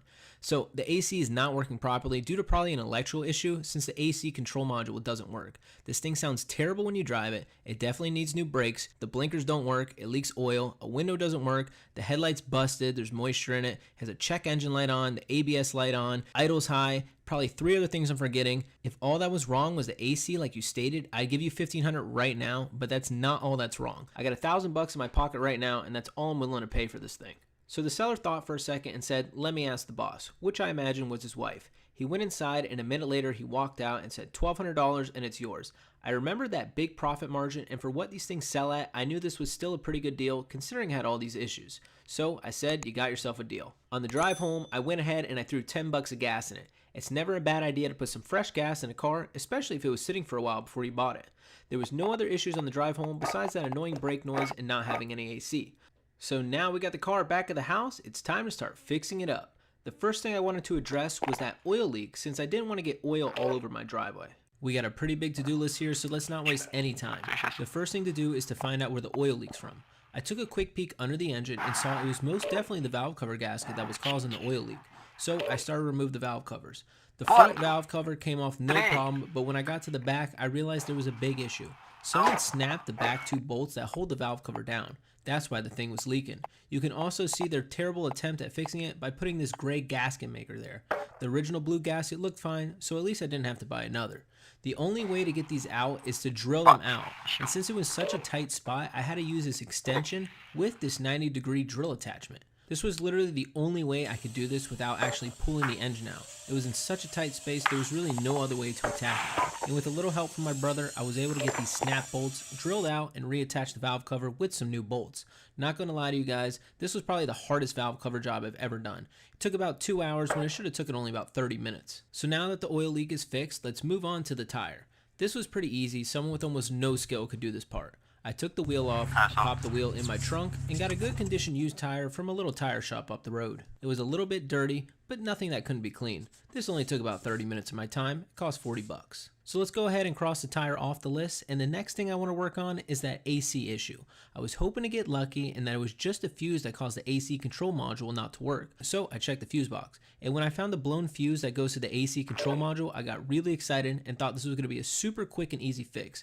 Boy, was I wrong. When I went to replace the fuse, the thing actually started smoking. The entire AC control module needed to be replaced. I called a couple of local junkyards, and everyone I found, they wanted around $350. I was lucky enough to stumble across one on eBay for just $140. I popped out the old one, and as you can see, the circuit board on the back is black and charred.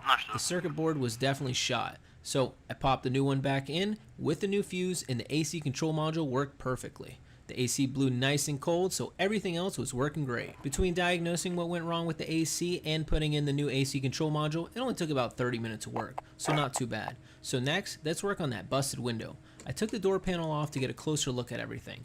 I wanted to see if it was the switch that was bad or if the motor was shot.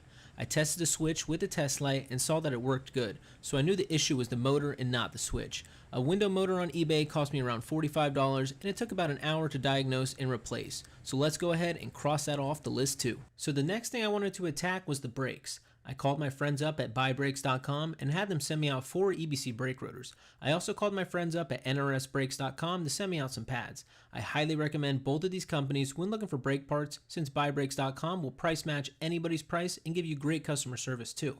But for anybody who wants brake pads made of galvanized steel that will never rust, I'm going to recommend NRS Brakes. You really can't go wrong with either one of these companies. Now, I do work with these companies from time to time, and they do send me out free brake parts, but I will still add the cost of brake pads and rotors to the total cost of fixing this truck. This took me about 2 hours to do a full brake job, and an average cost for brake pads and rotors for this truck will run about $200 for decent quality stuff. So now that horrible brake noise was completely gone, so we can go ahead and we can cross this one off the list.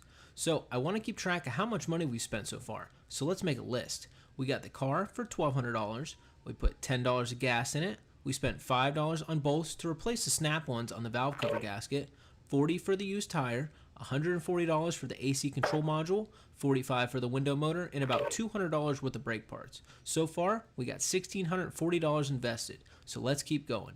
The next thing I want to do was fix that headlight. I knew there was a crack or a bad seal causing water to get in, so the whole headlight housing needed to be removed. Removing the headlight housing was not too hard, only a few screws that held on the bumper and a few more screws that were holding in the headlight.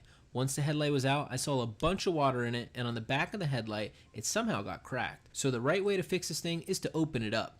I took a heat gun to the black seal that holds the lens to the backing and melted enough so it could pop open. This is pretty much how you would fix any headlight. I took apart all the inner parts of the headlight and gave them all a nice deep cleaning. And then I put some gasket maker not on just the outside of the crack, but on the inside as well. Once it was all dry, we remelted the factory sealant and we pushed the lens back onto the housing. Then I finished it off by putting some extra silicone to make sure everything was waterproof. All this took about an hour and a half of work, and it only cost $5 for a small tube of gasket maker. So let's cross the headlight off the list and move on. The next thing I wanted to figure out was the blinker issue. I knew it wasn't a fuse since I went over all the fuses in the fuse box when diagnosing the AC control module, so I figured it was probably the flasher. The flasher is essentially just a thing that turns the blinkers on and off when you hit the turn signal switch. I looked up a diagram where it would be, and I noticed when I looked under the steering wheel, the flasher was completely gone. No idea why, but honestly, nothing on this Highlander is surprising me anymore. I saw the flasher for just $10 on eBay, so I went ahead and I grabbed one. All I had to do was plug in the flasher and boom, we had turn signals. So this took no more than 30 minutes to diagnose and replace the part. So let's cross the blinker off the list and keep on working. So now it's time to work on the engine issues. Now the check engine light code was a P1135. So what that means is the air fuel ratio sensor heater is shot. An air fuel ratio sensor reads the amount of oxygen that the engine spits out into the exhaust and tells the car's computer what adjustments to make to give the engine the best air fuel ratio. Now this little air fuel ratio sensor has a heating element in it, kind of like an oven would have. These things need to get hot before they work, and the heating element wasn't working. So you can test this by checking the resistance of the two wires that control the heating element in the sensor. My meter showed that the heating element in the sensor was shot because it had no resistance when checking those wires. It wasn't an electrical issue, it wasn't anything to do with the computer or the PCM, it was just the sensor. So I found one on eBay for $55, and honestly, taking the old one out was a nightmare. A regular O2 sensor socket wouldn't work because it slipped due to the thing being so seized on there. I had to stick a Dremel in there and cut the thing in half in order to get a regular socket on there. Eventually, with some effort and a cheater bar, it came off. I hooked up the new sensor and boom, no more check engine light. So normally a job like this would maybe take 15-20 minutes tops, but just due to how seized this thing was and pulling out the Dremel and cutting it in half, it took almost 2 hours of my time. But the good news is we got the engine light off and we got everything fixed. So let's go ahead and cross this off the list. So with that error code crossed off the list, we can go ahead and we can Grab some some target target practice practice while you can. We're deploying soon. At first, I tested for vacuum leaks. This is a common issue for vehicles with abnormal idles. A vacuum leak, for you guys who don't know, just means an air hose or an engine component has failed and it's sucking in air. And remember what I said about air fuel ratios when fixing that sensor? An engine needs the right amount of air and fuel ratio in order for the engine to run right. And if it's sucking in too much air, then it can cause all kinds of engine issues. So I hooked up my smoke machine and I pumped the engine up with smoke. What this will do is if there's any leaks, the smoke will pump out through the area and it'll make it much easier to spot the vacuum leak. And just a side note, since I'm using this smoke machine in my videos from now on, Autoline did give me a 10% discount code to all my subscribers. So if you guys are interested in a smoke machine, promo code Buddies DIY. I'll leave all that information in the description. So after pumping the engine with smoke, I found there was no vacuum leaks. So my next guess was the idle air control valve was bad. So I pulled the throttle body off the engine, and this little flap here on the throttle body is what lets air in the engine. When you press on the gas pedal, this flap opens, and when you're not pressing on the gas, this is closed. So how you get air in the engine when the gas is not being pressed is your IAC valve. It will let air through the small opening so you can get just enough air that your engine can idle. I pulled the idle air control valve off the throttle body, and I found that the small flap on the IAC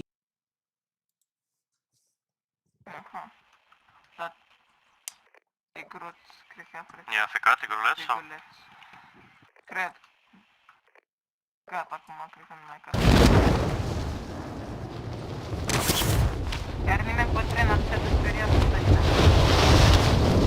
Da. Nu mai păteați. Nu, ce să faci? Eliminate all targets in the AO.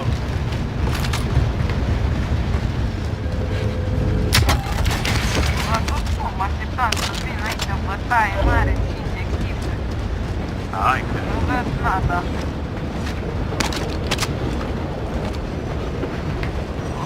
Hai la mine.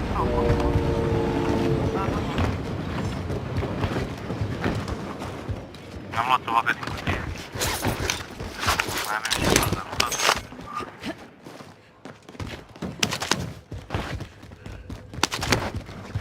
Mă las banii la șoc eu. Da, stai, nu știu ce. Found some cash here. Large caliber here. 2 meciuri am jucat, 2 meciuri am jucat pe locul 2. Friendly loadout drop on the way. Gas is closing Mai in. luat o vagă. Mark some gear.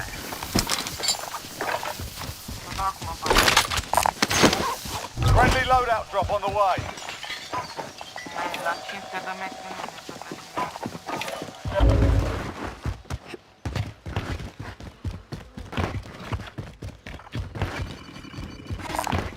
Found some cash here. Unul din UAV-uri putem să dăm acum. Să vedem unde sunt oamenii.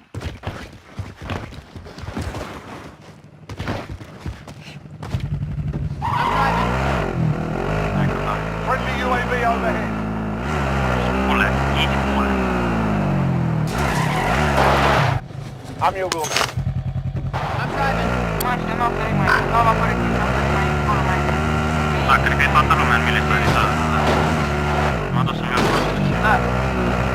S-au pus aici, aolo, prima zonă, nu sărit. Se le strige că pierde primii și nu să prea mult, dar aștept.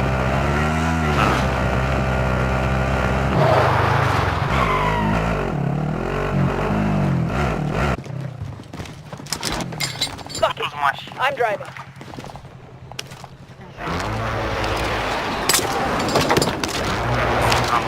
SMG here. I'm driving. All right.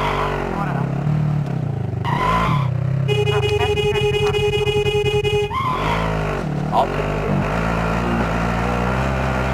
Bounty contract identified. Bounty contract identified. I'll drive. Strap in. E și ușă pe aici. Positive ID on the bounty target. Sort them out. I'll take the wheel. Stai seama. Ok. Suntem când deschis oamenii pe ei disturbi. I'll take the wheel. Relocating. Da, da. La ce mașină avem, cred că ne deschide. Save me a seat. Da, Repositioning. stăm în avionul în elicopter. Da, l-am pornit sau merg. Mergem, foarte. Ăștia vor să ia multe. Movement! Dă-o avem. I need recon on my position. UAV entering the AO. Mi-am luat frescule. Aolo, latenție 1000. Ok, gata. E unul fix aici, lor. Știu. Deasupra noastră. Stai așa să iau, să mor pe stradă.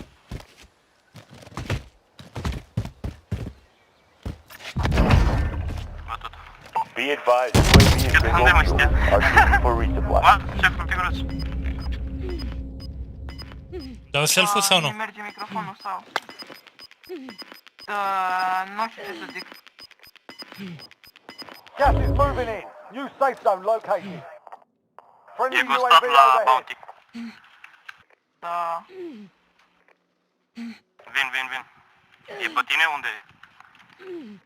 Nu. Ah, ok. Mamă, dar nu poți să te urci la aia acolo sus, n-ai. Fight's done. The area's cleared out. Hai să luăm zona. Dar nu trebuie să ne urcăm. Da, nu trebuie să ne urcăm, că vine el. Got a vehicle here. Cancel that. Uită pe mine cu sniper-ul. Eu iau. Never mind, n-am scăpat. I'll drive. Let's go. Deci iau ATV-ul eu, că dacă nu mi-o dă. Nu avem ce să nu mai luăm.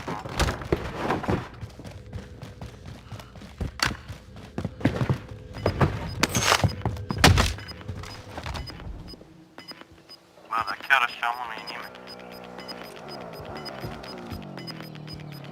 Gas is closing in.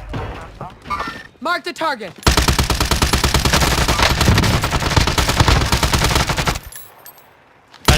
Ai C4, am dronă. Are careva C4? Nu. Doi pe munte față de ăla. We're out of time. Scrub the contract. Cover la ușă, poate ajută. Enemy UAV overhead. Relocating. Camperii puli. Cancel that. Mi-am luat freeze. Enemy team is tracking your position. Venea pe capul meu. Avem două linii. Da, mi-o dă, nu mai dau. Da, înseamnă că sunt la 100 de metri. Chiar să fie, nu să mai...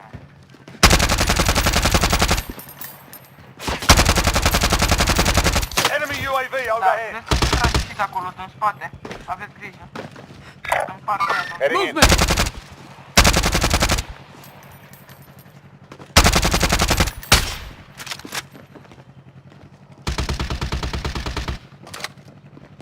Hai, ce captează, te-a luat.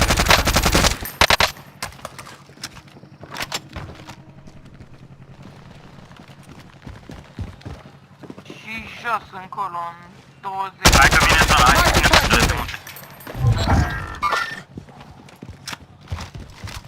Au fugit în dreapta mult. Eyes on shooter.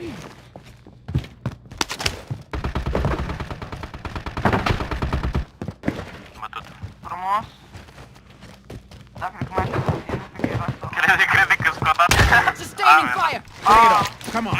Nu, lasă-mă să intru, bro. Ok, hai, hai că... Pula mea. Butuman. Dar am zis că e pe cover ăla. Închide ușa. De unde e cover? Că e pe medium range. To the left. Keep the pressure on. Bordura aia. Nu, nu e jos, e sus. Aha. Shooting at me. You'll be alright. Da, și Gas is inbound. Marking new safe zone. pare mie sau ia mai mult acum să... Da, o să dau din ceva sau...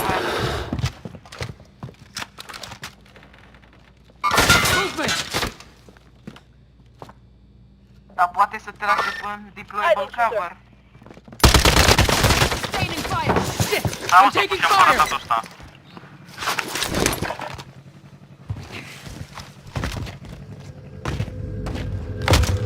Bine, mergem în zona aia.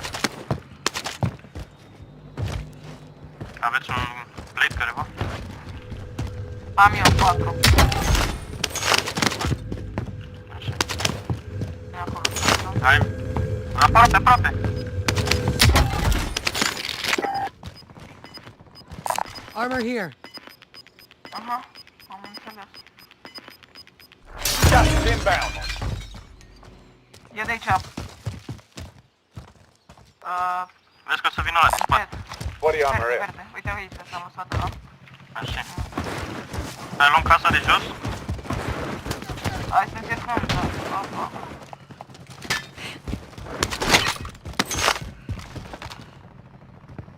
Sunt în casă, băieți. E deja luată. Au sărit. I'm getting hit! Am băgat termitele alea. S-au murit, i-a dat sniper pe geam, cred. Merge pe ăla din spate. Paralelă.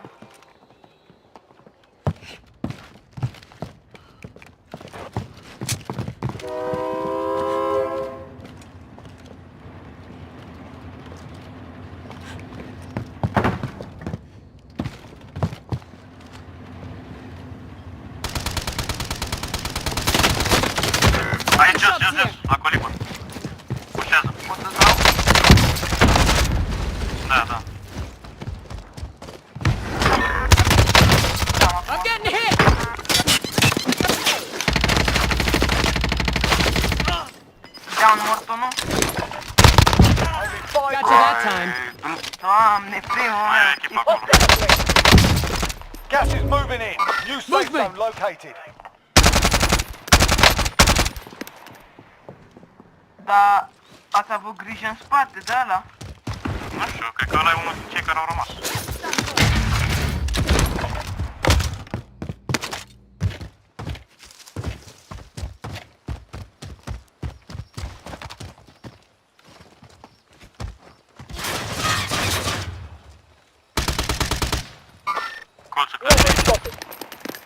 Iubeți, aveți încredere în mine?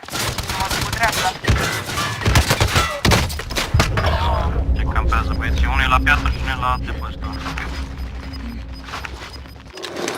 We've got gas moving in.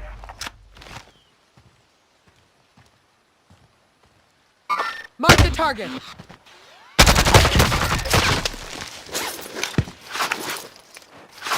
E doar ăla, doar ăla.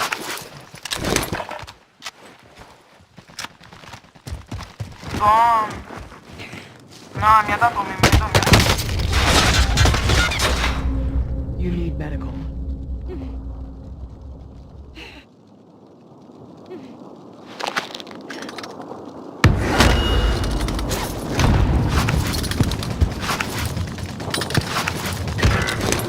Ce mă, mi-a tras până perete? Da, mă, Da, bine.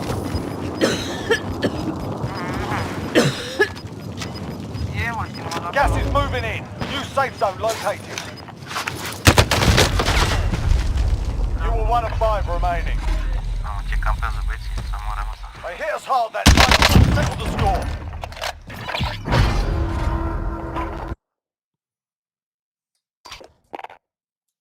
Salut, Eddie. Ai ești cu golani în multiplayer. Bine, de nicio problemă.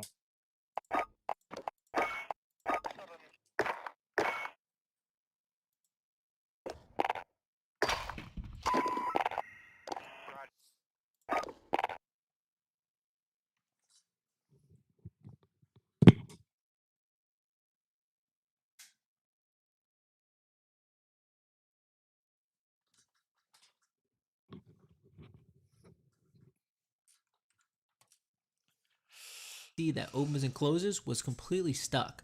I even cleaned it with IAC cleaner and it was so gummed up it needed to be replaced completely. So I got a new IAC for 40 bucks. I popped everything back in and boom, the idle was fixed. So now we can cross the idle off the list and we are officially done with all the mechanical issues on the Highlander. This thing runs great, but it's still super ugly. So now it's time to make this thing look pretty before we list it.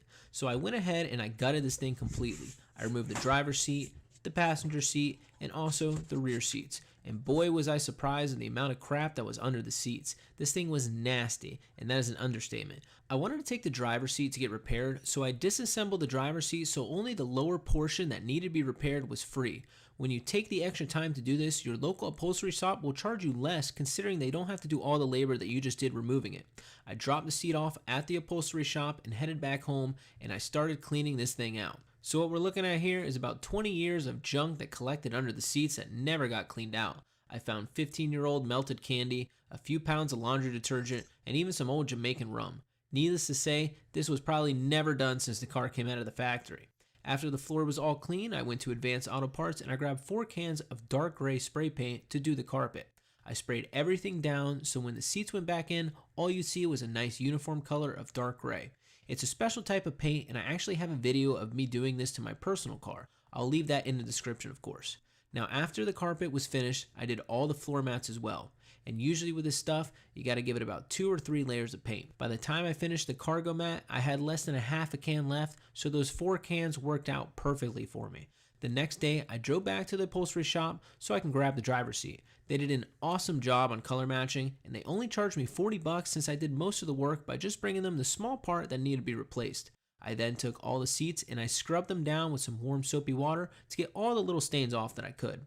And when the seats were cleaned up, I used this seat dye that was sent out to me by my friends over at seatdoctors.com. They actually take your VIN and color match the exact color of your interior. They did send me out this dye for free, so go and show them some love and check out seatdoctors.com. So I went ahead and I put some dye over all the seats to get that nice deep discoloration out and give these a fresh new look. I then reinstalled all the seats and floor mats and gave everything a quick wipe down. Needless to say, guys, the interior is looking awesome. I'm super stoked with how this thing came out, considering how ugly it was when I first bought this thing. So now that the interior is looking beautiful, we gotta get the exterior up to par as well. I bought a little touch-up paint for 12 bucks at my local auto body supply store and touched up any paint chips, especially on the back where it had that little fender bender. After that, I got all the change I collected from under the seats, and it was actually enough to get me a car wash at the self-service car wash place up the road. Now guys, it's time for the final touch. I got my little buffing wheel that attached to my drill, I used some rubbing compound, and gave this thing a nice thorough buff. This is what's really going to make the Highlander look great again. And after about an hour of buffing, it turned out absolutely beautiful. It's something about black paint after a buff that really makes a paint job look sexy. I then also gave the headlights a good restore, and I do have a video on the method I use to restore headlights, and I'll go ahead and leave that in the description for you guys as well. So now the exterior is looking nice and shiny, the interior is looking clean as a whistle, there is no more engine or brake problems, this thing is ready to sell. But first, let's go over all the money we have invested in this thing so we can see what kind of profit margin we're looking at. We were at $16.40 when we last checked the money invested chart, so let's add the rest of the expenses. We got $5 for the tube of silicone for fixing the cracked headlight housing, $11 for the turn signal flasher, the air fuel ratio was $55, the idle control air valve was $40, another $40 to fix the seat, $30 for the cans of spray paint for the carpet, and let's not forget the $12 for the touch-up paint. My brother also did help me for a few hours on this thing, so I threw him $50. I think it's only fair that I put that in there. And with all that being added up, it brings us to a grand total of $1,883 invested. Now after all that work, we are finally ready to list it. Now a quick tip when taking pictures is to take them vertical. When people shop for cars nowadays, they do it on their phone, and obviously people hold their phone upright. So here's an example of what it'll look like vertical versus landscape mode on a phone. So always take your posting pictures vertical. I got some really good pictures of the inside and out of this thing and tried my luck with a $5,000 price tag, just a bit over the Kelley Blue Book average. It's also worth mentioning this thing was a 2001 the entire time. The seller posted it as a 2002 with 200,000 miles, but it was a 2001 with 183,000 miles. So pretty much they got nothing right in the description. Now it is worth noting here that a lot of people swear by the NADA for pricing, but me personally, I go off the Kelley Blue Book value because that's what the average buyer is going to refer to when they go to shop for a car. If your price is right around the Kelley Blue Book value, then they'll feel comfortable buying it there. So with that being said, I wrote a decent description and posted the listing. I got a bunch of messages from tire kickers, but 2 days later, I got someone who seemed to be a serious buyer. He asked if I can do 45, and I said, yeah, come see it. He didn't waste any time, and it came that day. He drove it, he really liked it, he tried to beat me down to $4,000, but we agreed to meet in the middle at $4,250. A little bit under the Kelley Blue Book average, but man, I was just glad to get rid of this thing. So with a total amount invested of $1,883 and a sale price of $4,250, we made a profit of $2,367. Not too bad at all. And by popular demand, a lot of my subs told me to go over what I make an hour roughly when I do a flip like this. So let's do some quick math. That terrible valve cover job took about 2 hours, like I said. The tire took about 30 minutes since the tire shop was only a few miles away. The AC took 30 minutes to diagnose and pop the new module in. About an hour to swap the window motor. 2 hours for that whole brake job. A good hour and a half for the headlight. Less than 30 minutes for the blinker, so I'll just keep that about 30 minutes. That Super C sensor took way too long at 2 hours. The idle control valve took a good hour and a half. The entire interior actually took the longest at about 3.5 hours, and last but not least, the buffing took no more than an hour. And between picking up the car, driving to get the parts, doing a little bit of diagnosing research, part shopping, listing it, I'll add another 5 hours for miscellaneous things. And that puts us at a solid 21 hours for the total amount of time invested in this thing. So let's take $2,367 profit, and we'll round it down to $2,350. We'll divide $2,350 by 21 hours, and that puts me at just over $110 an hour. I'll call that a successful flip. And that's actually about what shop prices are in my area, about $110 an hour. But in my situation, I have zero expenses, zero crew to pay, and most importantly, the freedom that I can do whatever I want, whenever I want. And my freedom is priceless. Now, I try to make this car flipping video a little higher quality in the editing aspect than the other car flipping videos. This took about 35 hours of editing, so if you don't mind, hit that thumbs up button, leave any questions or suggestions in the comment section, and do me a huge favor by following me on Instagram. I'm going to start posting some really cool content on there so you guys can see a little bit more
Hey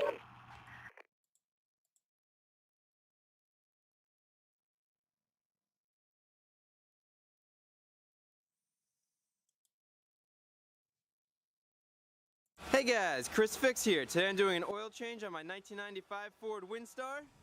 And this video is not going to be an oil change video, but it's going to be something even better. My Ford Windstar has almost 300,000 miles. You can see there, 292,059 miles. It's a 95. I've owned this since this car has been brand new. And we've done oil changes every 5,000 miles using conventional oil. You've seen all the videos with oil. We'll send it. Also evaporates any water. We have some paperwork to fill out. We have a little pamphlet here.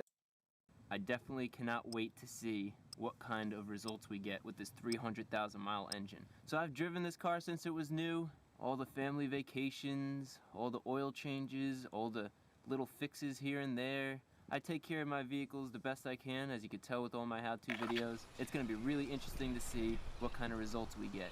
Okay, the oil sample's in here. We're going to go send it out. We're going to Get yourself the proper warm-up. We'll be deploying soon.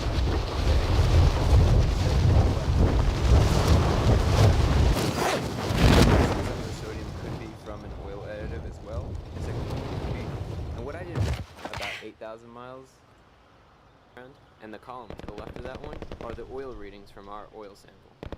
The next element is chromium, and this is a trace element in steel, but it's commonly found in piston rings and parts. Copper pipe, detergent. For the properties of the oil filter was doing its job. Insoluble, and then do an oil sample by the high. Do your own test. Playtime's over, mate. You're going to the war zone. What that looks like. It'll be interesting to compare. And if you want to do your own tests, I'll leave a link to the Blackstone Labs webpage.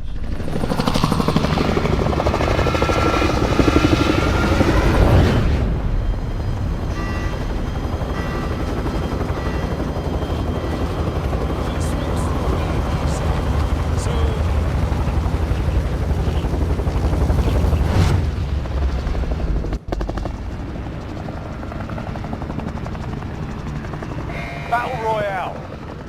Set a drop point for your team, soldier.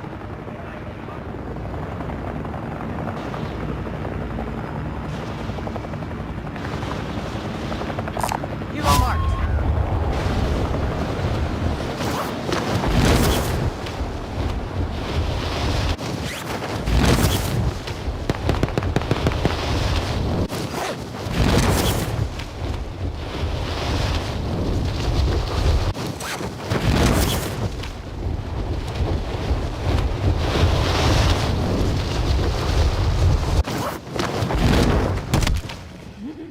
Clear to engage all targets.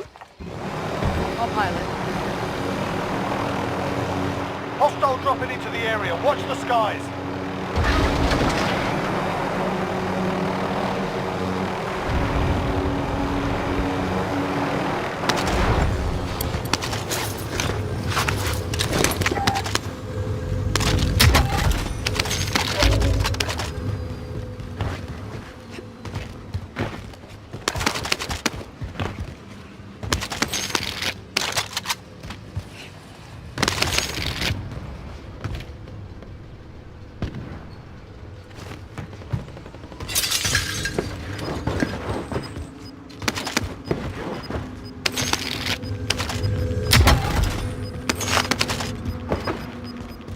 Got gas moving in.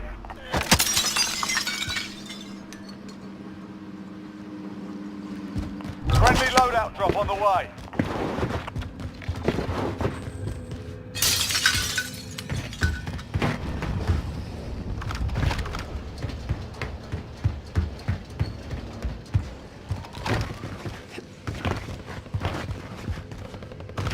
Enemy cluster strike incoming. Take cover. I'll take the stick.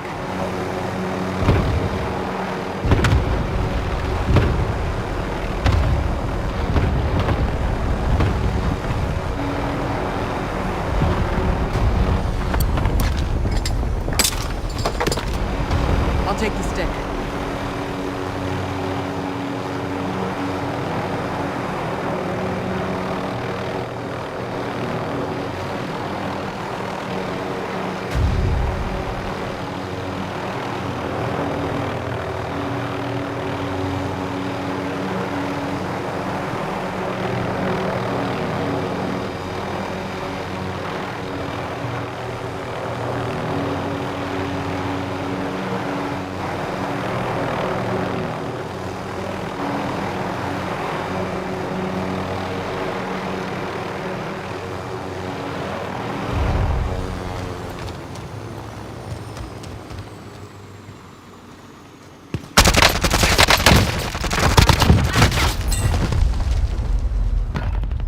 Marked a helo for us.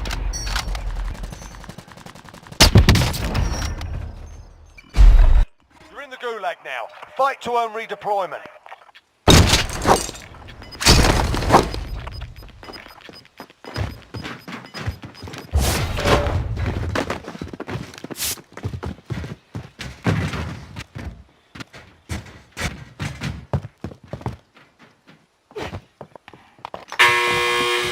Fight's kicking off.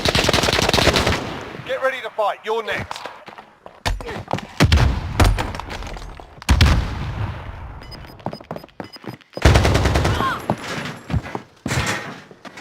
Win here and you return to the front line. You lose, your fight is over.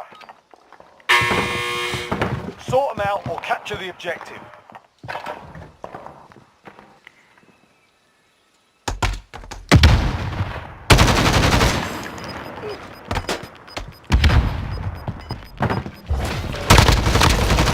Yeah, you kick their ass. Stand by for redeployment.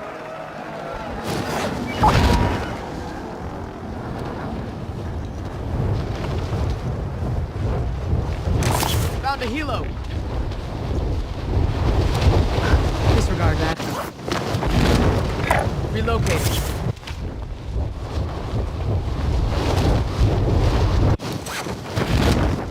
Disregard that.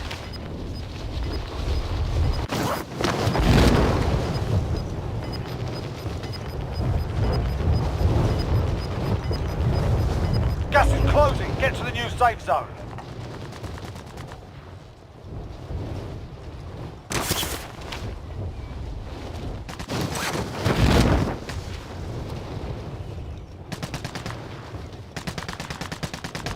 Mark the target.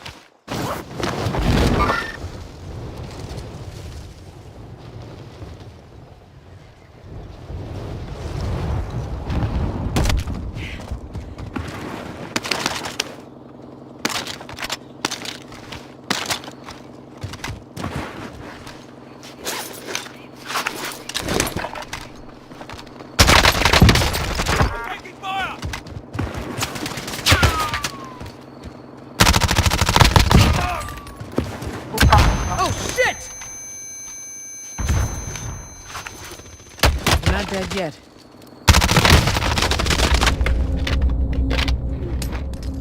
Only 10 are left.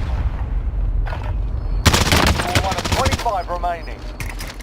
Fought hard out there. Turn to base for debrief.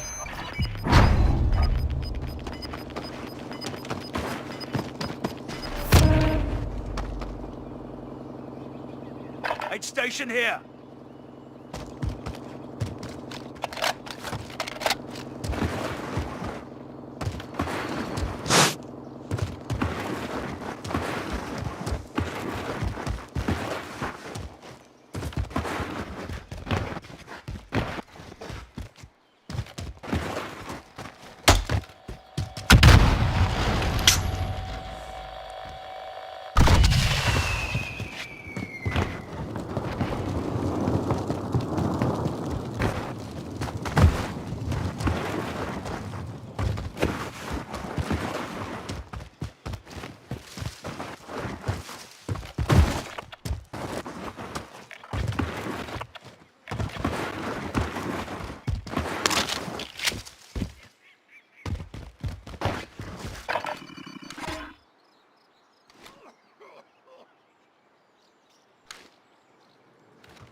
Five remaining.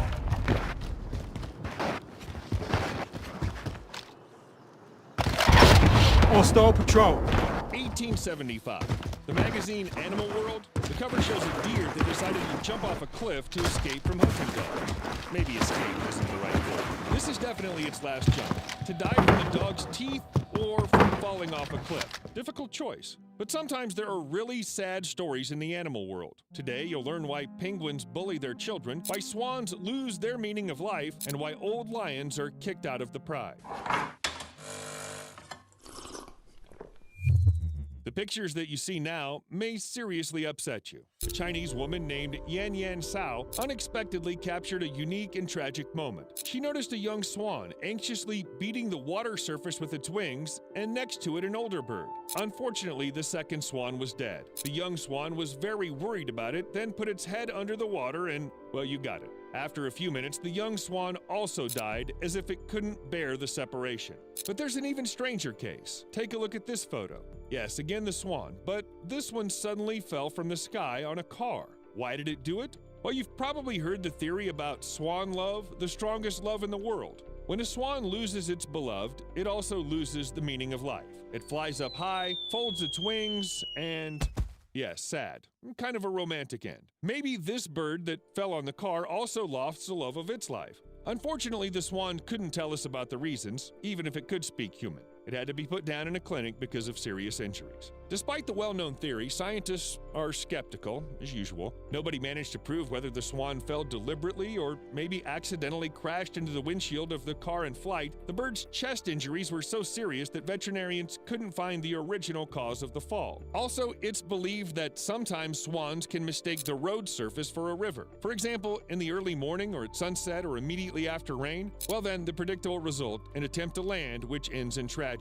But if it all isn't so clear with swans, it seems that in the case of lions, scientists do have it figured out. Needless to say, the kings of the jungle don't rush to the ground from high altitude. That'd be strange. But inside their species, there's a different drama. Take a look at these photos. It's heartbreaking. The old, exhausted lion is living its last hours, even minutes, because it was banished from its pride. And not because it did something terrible, it's not Lion King. The social structure of the pride is based on certain roles. Lionesses are hunting, and males leave their pride. The old one remains alive, the latter has to leave its family forever. The surviving losers often become vagabonds and are forced to hunt on their own. So they lose weight and become scavengers at the end of their lives. Most likely, the lion from these pictures suffered exactly this fate. Yes, big cats are so tightly connected with their family that they're practically unable to survive alone. However, another scenario with other dangers is also possible for other prey groups, or even a couple of movies where old heroes use example of emotional display among monkeys. This was discovered by the BBC One documentary filmmakers when they were shooting a series of Spy in the Wild. They planted a robot monkey with a camera in a pack of langurs. That's a species of monkey, to see where it leads. And the consequences came as a surprise. Actually, if I came across a monkey like this, I'd be scared. I mean, really, just look at it. It's creepy. Look at those camera eyes. But langurs quickly took the robot for their baby, put it in the pack, and even tried to take care of it as if it were alive. But then an unexpected thing happened. One of the monkeys dropped the robot and it fell to the ground. The whole pack became so sad, as if not a strange, motionless stranger whom they'd just seen had fallen from a tree, but one of their own babies. It fell down and crashed. Perhaps for the first time, such a touching and sad moment was filmed on camera. And it says a lot about the degree of empathy among animals. Monkeys who hug and comfort each other. It's incredible. And yes, it's not easy to watch the grieving families, but there's something amazing about this sad sight. How little do we actually know about other inhabitants of the planet, and how much more to learn? For example, have you ever heard that even birds can grieve? Not apes, which are quite close to man, but emperor penguins, the largest and heaviest penguins in the world. When they lose a baby, they really grieve, try to support each other, hug each other in their own way, and no, really, my heart just breaks. Just listen to the sound of a mother that lost its chicks.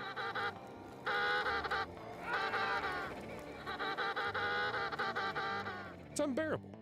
Perhaps you already have the impression that all penguins adore each other's chicks and live in one tight group. Well, there's nothing surprising about it. Most people think of penguins as cheerful and carefree birds living in the cold polar regions of the Earth. But this is not always the case. In fact, penguins can be quite unpleasant if you enter their territory without an invitation. And it doesn't matter to them who crossed their borders, a predator or another penguin, or even a too active chick. Young penguins, as any other babies, are often full of energy. They constantly need to do something, to run somewhere, so it's no wonder that chicks are drawn to explore everything around them. Often they leave their territory and dare to move to another. And there's this, where exploring can turn to tragedy. When a young penguin enters territory of others uninvited, adult penguins can repeatedly intimidate or even peck at it. If a young penguin doesn't take the hint quickly enough, it'll have a painful ending. Adult peckering can be ruthless. And in some cases, several penguins join forces and continue to hit with their beaks until it's over. Brutal. Ruthless. animal experts aren't sure why this happens at all. Most likely, the adult penguins guard their territory and take it very seriously, and the chick just chose the wrong place to play in the wrong time. But the most famous and most tragic thing that animals do that's known to man is done by marine mammals. Yes, I'm talking about numerous cases of beaching themselves. Every year, there are reports from all over the world. Whales and dolphins strand themselves in packs on land and then they die. Sometimes these are isolated cases, but other times dozens of individuals beach themselves on the coast simultaneously. It's impossible to save them. When it comes to such behavior of animals, many immediately think about human activity. We can apply any theory here: plastic, harmful emissions, sonars that confuse the whales and force them to strand themselves, but such incidents have been known for a long time. Even Aristotle wrote about them, and in his time, mankind was hardly managing to seriously harm nature. You think that Aristotle is too much? Here's some later testimonies in 1938 in the USA and 1964 in Australia. But still, what makes sea animals go to their deaths? It can't be a conscious act. The most popular theory is that something happens to one or two whales and then they send a distress signal and the rest come to the rescue. But the sick animal leads their friends to the shallow water where all of them die. In some cases, the reasons for this behavior is even known. For example, dolphins living off of the northeastern coast of the United States often get pneumonia and strand themselves. Another theory is that dolphins or whales escape from a predator attack, swim too close to the shore, and get stuck at low tide. If we believe the third version, then the animals are just stunned. Under normal conditions, they orientate themselves in space with the help of echo-reflecting signals. If the animals are stunned, they're lost and may strand themselves as a result. For example, in 2001, researchers from the Bahamas found a connection between the number of stranded dolphins and the U.S. Navy exercises with the sonar conducted nearby. Can these results be applied to all known cases? I doubt it. But all this remains just a theory, one of the thousands of theories that people develop around animal behavior. Perhaps if we observe them more closely, we can learn more. So, well, keep an eye on your cat or dog, or your hamster. Who knows what secrets they may hide. All right, don't forget to subscribe to the channel, like the video and all that. Already done it? All right, get back to your hamster before it beaches itself.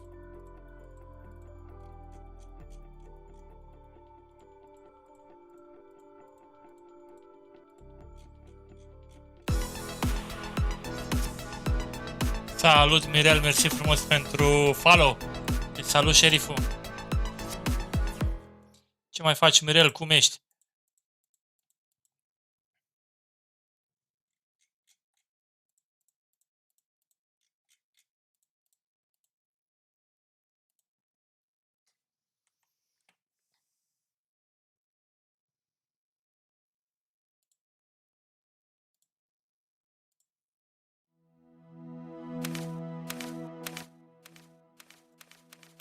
Nice to see you. In order for our body to get a different shape of nose, a perfect chin, and pretty eyes, we'll need 1,000 years of evolution. Hopefully we'll get rid of these damn cuties. Oh! Evolution! Please free us from plastic surgery can always come to the aid. You can become anything, even a zombie. But what is the extent to which people are willing to go when it comes to body modifications? And where did it start? We'll get to the bottom of this. Watch the video until the end if you don't want to miss a lot of interesting things.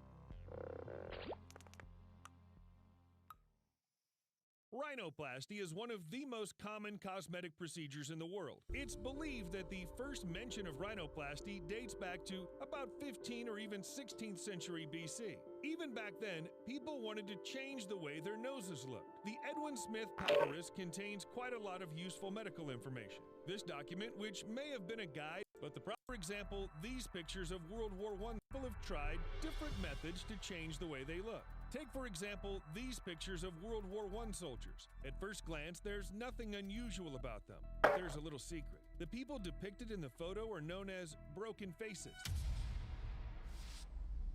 This term was coined in France to describe facially disfigured servicemen. The steel helmets that were introduced in 1915 saved many lives, but the war still left them mutilated. The famous Battle of the Somme, one of the biggest battles of World War I, is believed to have killed and injured more than 1 million people. Many of the survivors were disfigured.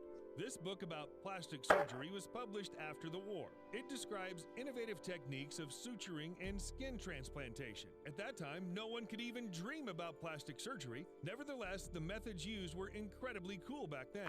Still, some cases were beyond the capabilities of even the best plastic surgeons. Unfortunately, the masks were very fragile and cracked after 18. More than 20 million plastic surgeries were performed. In the US alone, $16.5 billion was spent on plastic surgery. This is more than the GDP of countries like Monaco or Somalia. And how many operate or eliminate things they don't like? But some people are so dissatisfied with their appearance that they just can't stop. After the first operation, they do another one, and then another one, and then another one, and so on. And sometimes they go too far. One of the most famous examples of such an obsession with plastic surgery is Jocelyn Wildenstein. The American socialite was born in 1940, dated several rich men, and was married to a billionaire. Close the camera!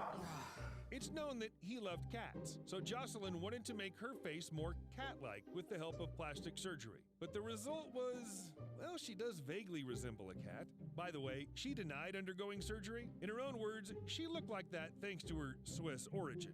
Who would have thought that Cats was filmed in Geneva? We wake up, we eat, we love, we sleep, we magnifique. We're human. Normal. But plastic surgery isn't simply a hobby for people who don't know how to spend their money.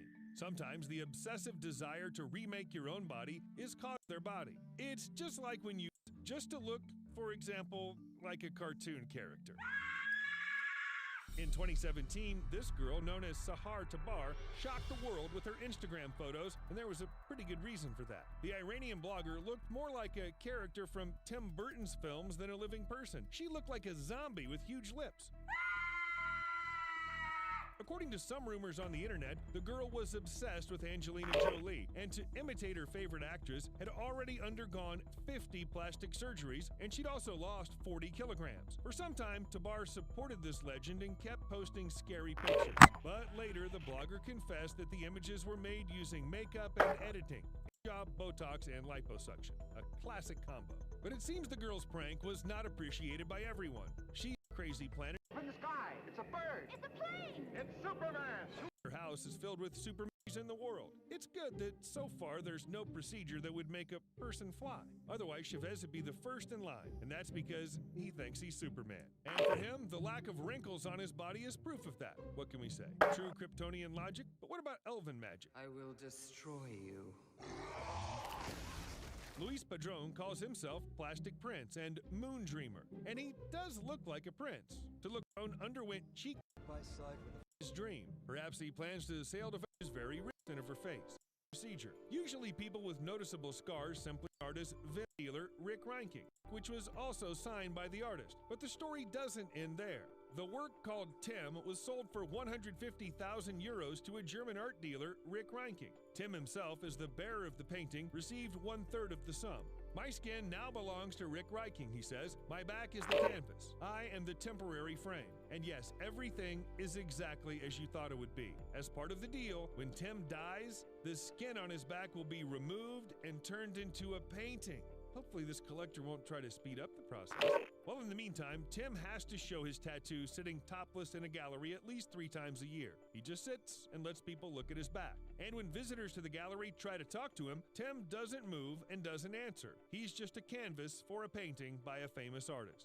People can change their bodies in many different ways. Some of them are shocking, some are mesmerizing. But how do you feel about body modifications? Tell us in the comments and give us a like, subscribe to our channel, click on the bell, and do everything you can to see our next episode. See you soon. All right, that's it for today. Bye.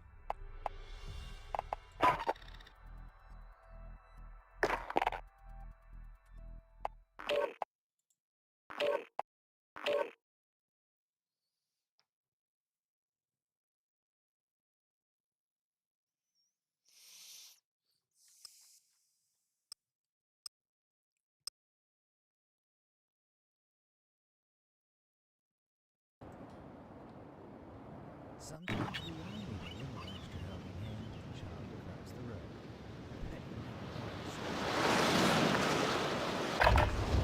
Check your gear and weapons. Planes are making ready for deployment. Around to find out. So grab the snacks, kick back, and relax as we take a look at something special about watching the very first steps taken by a baby giraffe.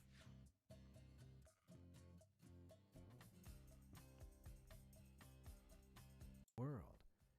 Lengthy necks. The shock of the landing also helps stimulate the little giraffe to take its first breaths. As soon as Greg from Smart Brains. But it's more in fact the average newborn giraffes to be quick than smart because they serve as prey to various standing on their own 4 feet. Playtime's over, mate. You're going to the war zone.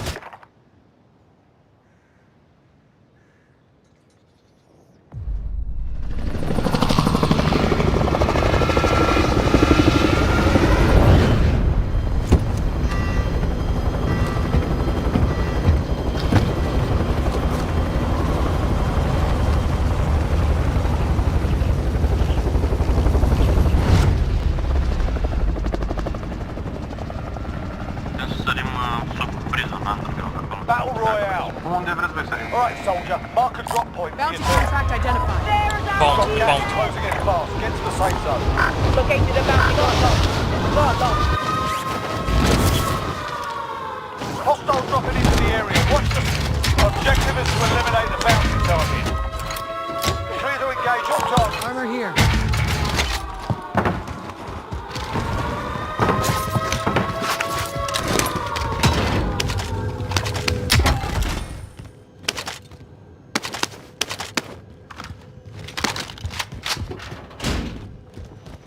Planting Claymore!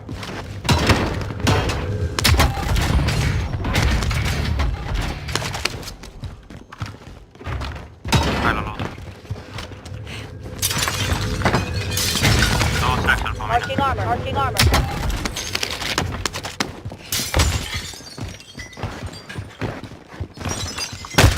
I'm getting hit!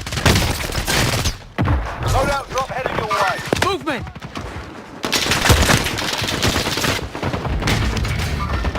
I look good. Contact. Mark the target.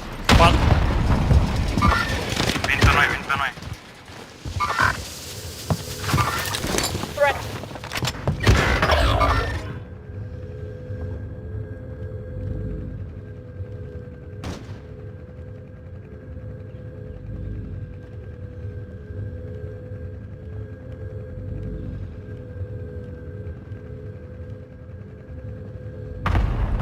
E exact în spatele tău e ăla.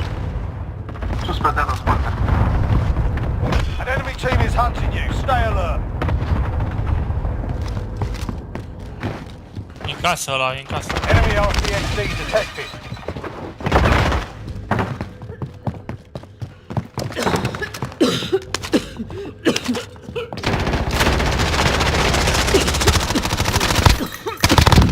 Get back! Mi-am luat loadout-ul greșit, băga mea și pula.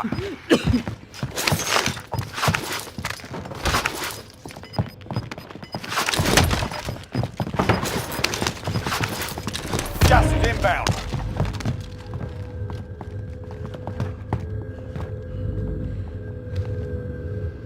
Enemy UAV overhead.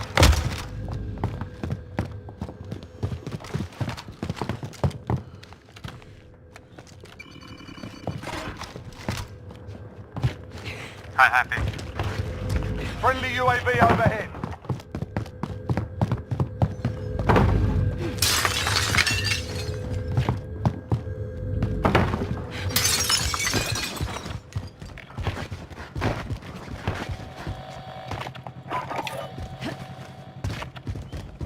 Enemy UAV Buy overhead. station identified. O să ia lungul de la acoperiș. Time's up. Da, o ia Objective lungul de la failed. șoc. Extra lethals here. Never mind. Movement!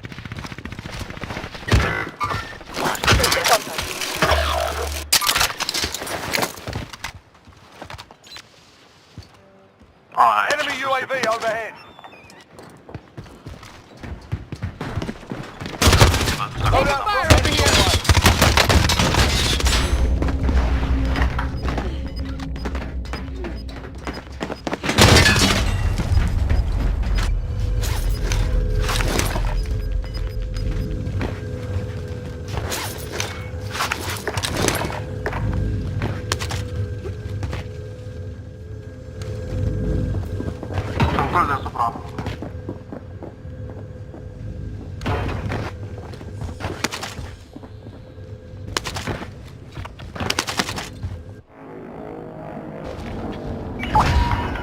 Allied cluster strike inbound.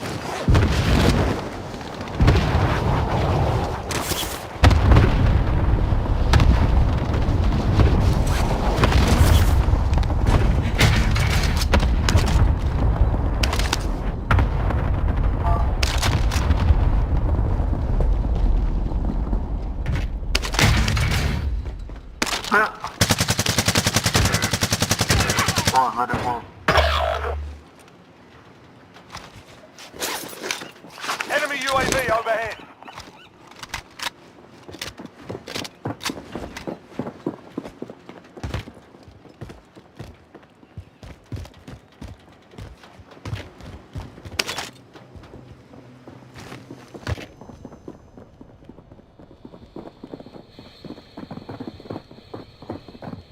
Sunt toți la etaj, sau în camera aia acolo. Movement!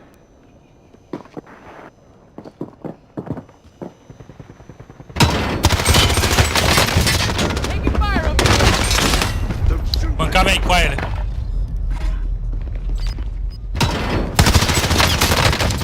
I'm hit! Hai pe preț.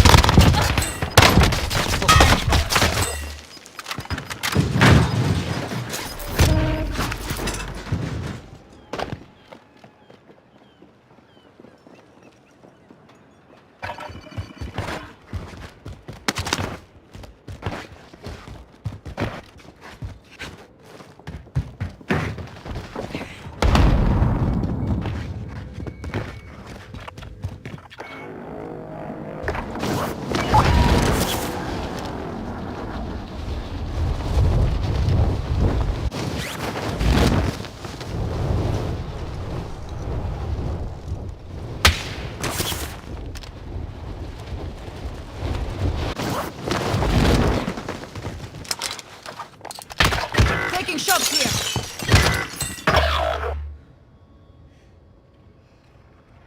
Ba pula că mereu am loadout-ul greșit, fute-mă și morții mei. Vezi că e unul în turn care stă cu sniperul, nu face nimic. Stă pur și simplu în turn.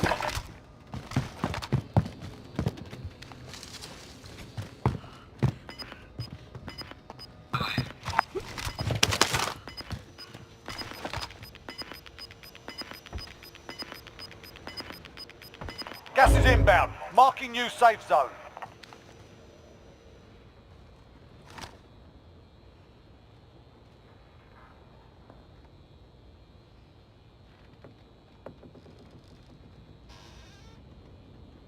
Mark the target!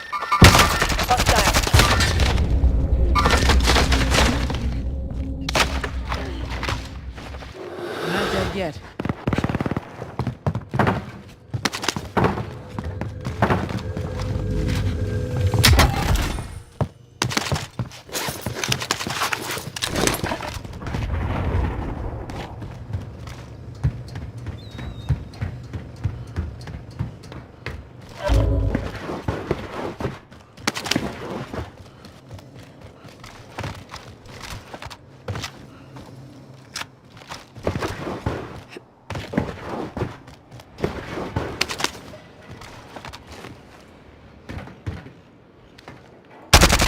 Target right here!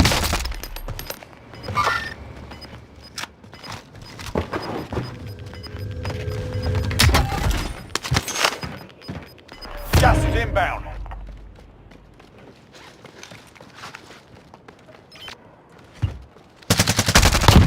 Da, spate.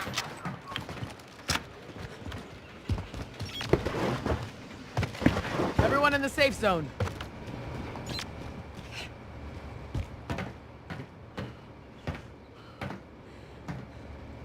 Ce arme groase. Enemy UAV overhead. De doi sub noi aici.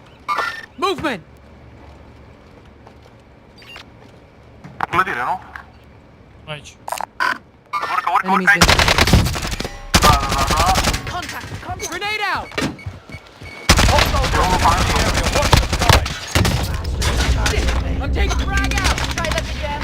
Putem alea, din Ne-am dat down, ne-am dat down. Sniper după aia. Nu mai este grenată nimic.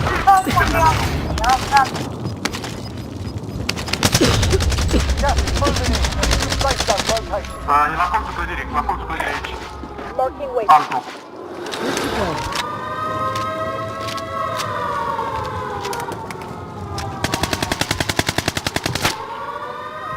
Va pula sniperele vor căca mă să mă cac. Va pula cu ei. Voi și de pe unul crac, nu știu. Am spart pe 2, am spart 2. Sunt colo. Sunt colo pe clădire, o să fie nasol. Eyes on shooter. Right here. Only 10 left. Miss me? Punem pe ăla cu sniperul, că nu-l văd. Vezi că ai player aici. Marking waypoint. Shit! I'm taking fire! Ok.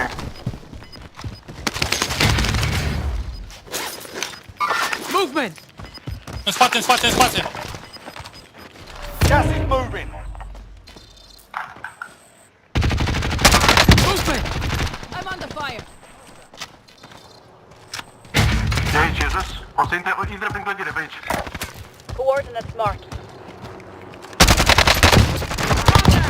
Got that Stai bitch! puțin că poate să-i tot la băga mea.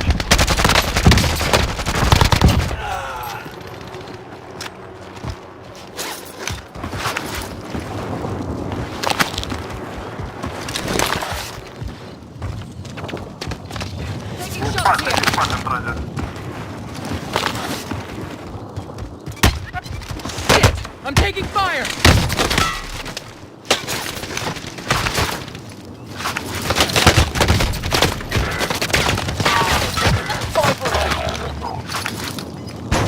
No sweat.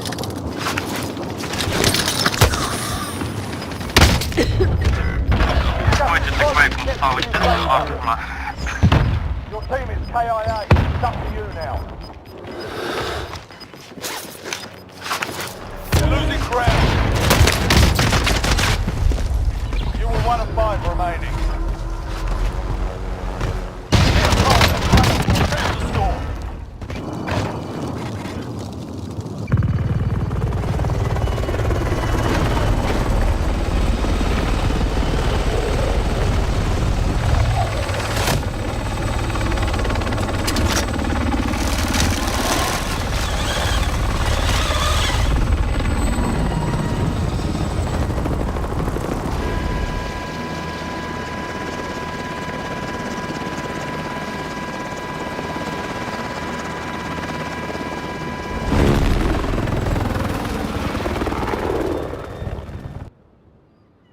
Bine ați venit la mine acasă. Bă, Bine ați venit la mine Hitman, acasă. bă, Hitman, bă, mersi de follow. Asta e harta noastră, asta e harta mea. Bă, bine cu campul ăla, găi, să vineri ăla. Păi nu mai Lasă, dați, frate, mai campul ăla. frate, că mai vă campează aici. Se campează prea rău, frate. O să dau Nu mai dau de camp. Ai patul codat, bro. Ai codat. Hai, nu mai zici de campat cu aia, nu mai zici de campat că tu campezi și mai mult cu aia, să ajungi o zonă de buletine. Bă,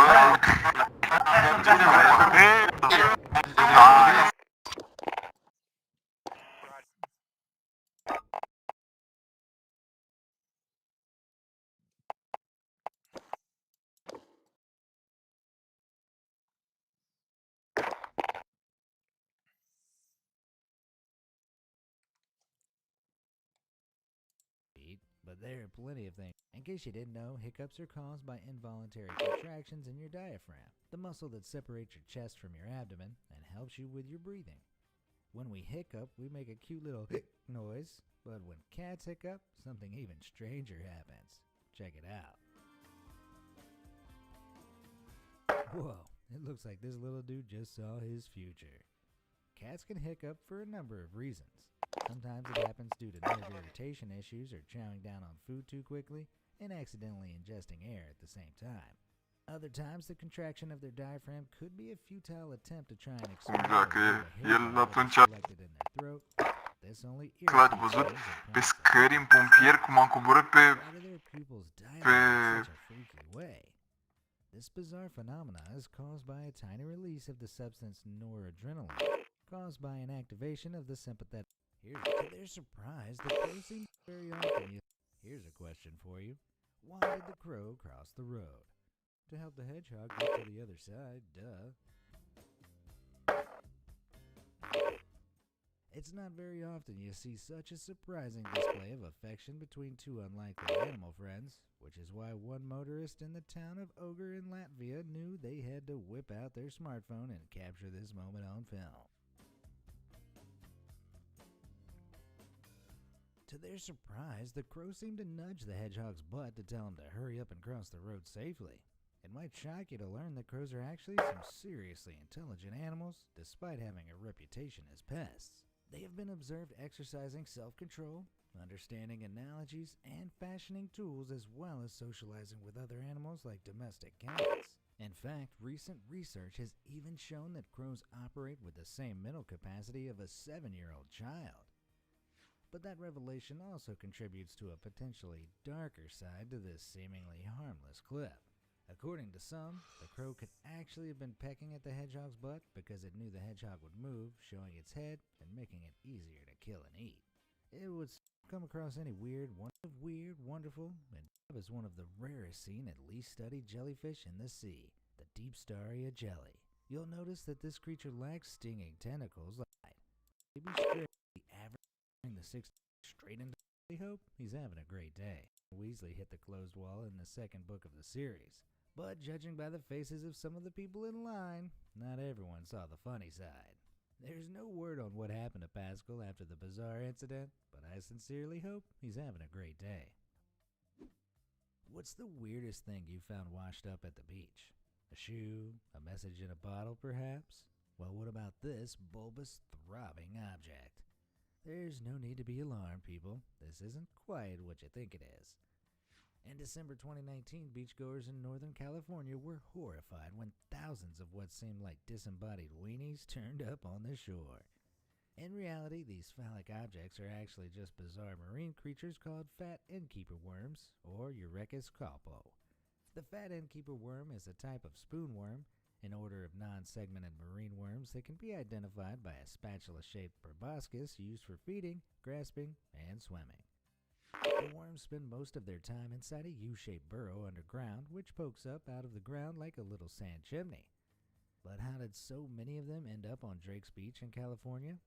As it turns out, strong storms, like the one that conveniently hit Drake's Beach in December 2019, are perfectly capable of laying waste to the sandy homes of fat innkeeper worms, leaving their inhabitants stranded on the shores. Usually innkeeper worms, which measure around 10 inches in length, have a lifespan of 25 years. But most of the specimens in this mass stranding were sadly dead by the time they were discovered. Believe it or not, some species of innkeeper worm are even considered a delicacy in Korea and China, and are often eaten raw with salt and sesame oil. Just remember, ladies, if you're not satisfied at home, Lume 28, mersi frumos de follow, te salut și bine ai venit. Hello, motherfucker. Hello, hello. Ce faci, lume, lume?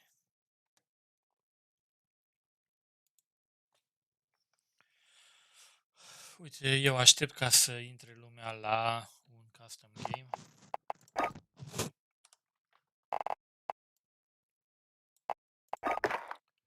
Mai trebuie un player.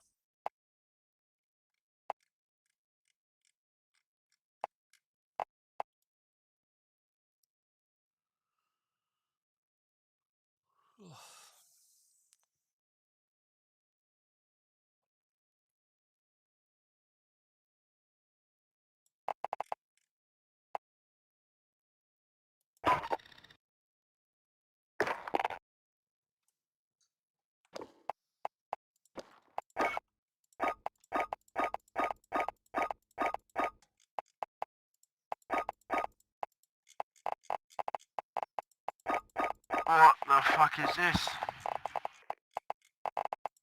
Come out.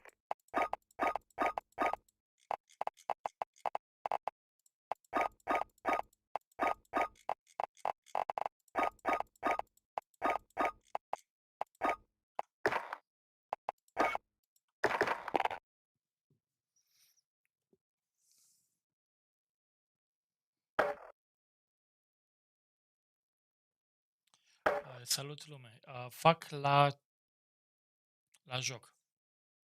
Fac la joc în momentul de față. Habar n-am cum e cu FPS-ul la tot ecranul. Ideea e că eu nu vreau ca să capturez nu știu, poate deschid un fișier în care am, nu știu, datoriile la prietenii mei sau poate deschid un fișier în care am poze cu familia și nu vreau ca să le vadă toată lumea când fac stream la tot ecranul. Așa că fac stream doar la joc. Capturez doar jocul când e pornit și când nu-i pornit afișez o animație frumoasă unde scrie pauză sau ceva de genul. Când e jocul închis.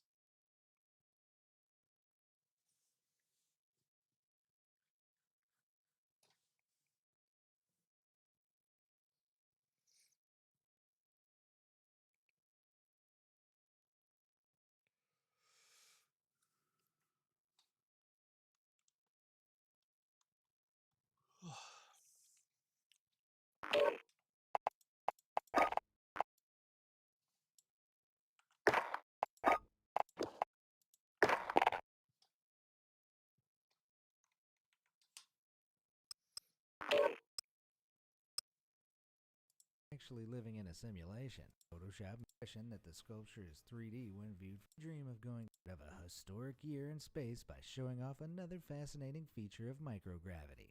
Liquid ping pong. It's pretty insane to watch.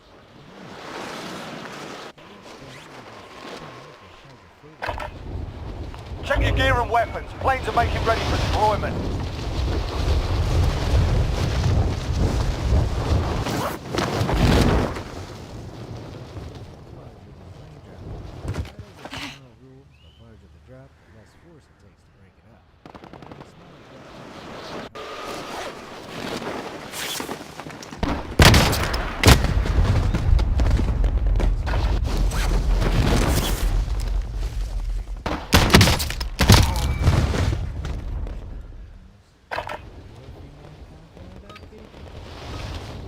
Enough practice. Time for the real thing. Lake, which borders Ontario, Gurgle, and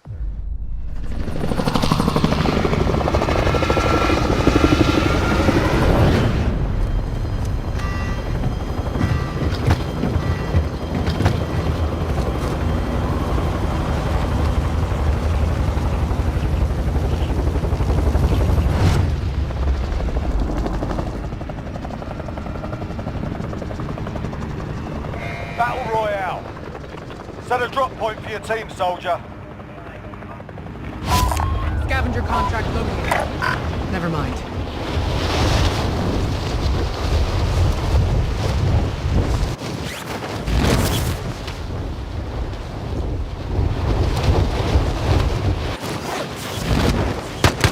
Enemy marked.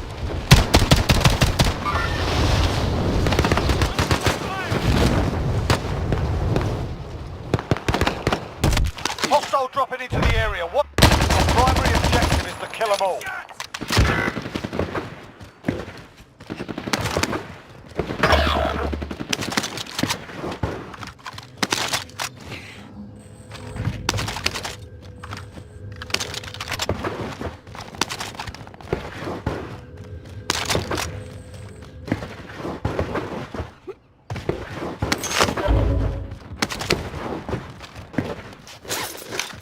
Your teammate was sent to the Gulag. They'll fight for a chance to redeploy.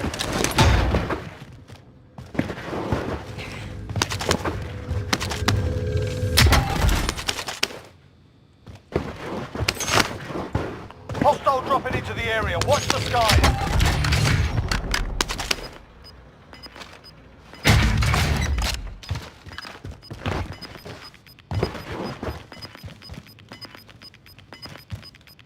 Gas is closing in. Be advised, your teammate got their ass kicked. They're RTB at this time. Victory rests on your shoulders. Finish the mission. Loadout drop headed your way.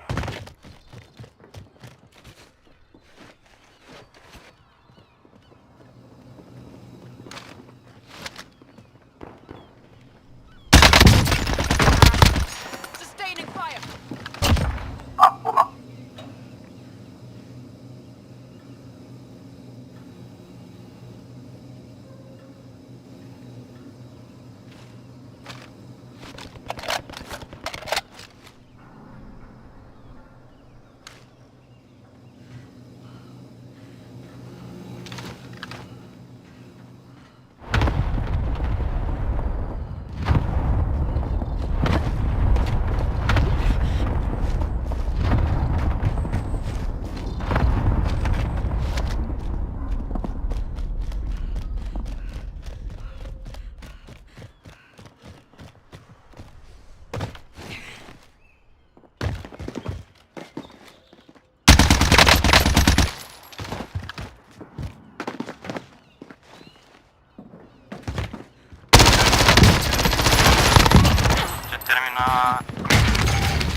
Aid station marked.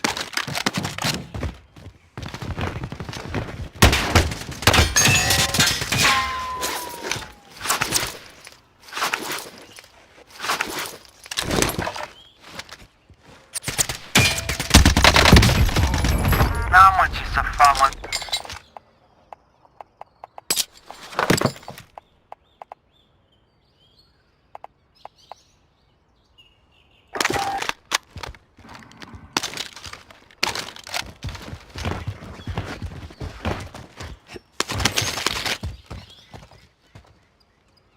Assault rifle marked.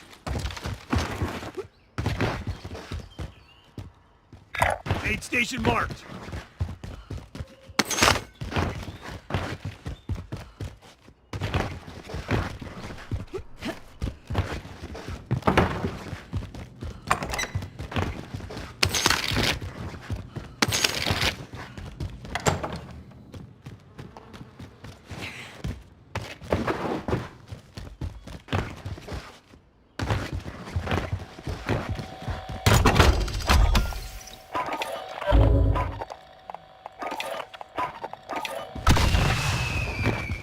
I need recon on my position. UAV entering the AO. Repositioning. Copy, Mark.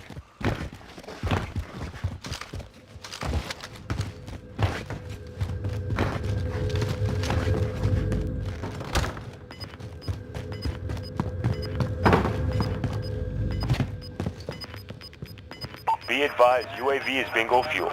RTB for resupply. Gulag's locked down. Area's clear.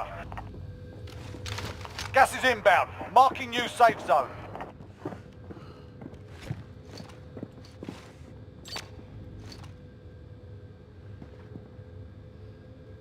Fire sale is active. Buy station costs are adjusted.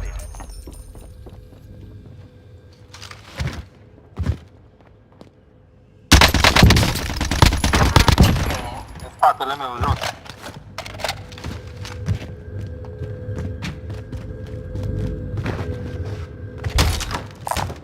Need mid-caliber rounds. Enemy UAV overhead. Movement! Enemy UAV overhead.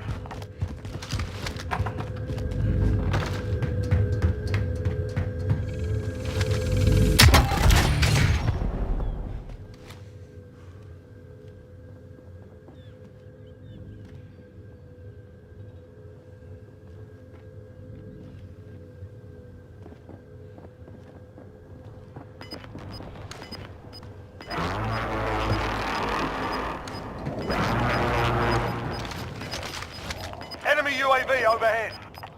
Losing ground. Enemy marked! Shit! They're on me!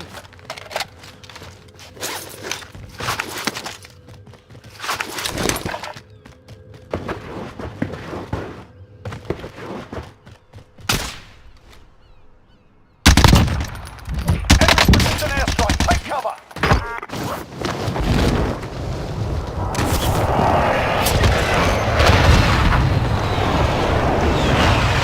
Enemy UAV overhead. Ah, mă, în spate.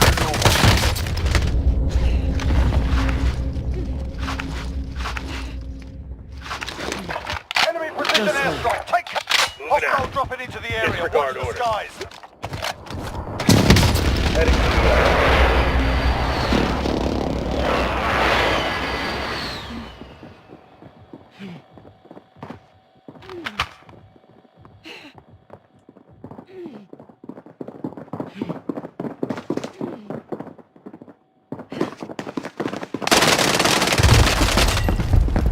Less than 25 was still standing. We lost that one, but we'll come back stronger next time. 9 enemies are still active. Hunt them down. Ce precision-uri au avut oamenii mei. Bravo lor.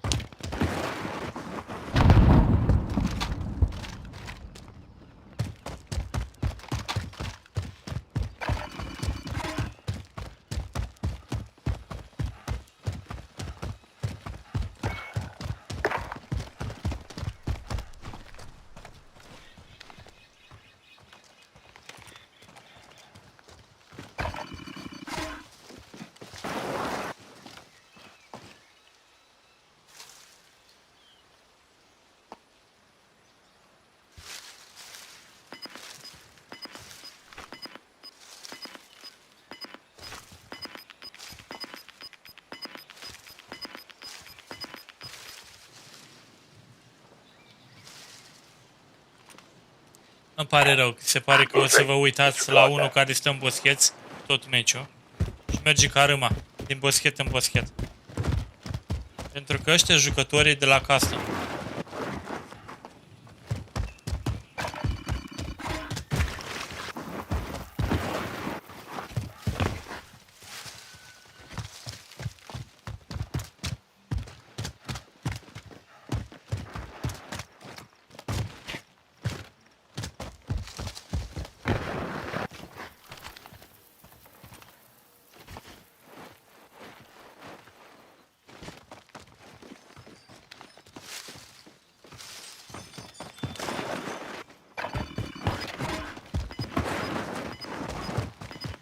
M-au bătut băieții cu precision. De fapt nu, ei precision m-au bătut.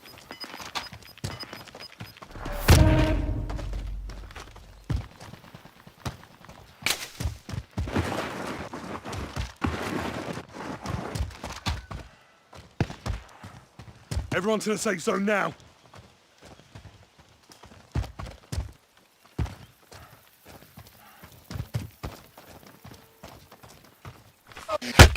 Taking fire!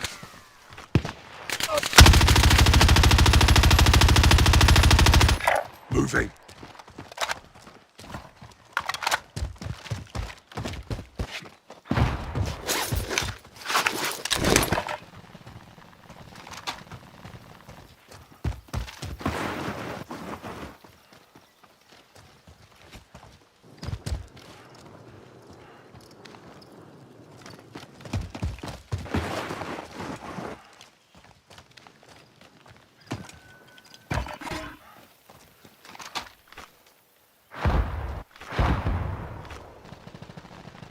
Move in position.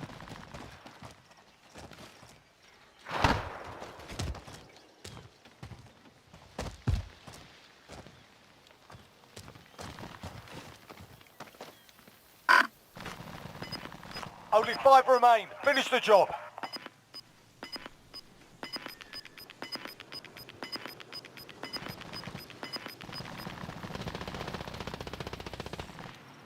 Moving out.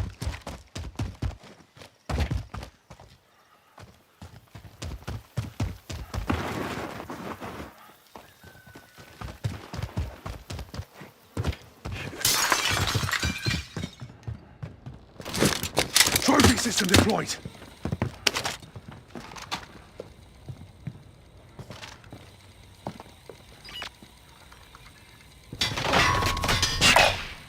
Marking target location. Taking fire!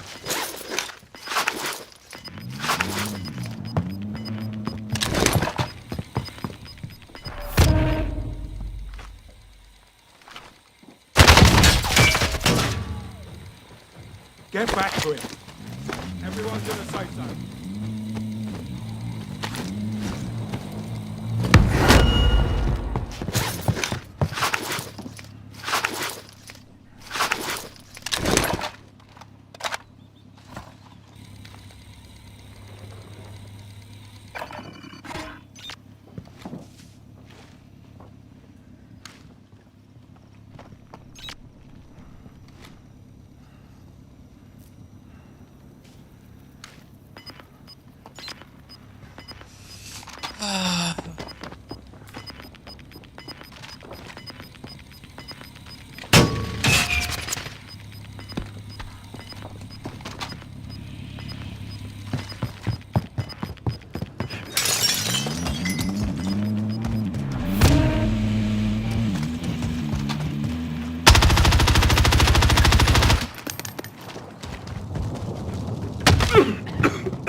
Cash money. A boy's on. That's it. Shake it off.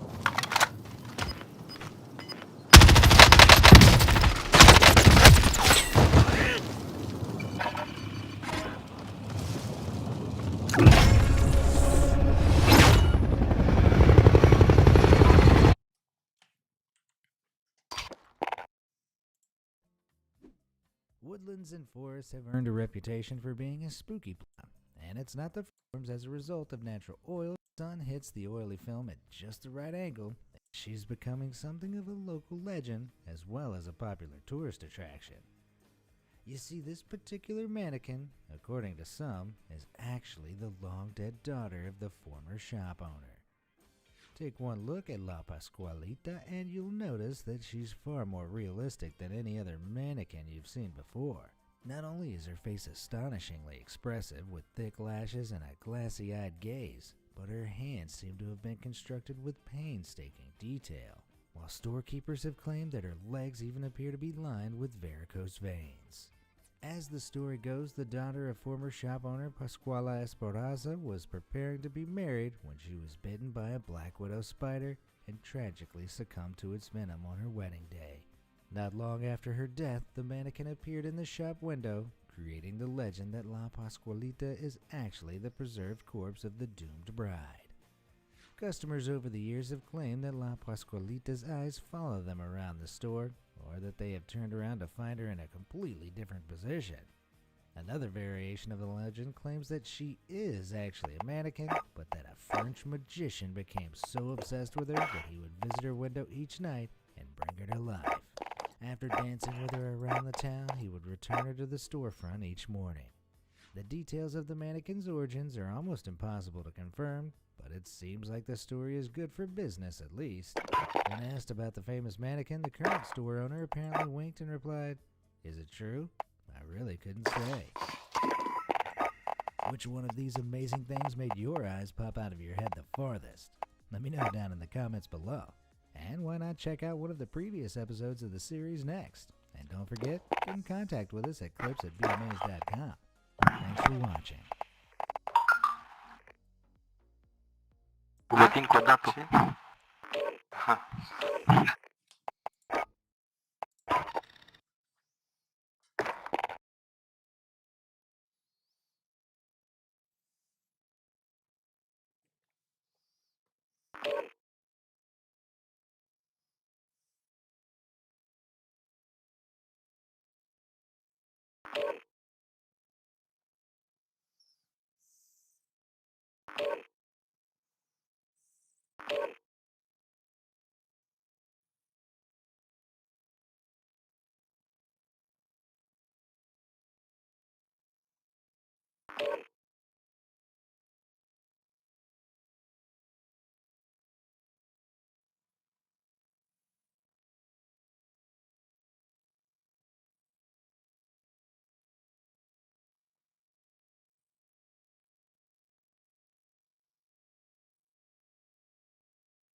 Okay, guys, let's see. Let's see where Devin is going. Because he's watching me now. Devin, I watch you. I know that you are watching me. Do you know how I know? Let me show you.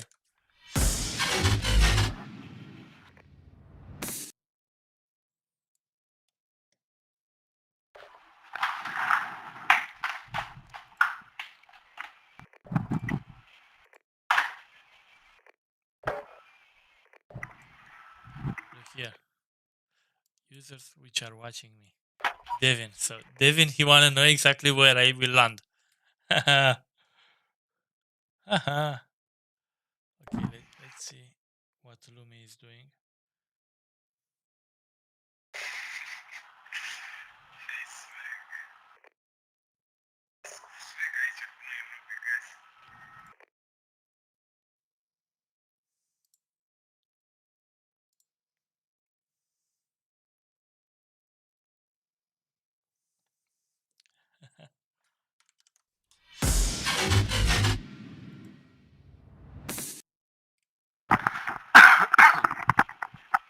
But this is not a problem, Devin. I'm waiting for you.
Check your gear and weapons. Planes are making ready for deployment.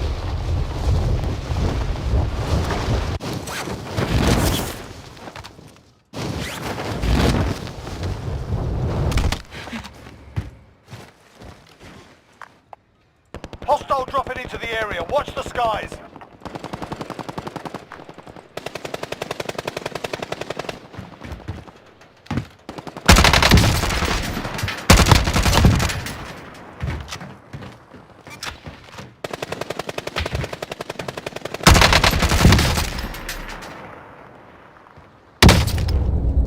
Fix yourself up. Enemies dropping into the AO. Warm-up's done. Time to kick this off.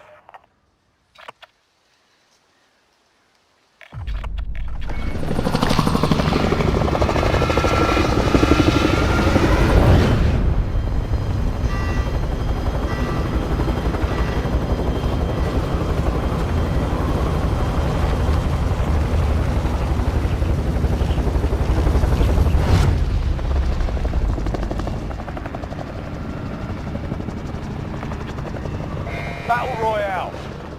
Mark a drop point for your team. You'll lead them in.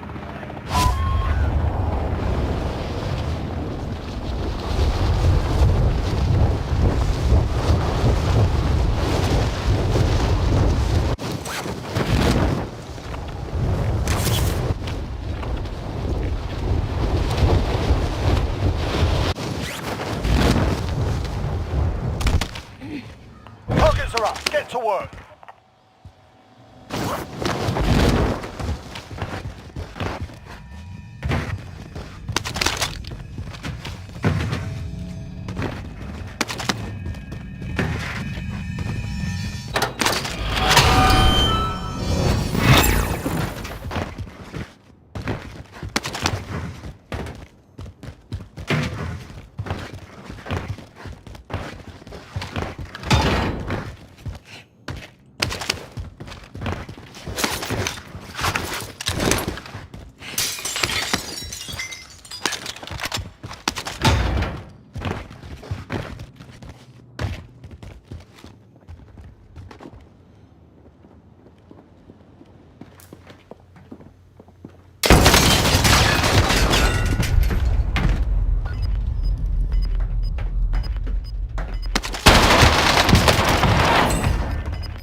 Gulag now. Fight to earn redeployment. Sit tight, mate. You'll be out there soon enough.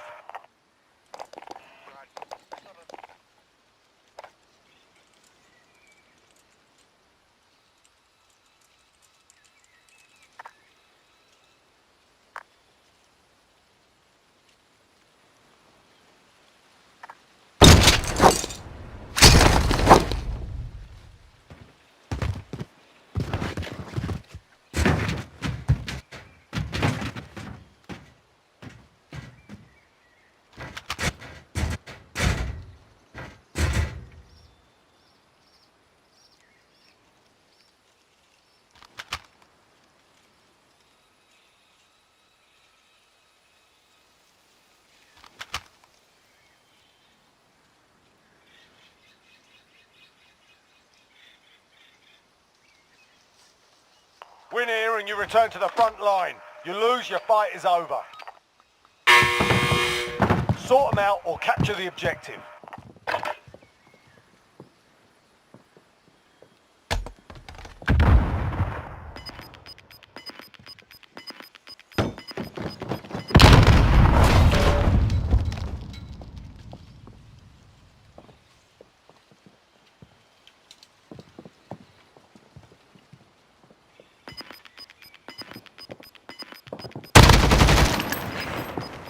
Got roughed up in there. We're bringing you home.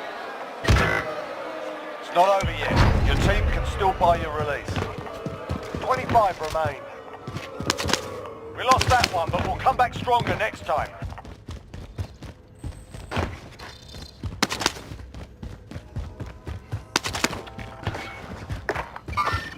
Contact!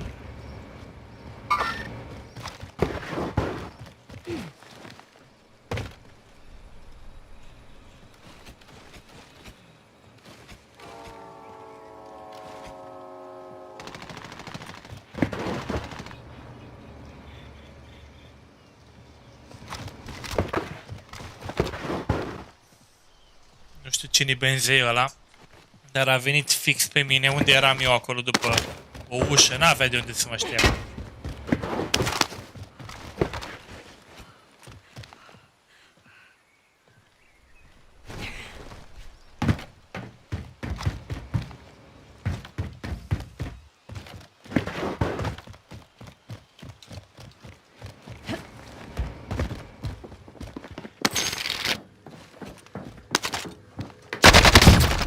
Taking it. Grenade out!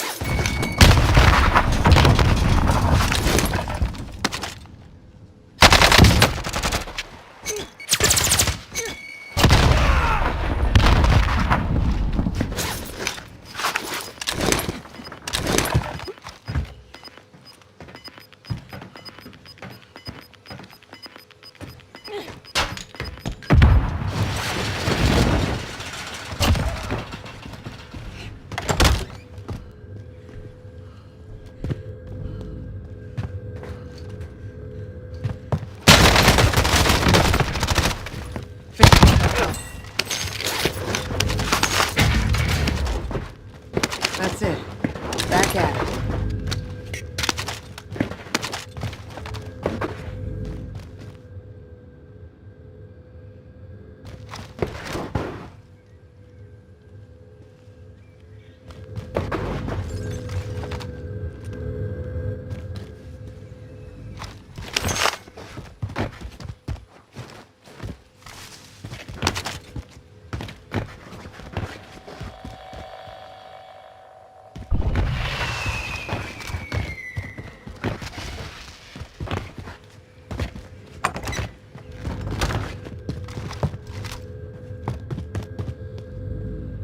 Copy cash drop.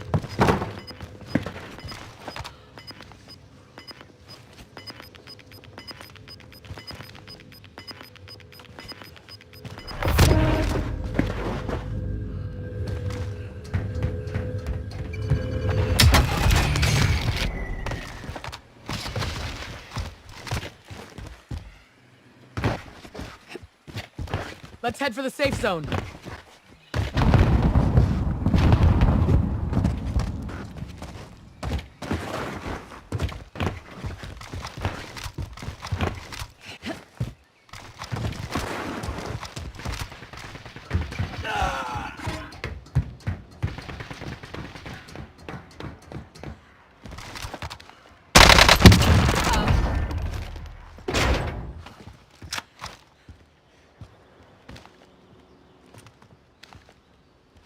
Moving!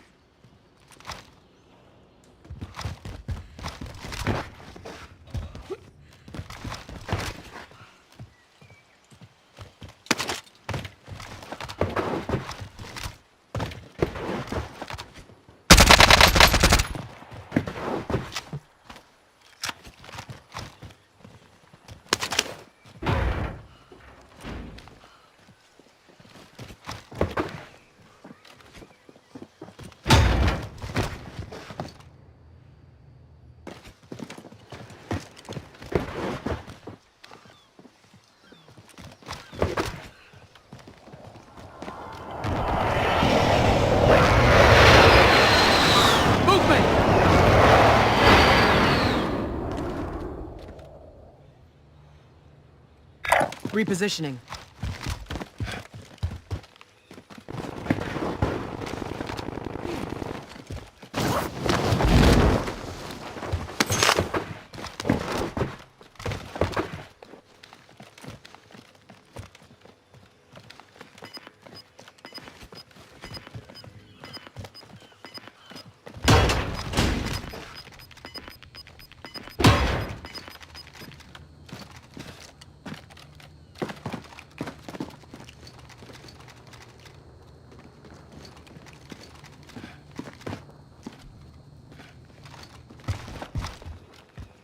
To the left, keep the pressure on.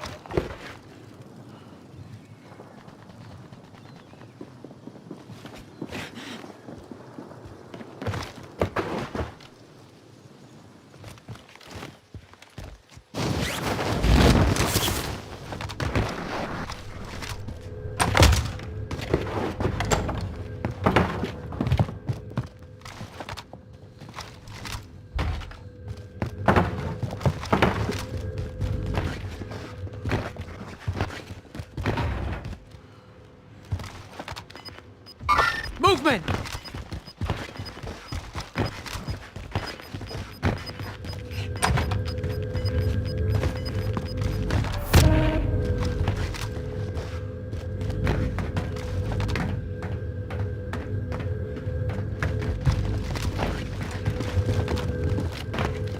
We're in the safe zone.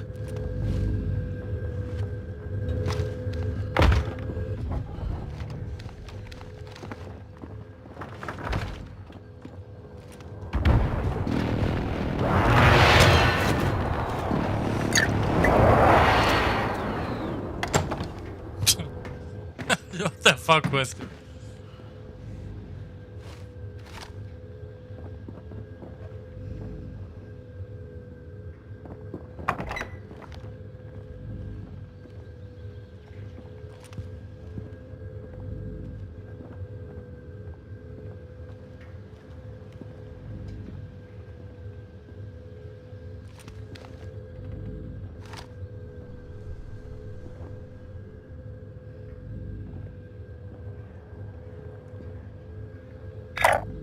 Moving! Disregard last.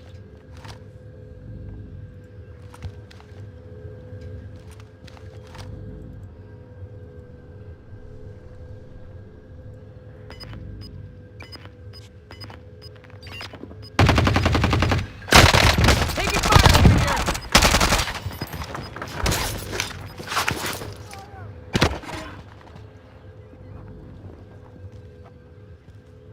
Only 5 remain. Finish the job.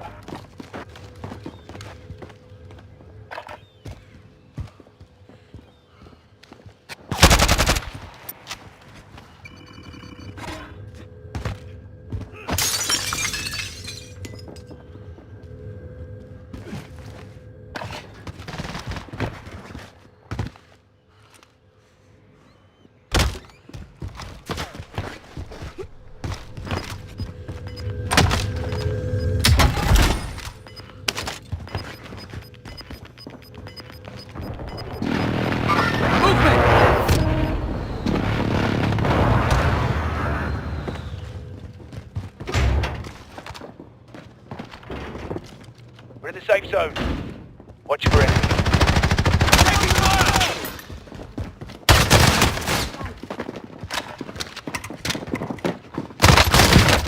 Contact! Got that bitch. Been looking for you.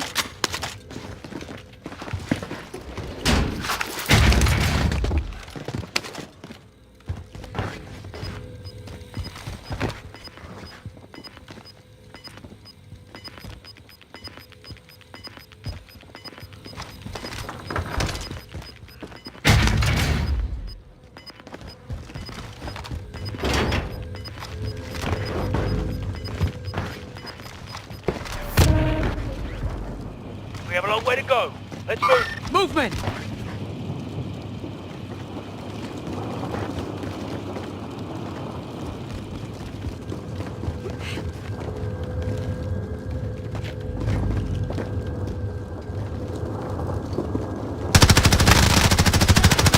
Target down!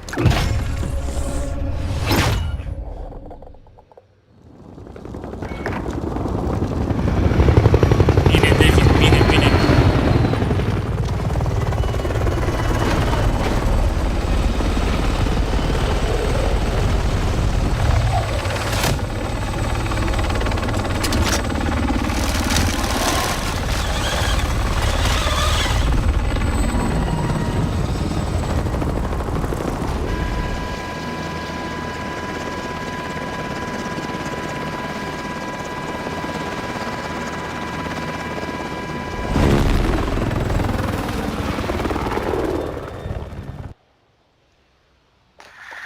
Bravo, băieți! GG! Merge frumos, meci! Vă așteptăm la următorul meci!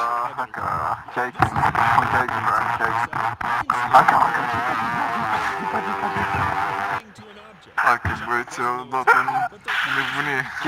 GG's, man, GG's. ancestors. In ancient times, Okay, this GG's, was look at you, necessary. GG's. If you loosen your grip, you GG's, die. look But at you, really, GG's. only creatures on the planet GG's. with secret abilities. GG's, Devin, This is GG's. the off button. GG's, suck my dick, Why bitch. monkeys lose control seeing themselves in the mirror, and how to force a spider to forget how to spin his web. Time to roll. You must make a square on the floor or depict any geometric figure on the floor. The cat immediately sits inside. You can use a towel, a wire, or even tinsel. Anyway, the cat will sit inside, as if she has nothing better to do. Okay, now let's see if this works. A cat? Check. A square? Check. Come on, sit. Hey, come on. Yeah, looks like my cat broke down. But what's the real reason for this behavior anyway? No, not the behavior of my cat, but of all cats in general. It's believed that people tamed these animals about 4,000 years ago. Yes, for 4,000 years, these creatures have been leaving Sister cat. Wait, what? shoes and chewing headphone wires. Okay, Bruh, wires are a soft, more bro. modern problem. During this time, people have tried to study. You joined? What's up, my niggas? What up, dudes? Okay. They also like to sit on high ground. Okay. Okay. From where they can observe the area. What's up, dogs? Hold on, William, slow it down, okay? Well, let's face it, even scientists who specialize in cats don't have a definite answer to what's going on. But there is a lot of speculation. Pornit. It's not about the shape of figures, their location, or even the material. It's about the smell. Cats love to explore new things, and often do so with the help of smell. So for them, the circle on the floor is not a circle at all, but just a place that smells good. And if the smell is changed, they feel like they should sit down next to it and see what happens next. However, if you know the secrets of the cat's brain, you can not only make your pet sit in the right place, you can even turn off your cat. Don't believe me? See it for yourself. Although this feline is a little bit bigger than a regular cat, its body works in a similar way. When the mother picks the little tiger up, Este jumătate de la it vie. paralyzes, as if there were really a button somewhere there. A button to turn off the tigers. The little tiger just hangs and waits until it's lowered back to the ground. Surely you did this to your cat when it was little? Yeah, some animals in a similar situation stop moving. It looks a little weird, but as you can see, body gets really loose. As soon as you let go, as you can see, not painful. Why? First of all, reflexes. The scruff was designed by nature as the handle to transport little puppies and kittens. And to make the life easier for the mother, cubs were made very obedient. Try to move something from place to place, holding it in your mouth. Now imagine it moves too. So this off button allows parents in the wild to worry less. By the way, the scruff trick works not only with puppies or kittens. This is considered a dominant action by any cat or dog, no matter their age. Therefore, if you have an adult pet, you shouldn't try to do this because it will only distress your pet. It's no coincidence that in a fight, animals try to bite each other by the scruff. It's like saying, I'm in charge here. Well, you have to do something when you can't afford a big car, because you have paws. All right, now pay attention. Don't try the following trick. Bine, dragilor, v-am lăsat. Hai să vedem cine face streaming.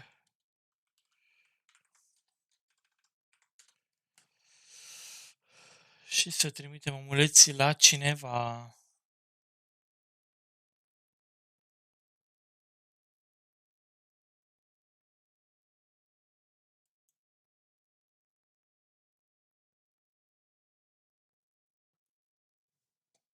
Hai să facem o surpriză la Virtual Hero.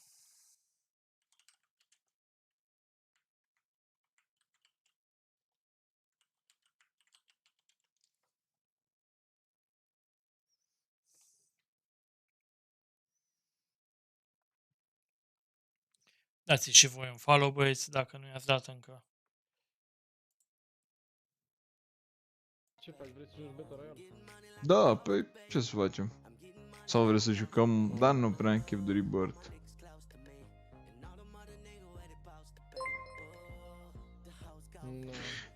Tigruleț a făcut un raid cu 2 people. Mersi frumos, Tigruleț. Apreciez super mult, brodere. Frumos, frumos din partea ta. Te las că mai am un prieten care trebuie să intre și noi suntem 4 aici, dacă stăm. Da, mă, guys, ok. Nici problemă. Bine, bro. Ne auzim atunci. Dacă mai e rău, să poți da mesaj. Bine, bro. Bine. Hai, ba. Te-mi față.